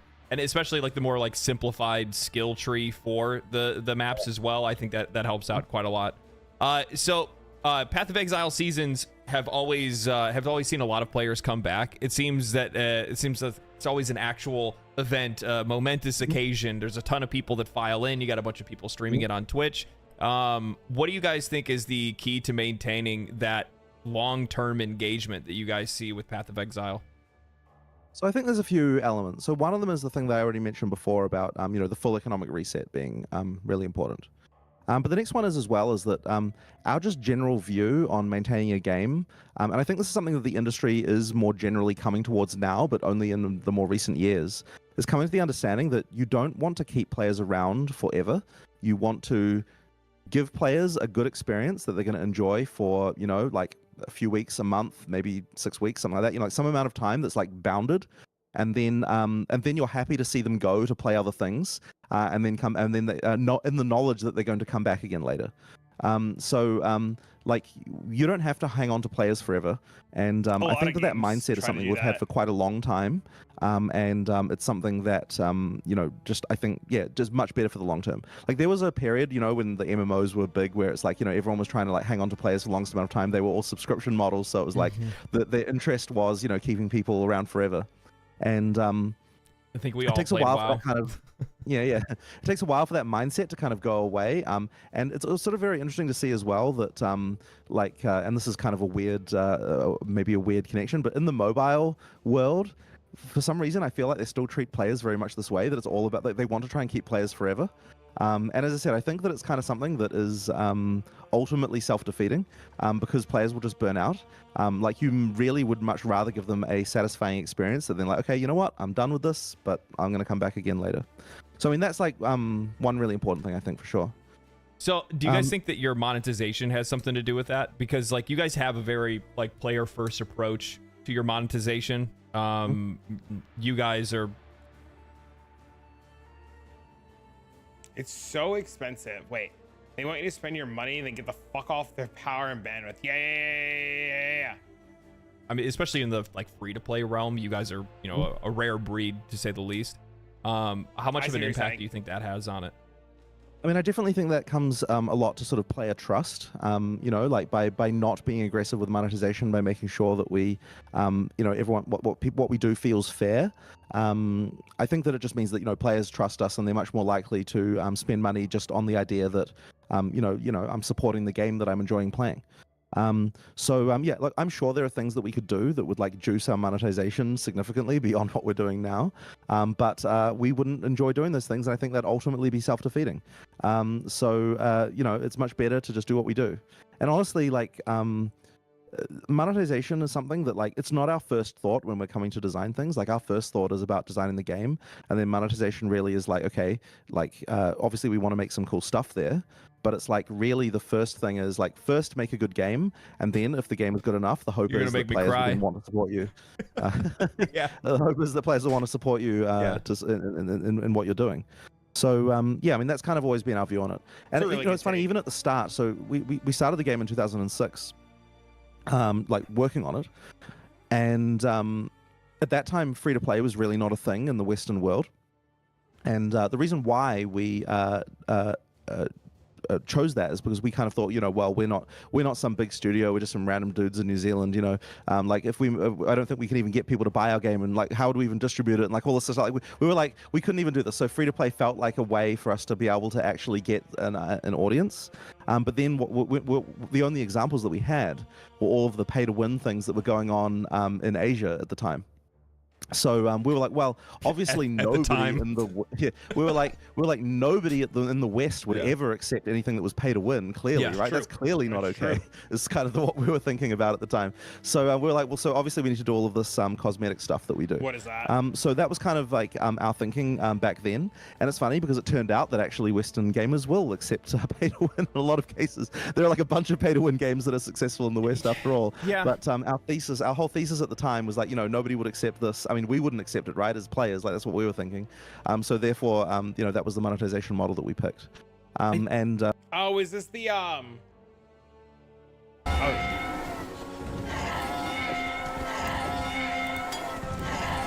Oh my god. Was there one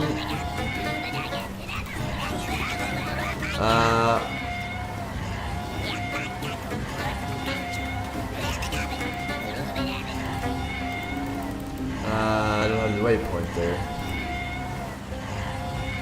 Is this so important for the quest?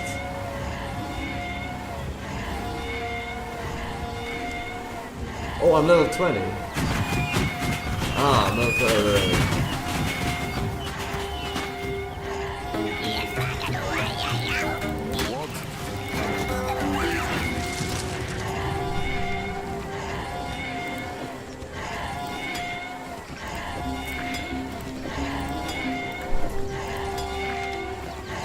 Medium flask. Greater.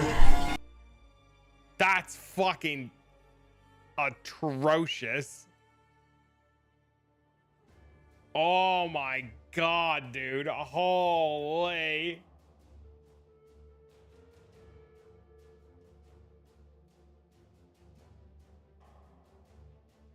The 10 minutes sorting medium flat. I mean, that's just how it is for new players. Right? That's literally the new player experience. And that guy's like not a dumb gamer, right? Like he's not like your average fucking moron, right?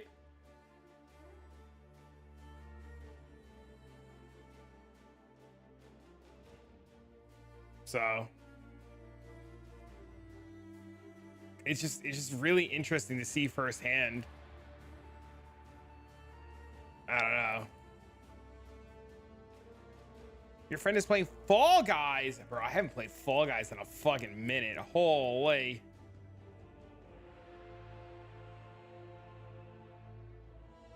Yeah, that was our thinking. I think that in a lot of ways that the player first approach, not going the pay to win approach and things like that you've seen with many other games, well, there have been some successful ones that are out there. I think especially recently, I'm not going to name any names or anything like that, but there's a lot of live service games that have come out that did lean on those pay to win systems, or they were a little bit too aggressive with their monetization. Maybe it's they monetize too many things, maybe they price things too high, or whatever it might be. Especially when there's games that are like parallels of each other, right? You'll have two games that are basically like the same thing, but one is, way more expensive to play than the other one. I think that it builds a lot of customer loyalty more than anything else. And how do you think that loyalty like really plays into like the longevity of your game? Because I said, I've seen a lot of these games basically come out and then fizzle out really quickly because of their monetization. I mean, it absolutely does factor into it. Like, no doubt that it does. But I mean, you still at the end of the day have to make a good product, right? Like the gameplay itself is king. Yeah. And I would say that the main thing you don't want is the monetization to be getting in the way of that. And monetization really can do that, because the moment that you monetize something, the game designers are influenced by the existence of that thing. Like if you're selling a certain thing, like even if you don't even realize that you're doing it, you're going to be making game design decisions around making it so that people actually, buy that. I think battle passes are probably the best example of that, where they they're curbing all of the gameplay around how you progress a battle pass and things like that. Right. So that's why you've got to be so careful what you decide to monetize, because it will affect what you do with other things. And I think that's almost inevitable to an extent that. It is so dangerous to do that stuff, because it just affects you so much. And I actually think there's a thing that in my mind is connected, by the way, here, that it's not technically the same thing, but you know how a lot of live service games will have play this weekend and get double drops, and play this weekend and get 2 times experience, and this kind of like stuff like that. Like that stuff, I think, really undermines the integrity of the game very significantly in the long term. Like that stuff, like sure, that weekend a bunch of people will turn up, but then I feel like then you're like, when you don't have that, now you're much less likely to play, and so then you get into this death spiral of like, okay, well, the only time people turn up. That happens a lot in Black Desert Online too. Like a lot. Like a lot. Like I know people who literally only turn on BDO at this point for like certain events to collect the rewards. So it's true. Up is when you start turning on double experience weekends, and so it's like, now that's what the game is, and it's like you've kind of compromised the whole thing. So it's like, even just that like stuff that's not even really to do with monetization. Even it's just like another thing where it's like it's an outside element outside of the gameplay. You're using marketing to push gameplay. Yeah, that shouldn't be there, and I really hate that stuff. And like, I mean, you like, people will all the time suggest this kind of stuff, right? Like, and you get this with like third-party publishers as well, where it's like you'll be publishing in a market and they're like, oh, we want to be able to run an event where blah blah blah, and I'm like, no, we just will not do it. Like in the long term, it just breaks things. Like, and they'll say, look, when we do it in this game, we get so much more players, and it's like, well, yeah, you do that weekend, but like it's just not good in the long term. So we never do that stuff, and I think that it's once again another one of those things that in the long term I think is much better for the health of the game. I think that like generosity is always a good thing to have in games, and maybe it's not like double XP weekends or anything like that, because obviously I wholeheartedly agree with you that it has a negative impact more than a positive impact in a lot of cases. I brought up like Warframe like earlier. Every single day you log into Warframe, there's a reward that you get, no matter I think how long you play the game, and sometimes that reward could be like a 75% off of the premium currency for the game or something like that. So players always feel rewarded for logging in all the time. So I think there's different ways to go about it, but yeah, for sure, that's. It's definitely not the way. One thing that I definitely wanted to make sure to bring up as well is, I'll be real, the carrying over all microtransactions from POE1 to POE2 is unheard of. It is, most companies would probably see this as an opportunity to be able to double dip, to be able to, have their existing audience pay for all new things all over again, start over fresh. In an entirely different microtransaction ecosystem. What was your guys' motivation to, what a lot of companies would probably look at as throw away all that money? Don't piss people But off. I think there's like 3 or maybe even 4 sort of things going on here. So one of them is having started from a position of this is an expansion to Path of Exile 1 certainly was part of the part of the initial sort of thinking there. But the other thing as well is that okay, so let's think about sequels to live service games that have existed. Now, every time that people have done sequels to live service games, and there's not like that many of them. No. A lot of the time, the sequels end up doing worse than the original game, and you have to go back a little bit for some of these. But effectively, like it's not always the case that the sequels do better. But what had been the case before for all the sequels to live service games was that the original game effectively took a back seat and no longer received any development, and effectively, was dead. And we're like, well, why do that, right? Like, why do that when we have something that there is an audience for that people That's my love? biggest We're worry. playing with it today, POE2. right? So I'm like, right. So I'm like, okay, well, in order, like, when you're a game designer, you think a lot in terms of incentives, right? It's like, okay, like, because like just as a general mindset as a game designer, you're like, okay, because every time you design anything, you're like, okay, what are the incentives for the player? What's this? I'm also thinking about like, what are the incentives that we as a company will have, depending on how we structure this. So I'm like, okay, if we make sure that the microtransactions span across both games, that means that as a company, we will have an incentive to make sure that Path of Exile 1 continues to receive content, because we will still be getting monetization from that. Because the feeling that players will have is that POE 1 is still getting, because POE 1 will still be getting monetization because of the fact that all that stuff goes back as well as forwards. That means that we'll always be incentivized to support it. So effectively, I wanted to like build into what the company is doing, a way to incentivize us to do the right thing here. And so that's like part of the reason why we did it that way. But there's one other point as well I want to make, which is that when you do run a live service game, you kind of realize that like the stuff that's selling is the new stuff. And I don't think that like reselling a bunch of stuff from the past to everyone again is necessarily even going to make that much money anyway. It's like, sure, I mean, there's stash tabs and stuff, and that would have been like a short-term injection of cash probably if we'd done that. But really, in the long term, there's 2 things that are going to give us more money. One of them is like, Destiny you know, 2. getting new players. And those new players won't have paid us any money before, so they've got nothing to carry over. And the second thing is, you know, keeping people interested in playing the game over and over again through all the different leagues, and thus, you know, buying supporter packs through each of those times as well. And people having all their old stuff carry over really doesn't matter for those things, right? Like if our goal is long-term success of POE2 and 1, then it really, you know, we can make this, and I don't think it should really hurt us at all in the long term. So I think just like for several reasons, it was the right move to do, and obviously players, you know, are very happy about it as well. It makes the people who played the game before feel valued, and like, you know, we're not just going to throw this stuff in the garbage whenever we decide to do something new, which I think is very important. You know, there's that feeling of like we actually care about all of that stuff that we sold you before. You know, like, so I think that all of that stuff combined really does just make for, you know, to me, a no-brainer decision. So this wasn't a difficult decision at all. It was something that was very obvious to us right from the point when we decided to make POE2, and you know, we so I guess that's the sort of our thinking behind it. I don't really. No, need I think it's great. My stash tabs, thank you, by the way. But you don't need a map tab. It's just it's an interesting direction to take. But I wholeheartedly agree with you that it seems like a no-brainer decision to just go ahead and transfer Also, things Minecraft between and the two, Fortnite. because How's I think in a Minecraft lot of on it? cases for like the existing PoE audience, you're going to have people that are going to play both. For sure. Right? Like they're going to go back and forth between the two of them, and they're going to spend money on both of them.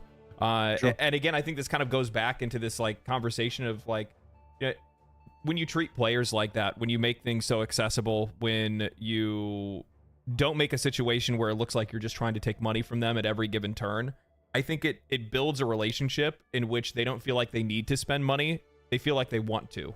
Like they want to support you. And I think that's something that's really important.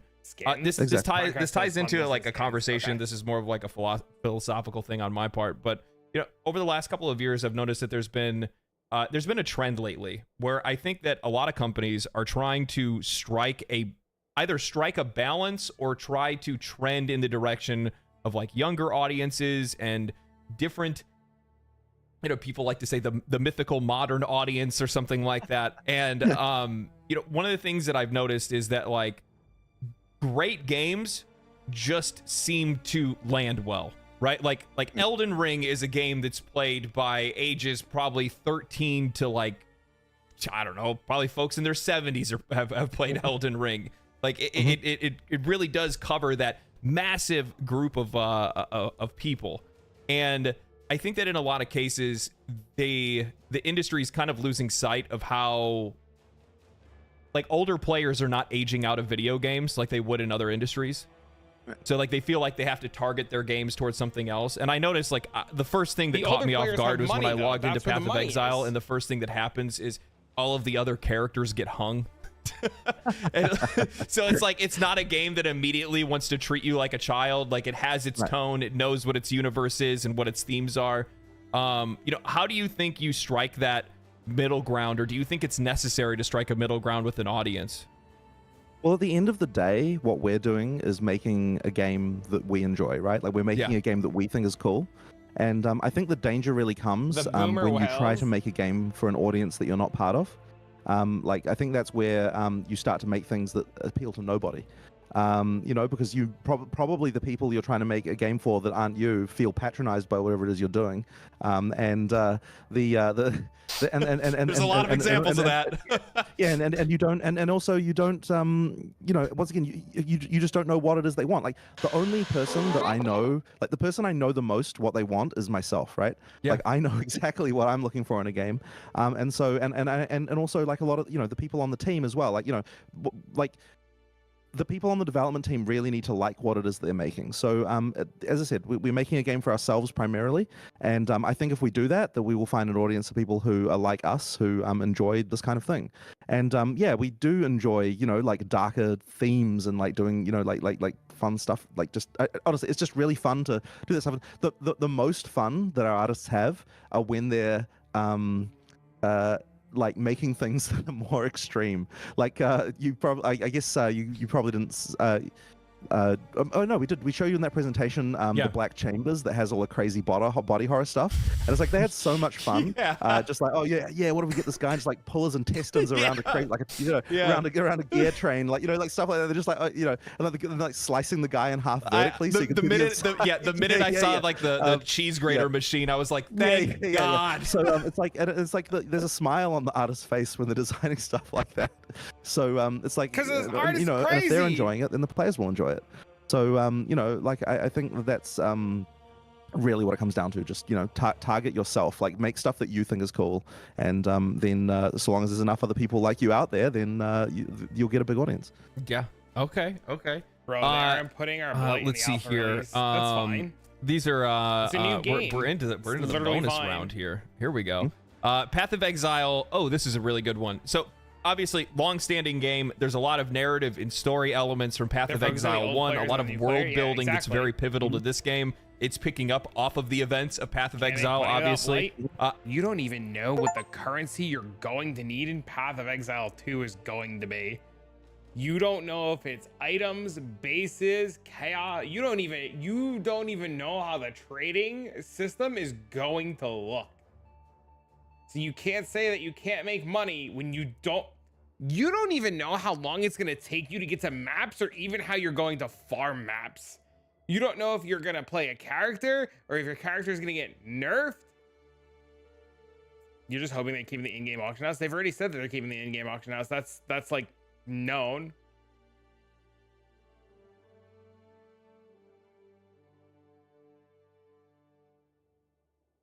The skill gems, you don't even know about the skill gems, because like from what we've seen already, so much shit has changed. Like you don't even know if the skill gems are the same skill gems that Havoc saw in his release. Like you have literally no idea. We do know the currency exchange is there because Jonathan has told us.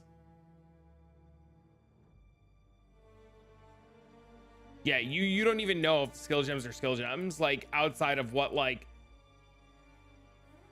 yeah, you probably don't even know, honestly, anymore.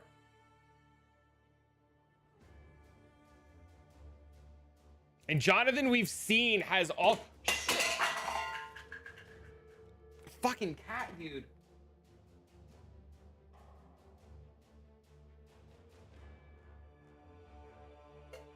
We've also seen Jonathan forget things and get things wrong.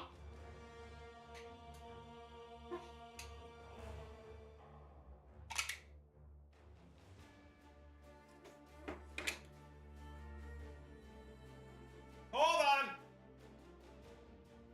My cat just dropped my fucking mug and coffee went everywhere. Give me a sec.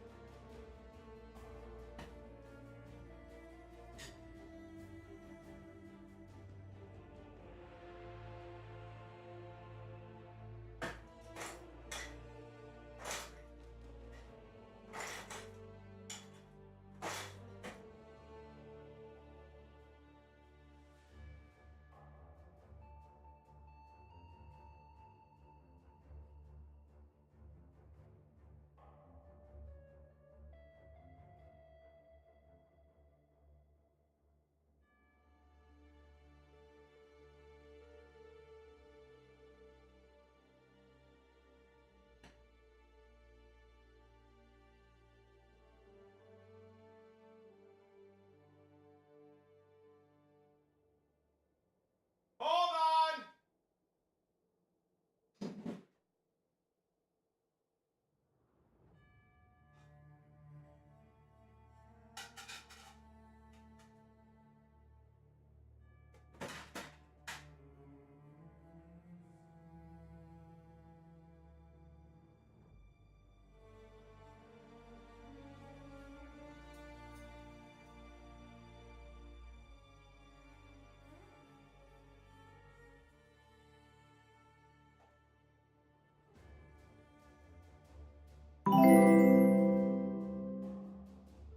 Lead me to the promised land again, brother.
Sorry about that. You're leaving now? Bye. Okay, bye.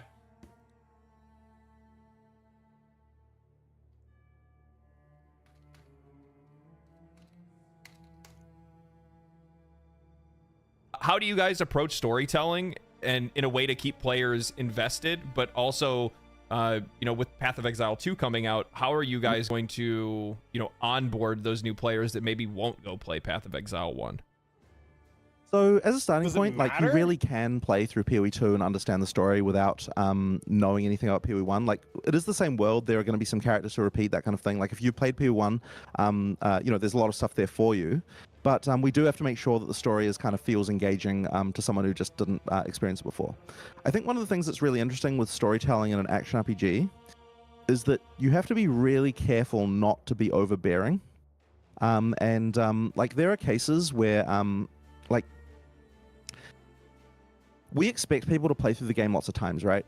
And so like if you have a lot of like so the quintessential thing that a lot of games do, most games do, is they'll detach the camera from the play, from the play position, and they'll like do things like you talk to an NPC and it comes down and you've got stuff like that, right?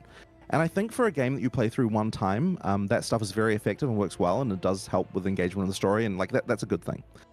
But the moment that you do that, when you've got a campaign that you want people to be able to like run through quickly, just taking the camera away from where it is and putting it somewhere else immediately makes it feel like a chore to engage with all of those NPCs and everything. Like in PoE 1, if you want to, you can burn through like all of that story and quest stuff like very, very easily. And so we're kind of trying to make sure that in PoE 2, like we had this sort of difficult challenge of like, we want people to care about the story more than they did in PoE 1, but we also don't want to have that feeling of like, oh, you like made the campaign this annoying process to have to go through.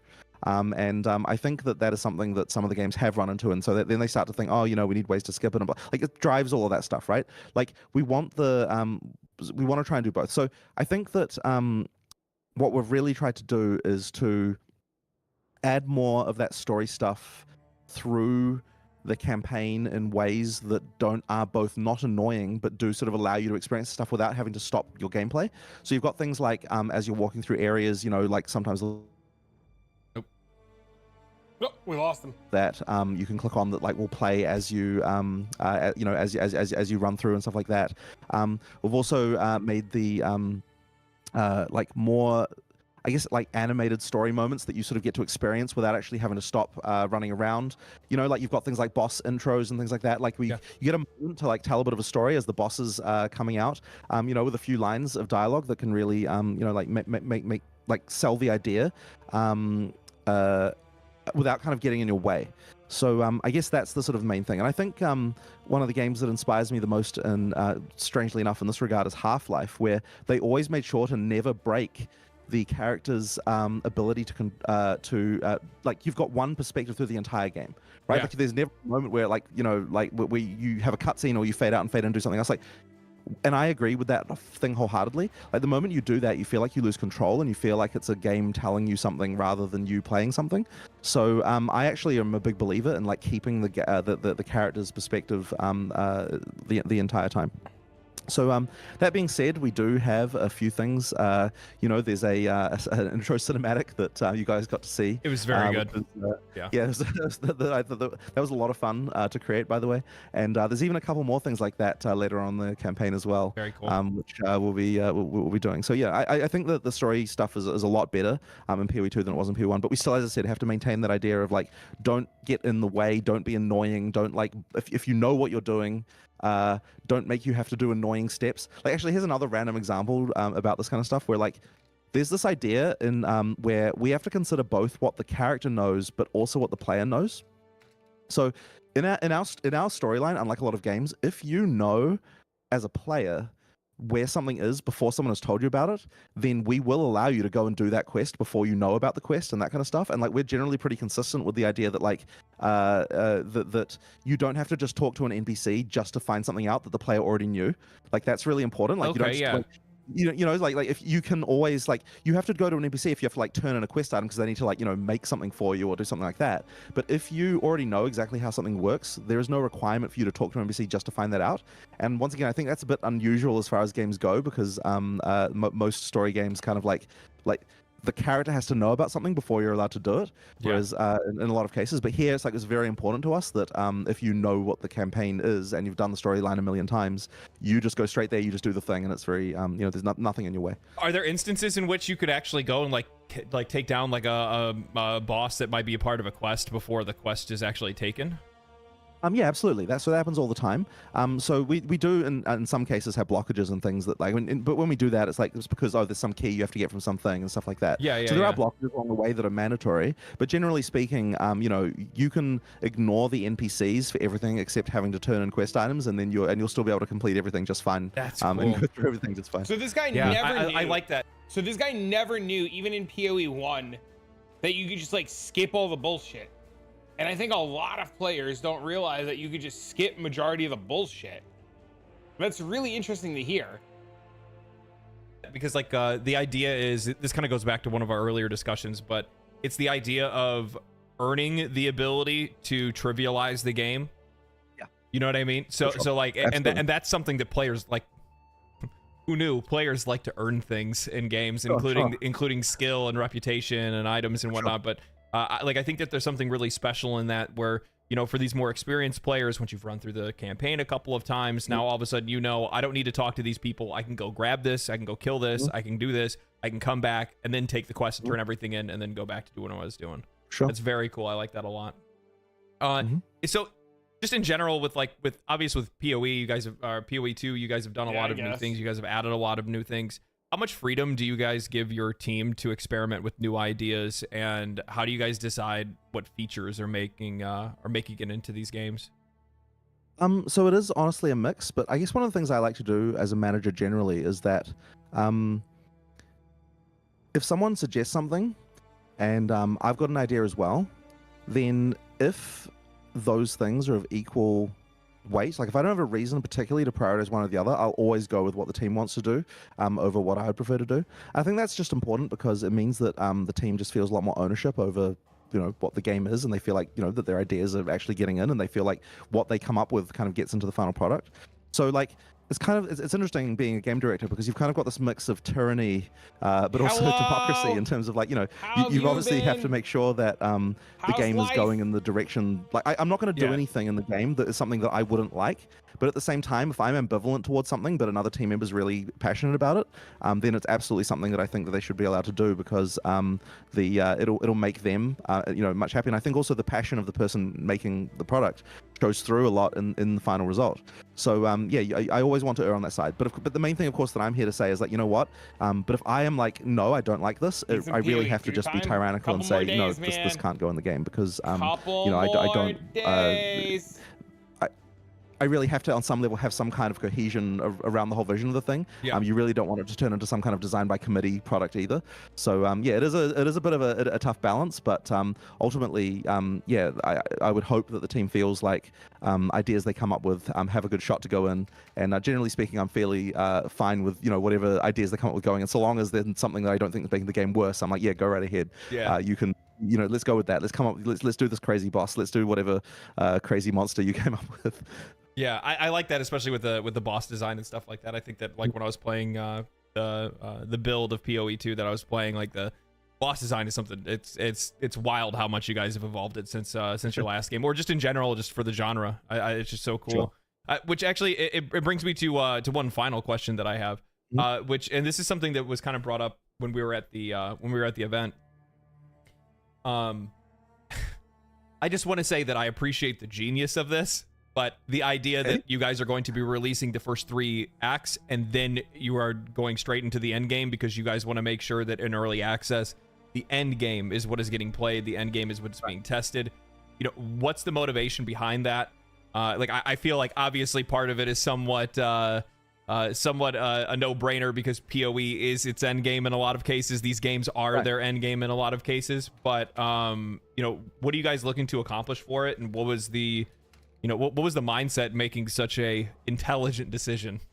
So it's funny because you say it's a no-brainer, but it surprisingly took us a while to realize that that's what we needed to do. And strangely enough, it actually happened. Like we changed direction completely to this when we were when we did the announcement for Settlers of Calgar. And so what happened was, so like we This obviously was had a such a bunch of good in-game answer. plans. We had a design for what the in-game would be, but we did the Settlers of Calgar announcement, and that announcement was really huge. And it's so good on the by same the way. day, on the It's so same good. day as that announcement occurred, there was also a Diablo 4 announcement where they announced, I think it was a class they were announcing, and everyone was saying like, oh, you know, Blizzard's making this expansion and it costs like $60 or whatever it costs, and the amount of and the content they're making is like not even as large as this random POE1 expansion that's coming out. You know what I mean? Like there was all this sort of stuff like that. And when I saw that, I'm like, okay, well, so first of all, like making a class is actually like a way larger amount of work. Oh, it's a lot of work. Than making Settlers of Calgar was. Like honestly, when you actually compare the two in terms of the amount of work that goes into it, one of them is a lot easier. But then I was talking to Mark about this, and Mark was like, well, yeah, but so maybe they should be making more of the type of content like what we're making. And I was like, well, you know, you're not wrong about that. Like, okay, just because something takes more work doesn't necessarily mean that like that's the right thing to be doing. Yeah. And then I thought, well, hang on, are we making the same mistake with POE2? Like we were barreling forward thinking like we have to finish this campaign before we can work on all this endgame stuff. Thanks for the follow, and then I was man. like, well, hang on, like why are we making all this content that's really hard to make when we could be making content that's honestly easier to make, and probably the players will get a lot more satisfaction out of it. Like there'll be a lot more actual gameplay that comes. You know, it's like because like when you're making a game like ours, it's like you've got this phase where you make you have to make a bunch of art, you have to make a bunch of animation and like all this sort of stuff, and then there's the phase where like you get to like do a bunch of remixes and reuse and like all that stuff, and like an in-game typically is where all that sort of stuff happens. And like that stuff is honestly easier to do than making it in the first place. And yet the amount of actual value that a player gets out of that is like in a lot of ways higher. Much higher. So we effectively were just like, you know what? Like why are we not just stopping? Like we need to just drop everything. We were like towards the end of making to finishing Act 4. And we were like, you know what? Let's just drop everything that we're doing. We'd already done a pass through the game, by the way, so like a lot of that stuff's already done. But like we were like doing the polish work on Act 4. But like, let's just drop everything and just focus entirely on in-game now. Like, let's take what we've been doing with in-game and like now we're gonna put the whole company on it. We're gonna stop completely working on all of the campaign stuff that we're doing, and we're just gonna focus entirely on in-game and make that as big as we possibly can. Because yeah, the players will get a lot more out of that.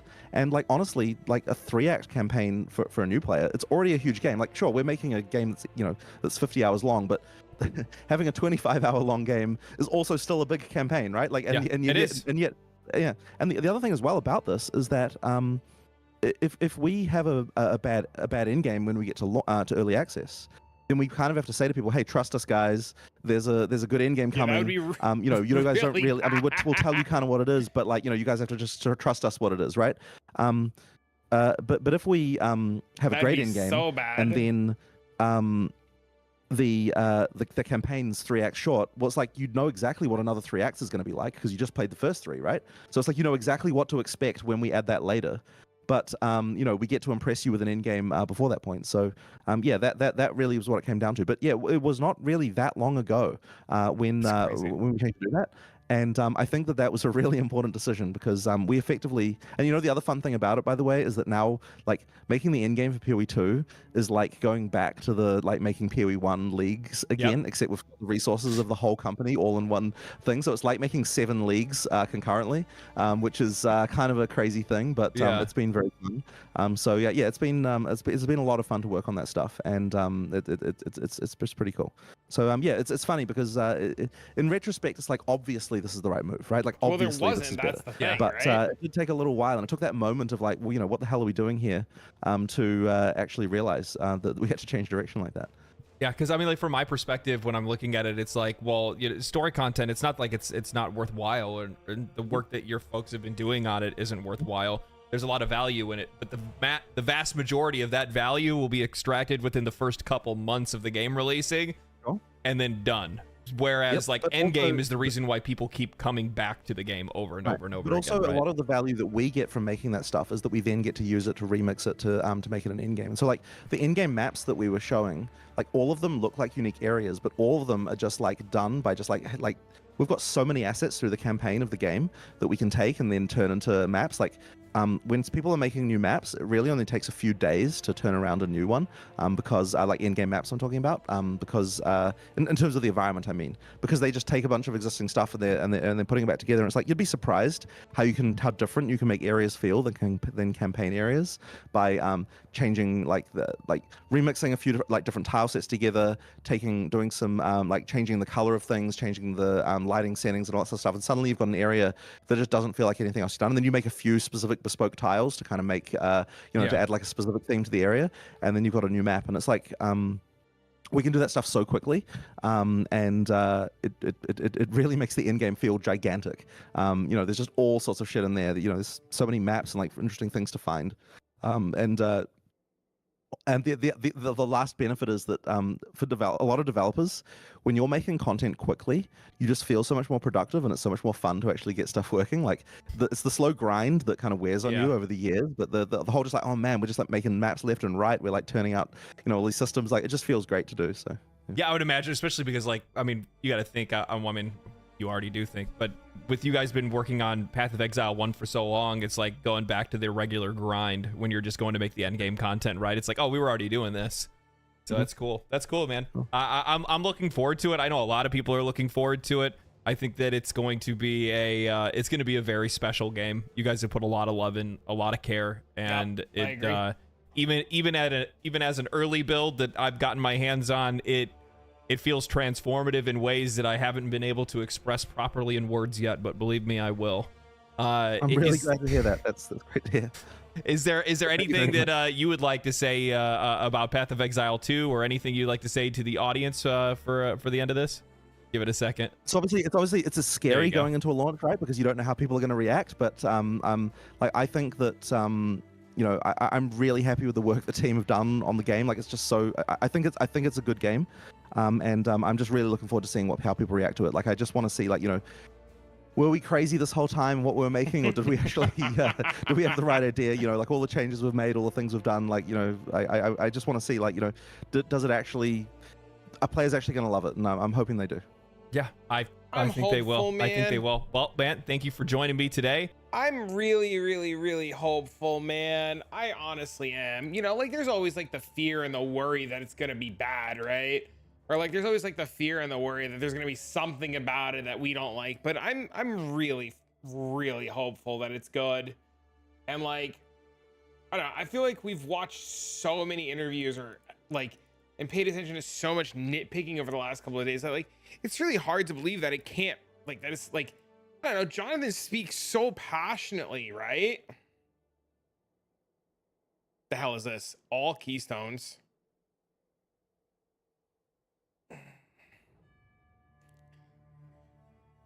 Dark Souls gameplay in 3-hour maps has me worried. Where do you think there's gonna be 3-hour maps though? People dissected that Fextra Life video. There's an entire Reddit thread about that Fextra Life video if you're still worried about that. And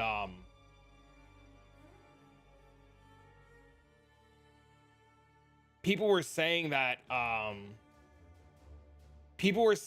that video, there's an entire current Reddit thread about it. They were saying that video was played by a reviewer who's never played Path of Exile and wasn't actively in maps. That he was in a campaign area and had no idea. Maps are gonna be big? What makes you think though maps are gonna be big though? They've never said that maps were gonna be big though. That's never been a thing. Just look at every other area. I mean, every area in the regular game right now is massive. Right? Every single area in the current game is just absurdly massive. The scale of everything's just big. Yeah, but the scale of everything right now is massive, right? POE in itself is a very large, POE 1 in itself is a very large game. We just don't understand the vastness of how big areas and stuff are because we know how to we've played it so much that we speed through it, right? There's a lot in Path of Exile 1 that we take for granted or don't realize that is very daunting for a lot of people because we've done it so many times that we don't see it anymore.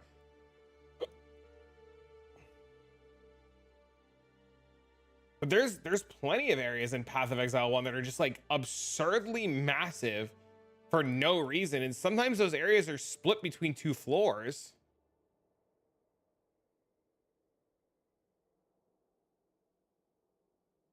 I have not once said that you're wrong. I have not once said that your opinion is wrong.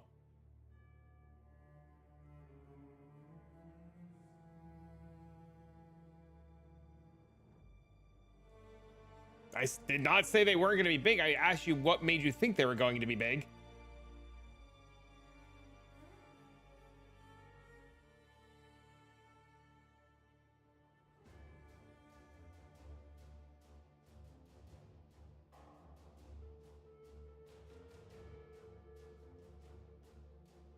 Everything else is big. Guess we'll find out.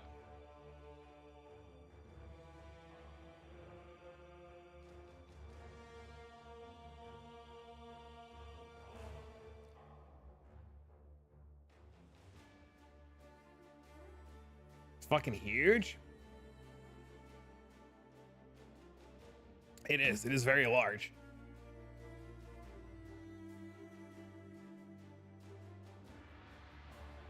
Why does it have to be big? For reference, I still have that screenshot up. He's talking about this area being extremely massive.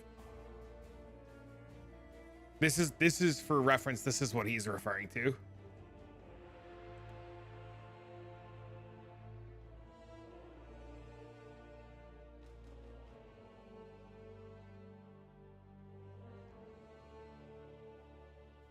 What if maps look like that? If that's what they look like, that's what they look like, right? Like, that just is what it is, though, right?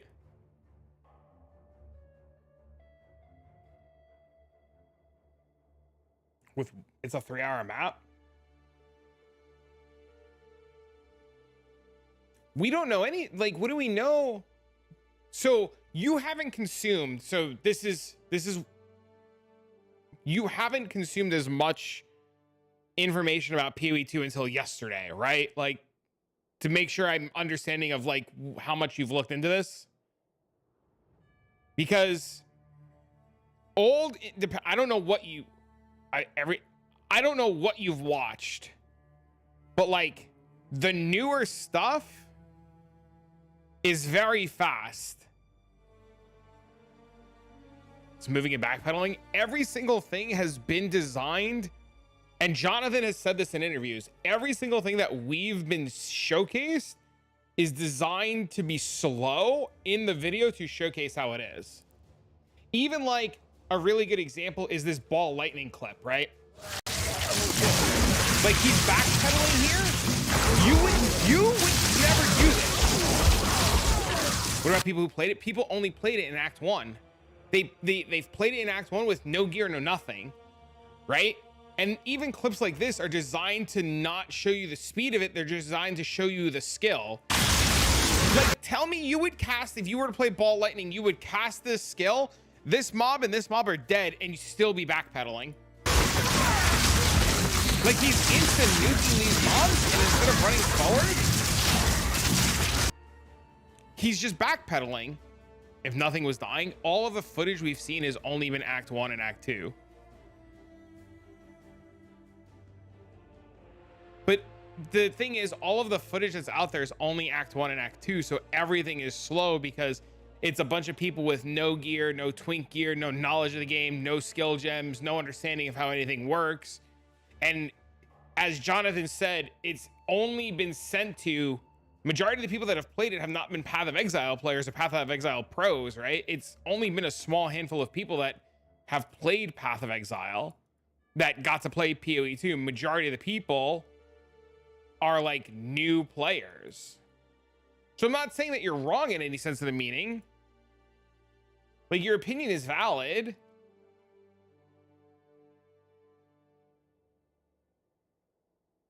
We get one shot at maps.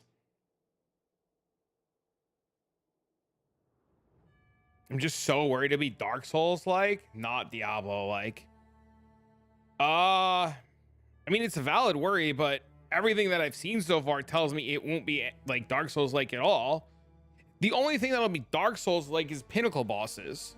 But if you're not a guy that's going to do pinnacle bosses, then you don't have anything to worry about. Pinnacle bosses, from my understanding in this, have the same design philosophy as like PD2.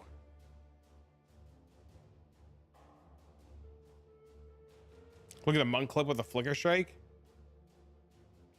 Well, he's not seen it. Do you have it? I think it was in this, right? Of the breach, so keep an eye out. One of the rewards that you may find while fighting monsters from Breach are tablets. Like he's one-shotting everything, Tablets are right? special items that can be used with precursor towers to add more encounters to the app. Skills are some of the most varied in the game. Die, so you don't have to worry about research of Corpse bends the elements to her will, using them to unleash devastation on her backpedaling and foes. stuff on This purpose classic because he's trying to spellcaster weaves a showcase flurry the of skills. elemental magic You from would afar. never fight these monsters. You would just run past Having a them. special star class, so long as you... Path of Exile 2 similar thing. For example, if I manage to defeat the Crowbell, I'll get a total of... Does offer a gam. She can choose from one of several throwable concoctions, allowing her to spend her flask charges to throw Bloodmane, Unbound Fury. When you have enough, transform See, into you an one-shot avatar that thing. to deal way more damage and inflict even more elemental ailments. Some monks choose to reach into the I dark. mean, if you want to backpedal, yeah. You can backpedal if you want to. You won't be using WASD either.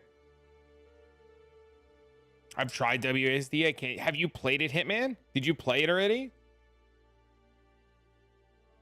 That's the other thing they're showing off. Mark did an interview and he said that the designers started with WASD and loved it and eventually all went back to point and click. And he said the studio ended up divided. In other games, that's not what you playing WASD in other games is literally irrelevant. Because it's not this, right? It's not this. Like, and I've made the comparison to WASD in Black Desert Online, and I was told the same thing, that it's irrelevant, and it's true. Unless you've specifically played it in this, with how this is designed, WASD is irrelevant in other games. But Mark did say that half the studio played WASD, and the other half played point and click. So, I mean, it doesn't matter. How is it not? Because other games have free range cameras. And you can pan your camera and do what you need to do. And they have cameras that like fully zoom in and zoom out and do all kinds of other things. There's like, there's like an endless reasons of how like playing WASD in like Black Desert Online is completely different than playing WASD in this.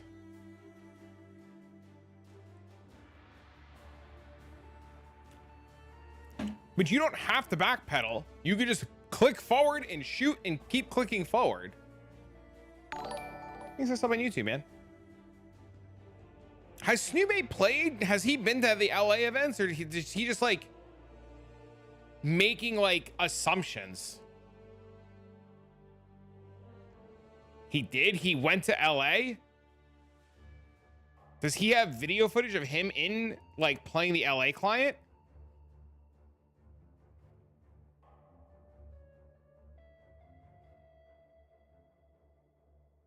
He played it in Singapore?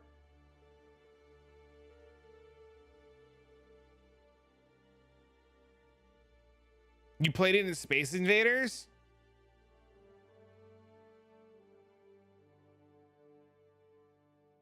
Oh, he did. He went to the Tokyo Game Show. Okay. He played it there. Okay, so he has played it before. That's always like my first question, not to discredit anybody, right? But like, my first question always is, because so many people say, oh, this is bad. I'm like, did you play it? And then usually they say no. And you're like, well, how the fuck do you know then? Watching him play Doom and it's WASD.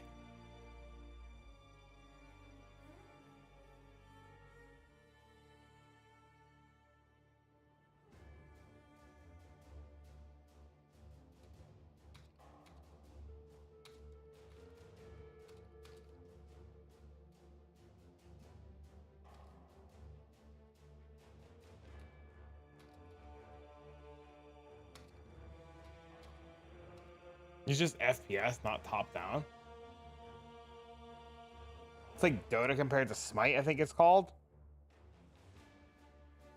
Smite was actually really good with WASD though. I played a lot of Smite. I like Smite a lot.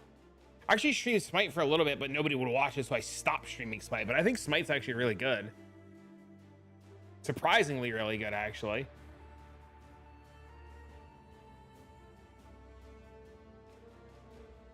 Because of the point of view. Yeah, the camera angle, right? That's what you mean?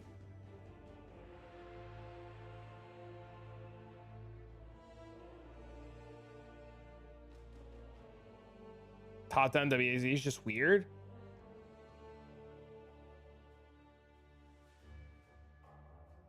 It's gonna be one of those things that next week some people are gonna play WASD and some people are gonna play point and click.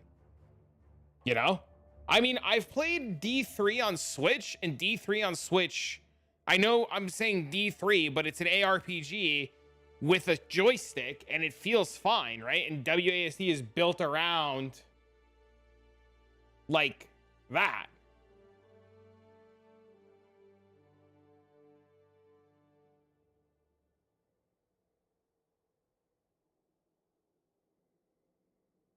It's 100% a console thing.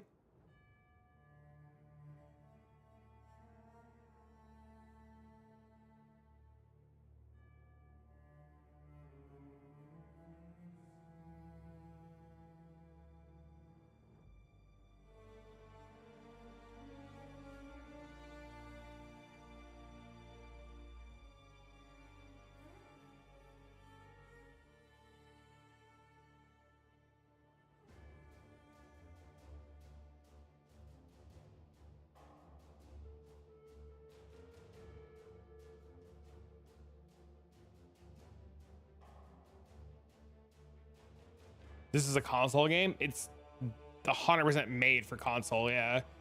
Like their big claim to fame is couch co-op, right?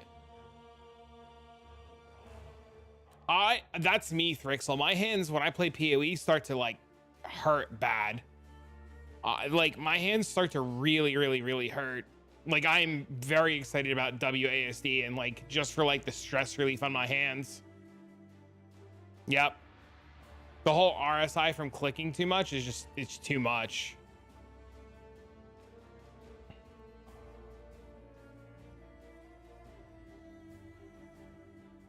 It's funny they made all these changes so we don't pay in all flash. My arm hurts after clicking for too long.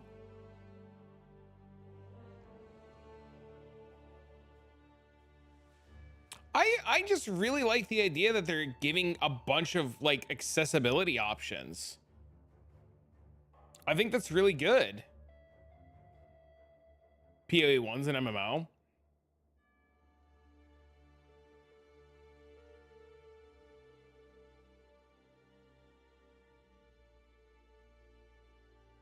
You get it though, right? What do you mean?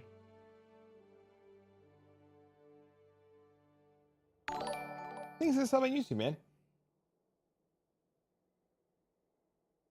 But we don't know, like the thing is like we don't know if Path of Exile 2 is ever not going to be a bunch of one button builds though, right? Like we have no idea if it's ever not going to be a bunch of one button builds. We can only assume that it's only multi-button because like all the showcases have been like a combination of skills. So at least 4 if you use WASD.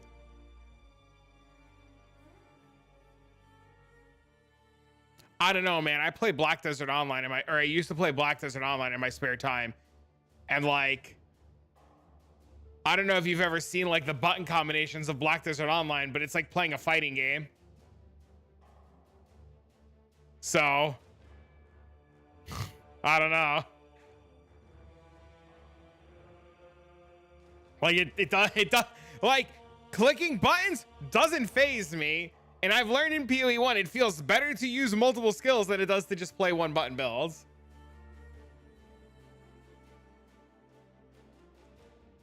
So I mean, it doesn't bother me in the slightest. That's what I'm saying. To me, it doesn't bother me. I mean, I think you've mentioned it once or twice.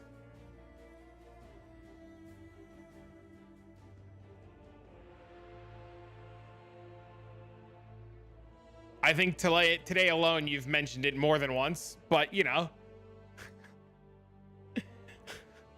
On stage, 40,000 people. They didn't pay for your stuff. You had to fly out yourself. Blizzard, yeah, I remember. I do indeed remember. I might be an idiot, but sometimes I listen.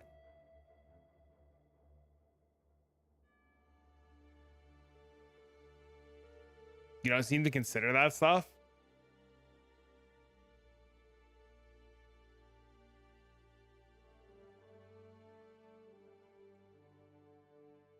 I don't see how I'm supposed to, like, what do you mean?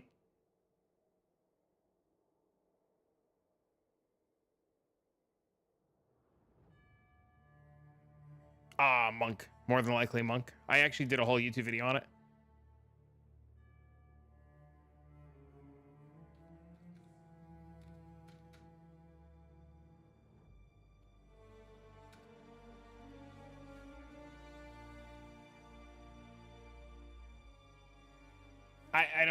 I'm not following.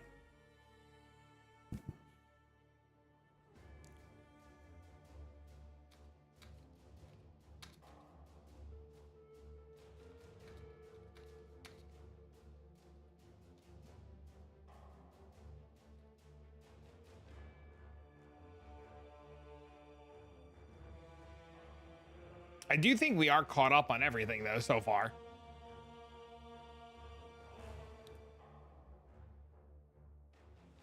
You Sutter's Ruthless had a witch using minions? Uh-oh. Dude, I think Ruthless is sweet, but that's, you know, that's just me. I think we're caught up on all the interviews and I don't know what to do now until Friday.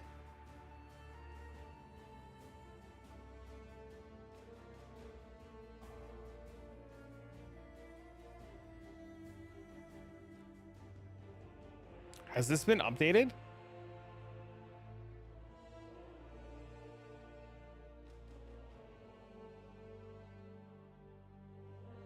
We watched the Korean interview this morning, or first. Yeah, we did the Korean interview already. They had translators for it. It was really good. Yeah, that was the first thing we watched today was the Korean interview. It was really, really, really good.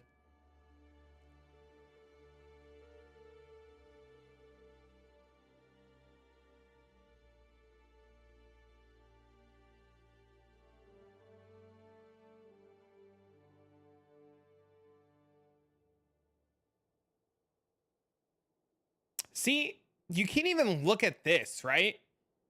So it's wild because this was updated today with 82 notables, and this is already outdated.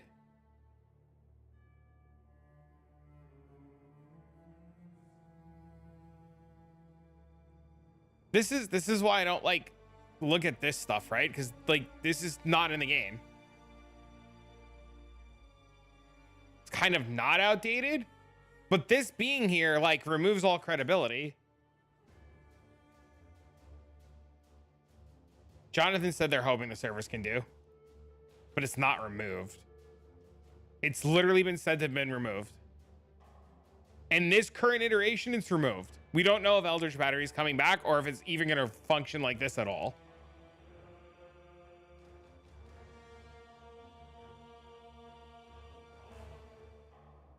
For Friday, you should expect to log in and play on Saturday.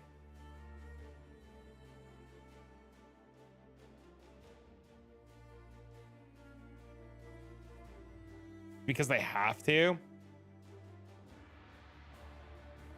I mean, I would love to, like, look at this shit and, like, plan, right? But, like, it's just so hard.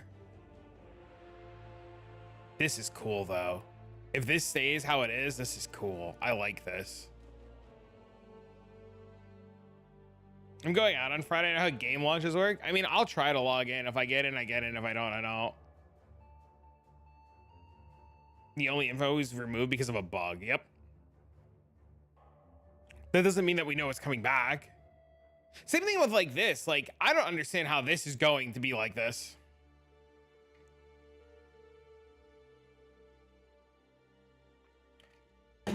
You can wield a two-hander and a one-hander?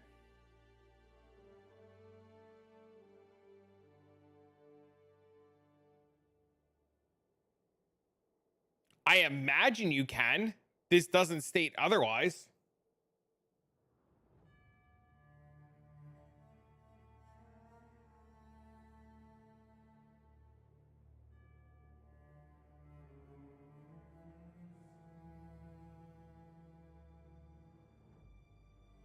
Jonathan said in one of the interviews that most skills are going to use both weapons at the same time, except for like individual cases. He said if a skill were to attack with both weapons, it would attack with both weapons at the same time.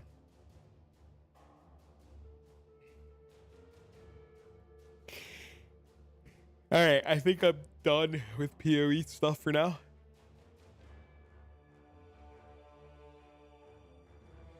Can't log in for a week, it's over. I don't disagree. I think I'm gonna play a horror game for like 2 or 3 hours before I fucking lose my mind.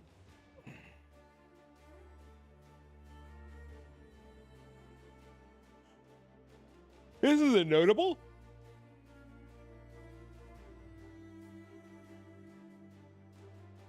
It's Amazon servers. They did say it was Amazon. Yeah, he did say that he can't just, he said that he can't just call Amazon and ask for more servers because that's not the problem. He said it's all the back-end coding is the problem.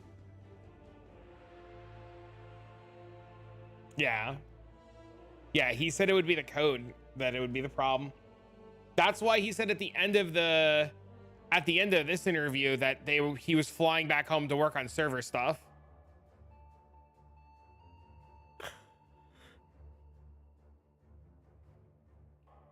That's cool.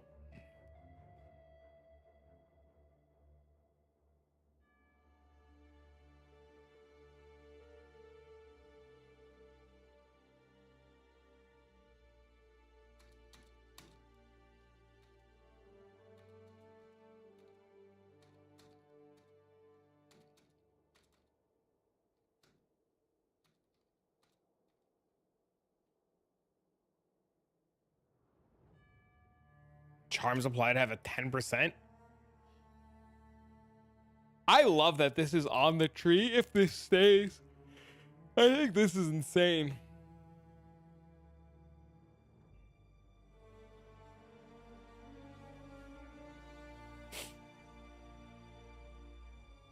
Weapon swap speed.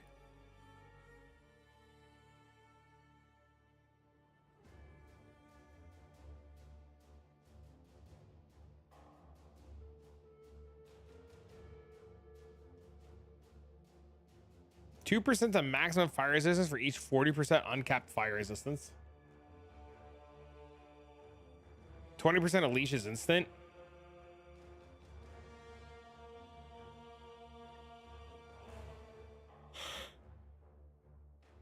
It seems really strong.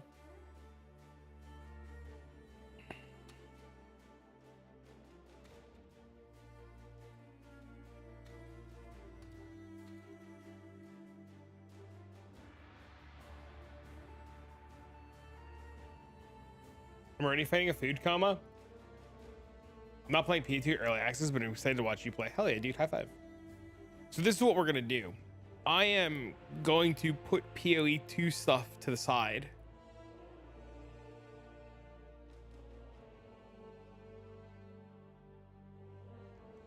I think all of this we could put to the side until there's more information.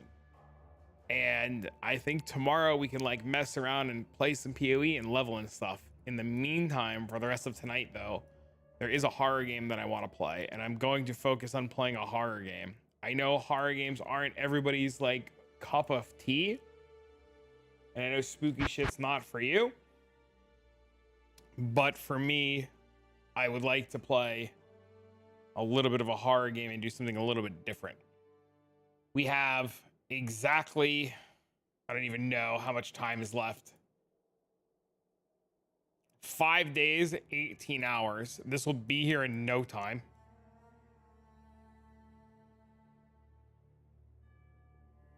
So we're gonna put that shit to the side, and we're gonna do something a little bit different. So if this isn't your cup of tea and you're out for the evening, have a wonderful evening. I'll see you tomorrow. If you're indeed staying, it'd be great to have you.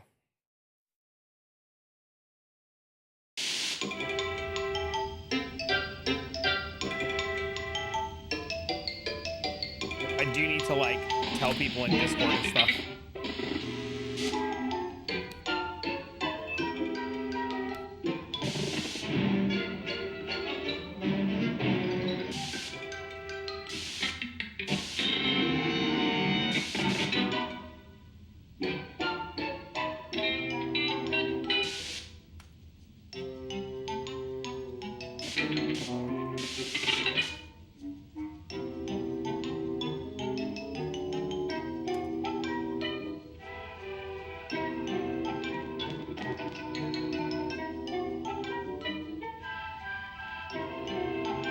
All right.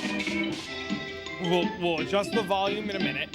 We're gonna give everybody 5 minutes to get a drink, go to the bathroom, do what you're doing, and then we're gonna start this. So this is your 5-minute warning to go do what you're doing before we hop into this.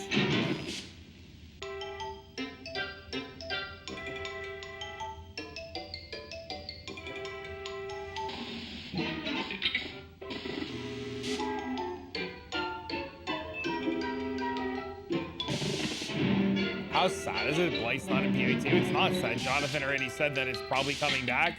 And you don't need Blake to be in POE2. You want POE2 to be its own game with its own mechanics and its own everything.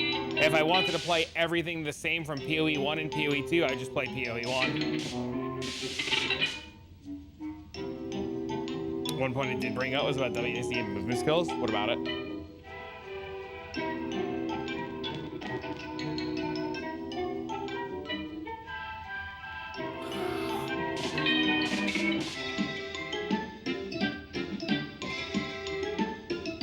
You have to aim with a mouse?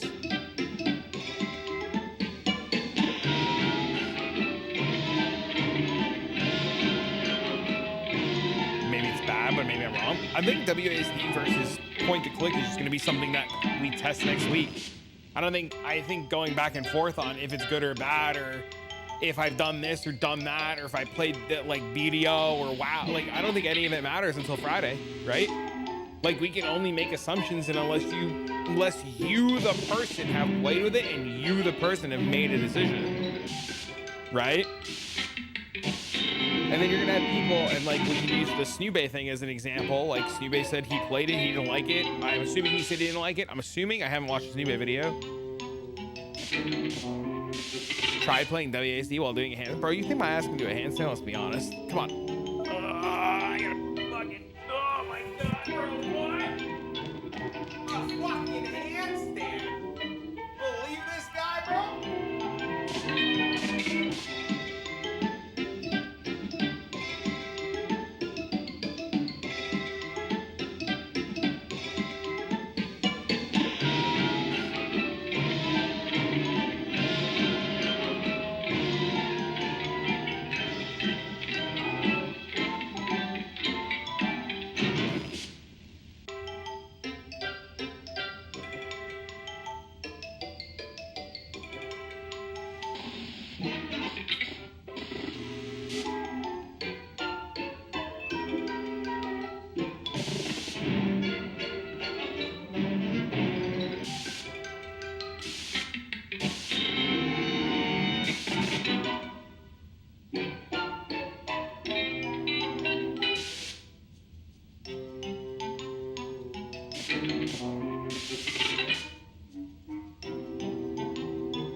right, it's been 5 minutes.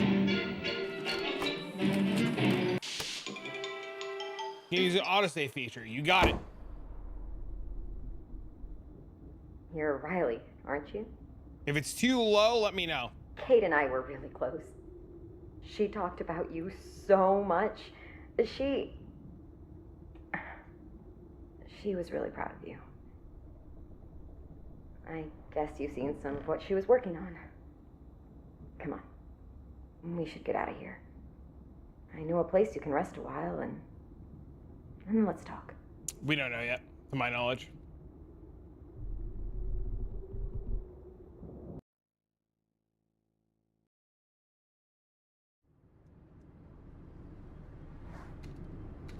Hey, hope you got a little sleep. You know, I was thinking we should head over to the library. You can tell me what happened on the way. God, that's terrifying. I really hope we find some answers in Kate's office.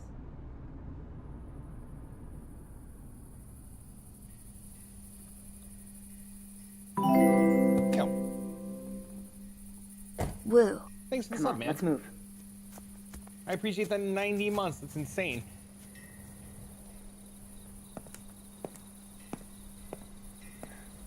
Okay, let's see if your aunt's keyring delivers. Hello, I mean. Just now. Yes, sir.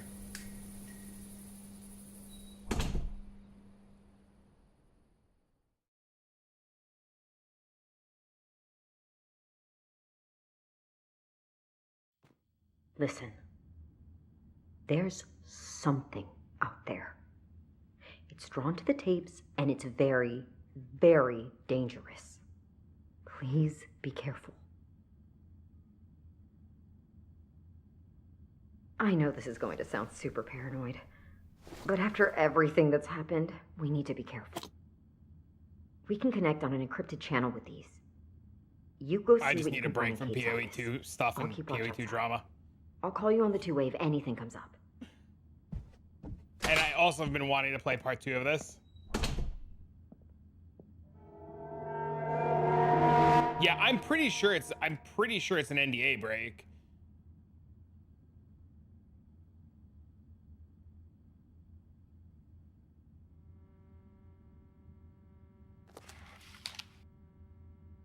Ma.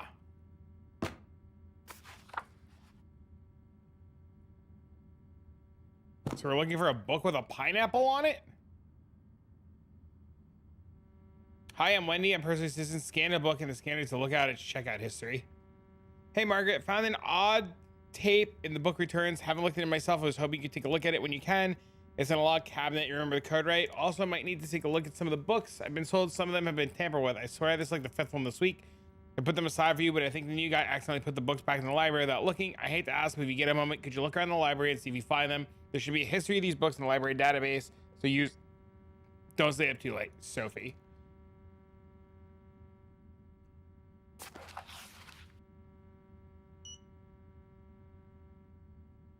Jonathan Pratt.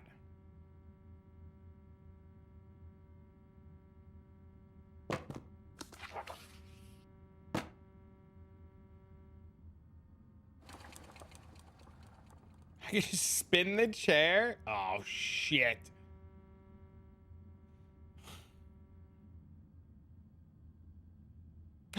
Tape. Hi. I'm Wooly. Hello, Wooly. You check the crawl space of your home. What? Why?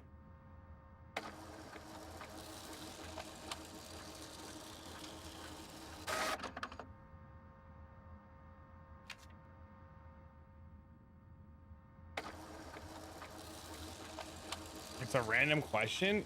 It's pretty random.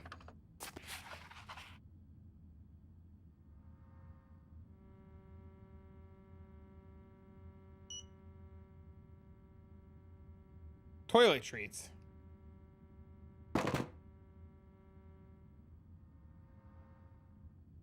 I went into my house today and realized the contractors from 20 years ago were just lazy.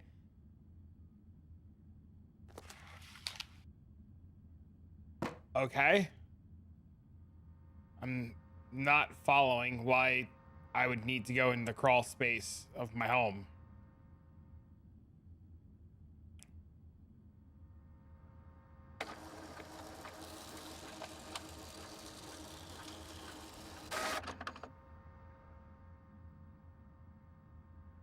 Don't dog ear. Use a bookmark.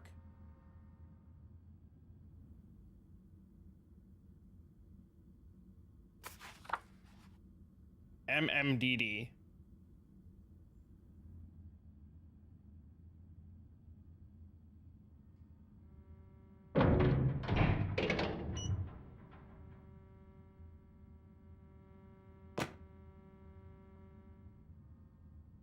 What the hell was that bang?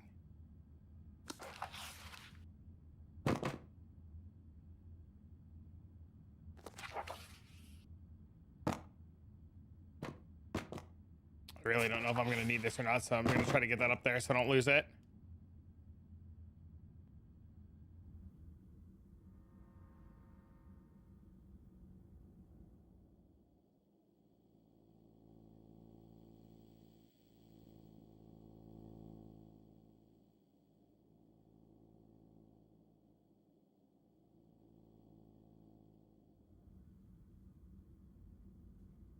It smells like a library. I had a cup of coffee and a cheer line can in there. The wiring is lazily hung, and I don't know if anyone else cared about tidying up their house or it's just me. I mean, who's going in there, like, why would I ever want to go into the crawl space? It's like going to my attic. Why do I want to go to my attic?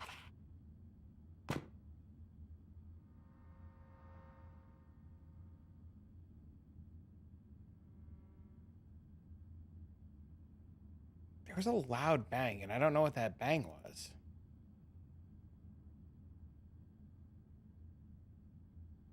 Something fall? Something break?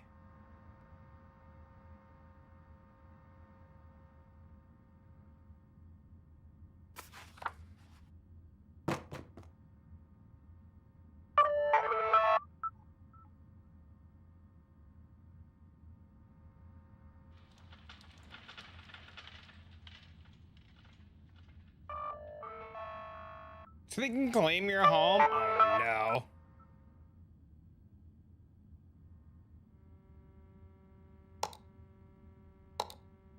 Oh wait.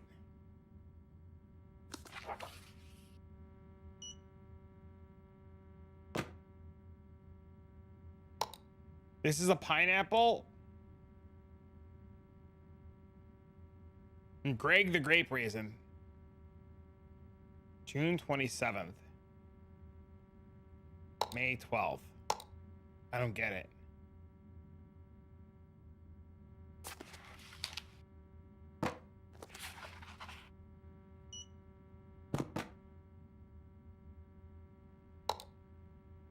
This is a pineapple. The capitalist tree. I was a teenager. The capitalist tree. This is a pineapple. I'm so fucking confused.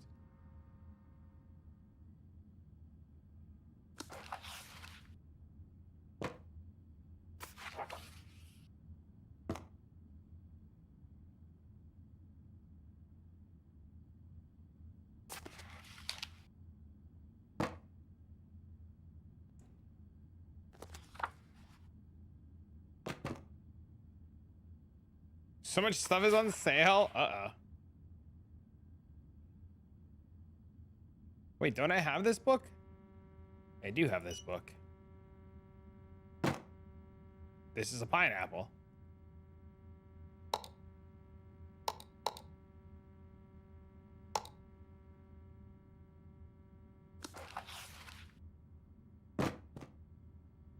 Into the capitalist tree. Month, month, day, day.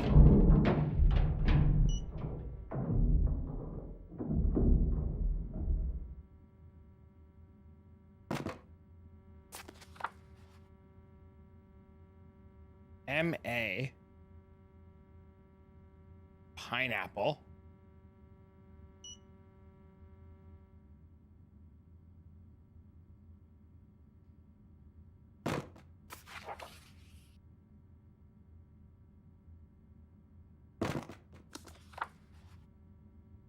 Month, day.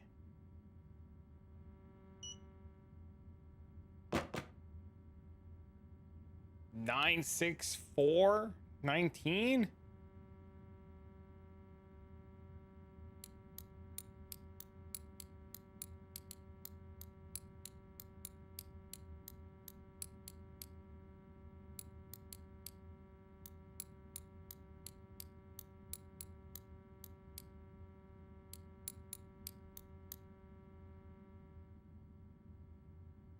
June 19th.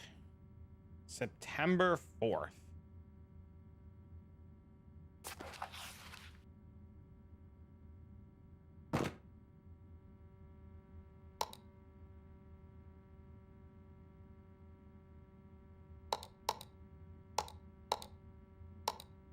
Is I was a teenager next?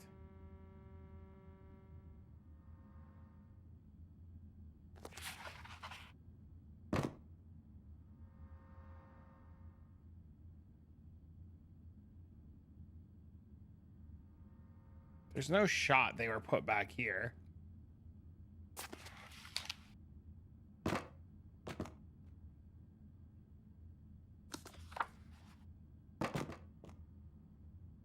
The most ridiculous puzzle. I was a teenager. Error. The book was damaged.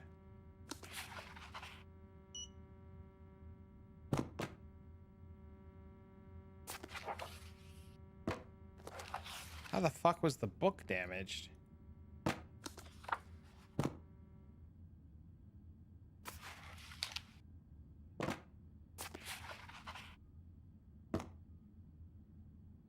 we looked at that one. That one doesn't have anything. This one doesn't have anything. Dude, we're like 2 minutes into this game and this puzzle's so confusing already. Is there a tape in here already? X.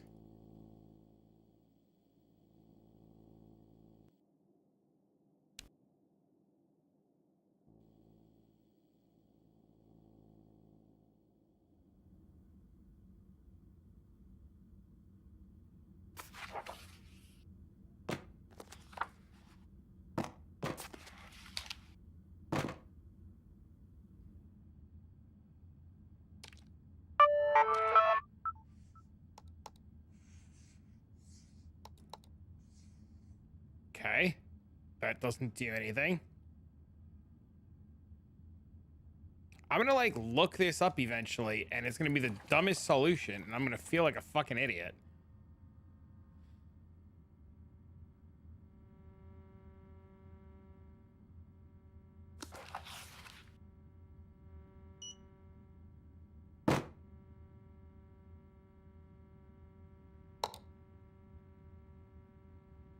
This is a pineapple. Jan 18th, September 4th.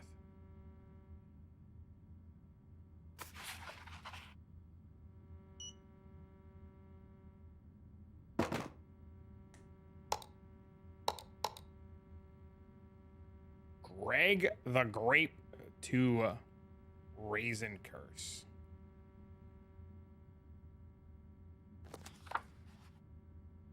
M.A.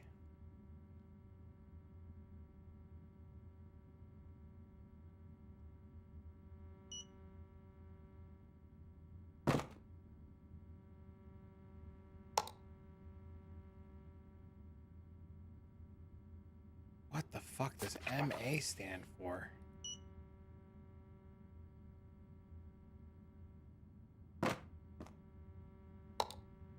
That leads me to the capitalist tree.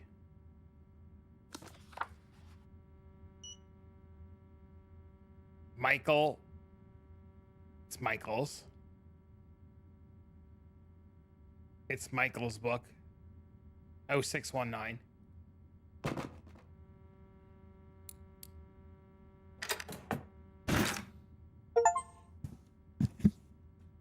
Oh!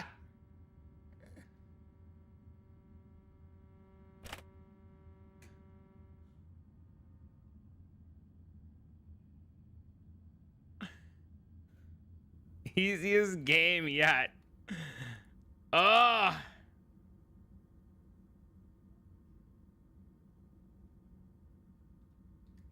Fucking Christ.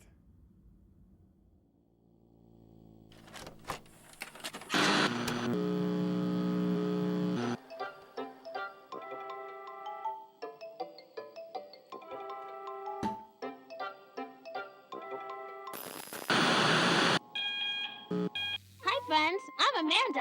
What's up, Amanda? Have you ever wanted to go far, far away? Well, we can.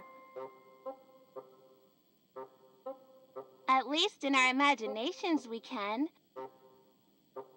With my magic train. If you could visit anyone in the world, who would you go see?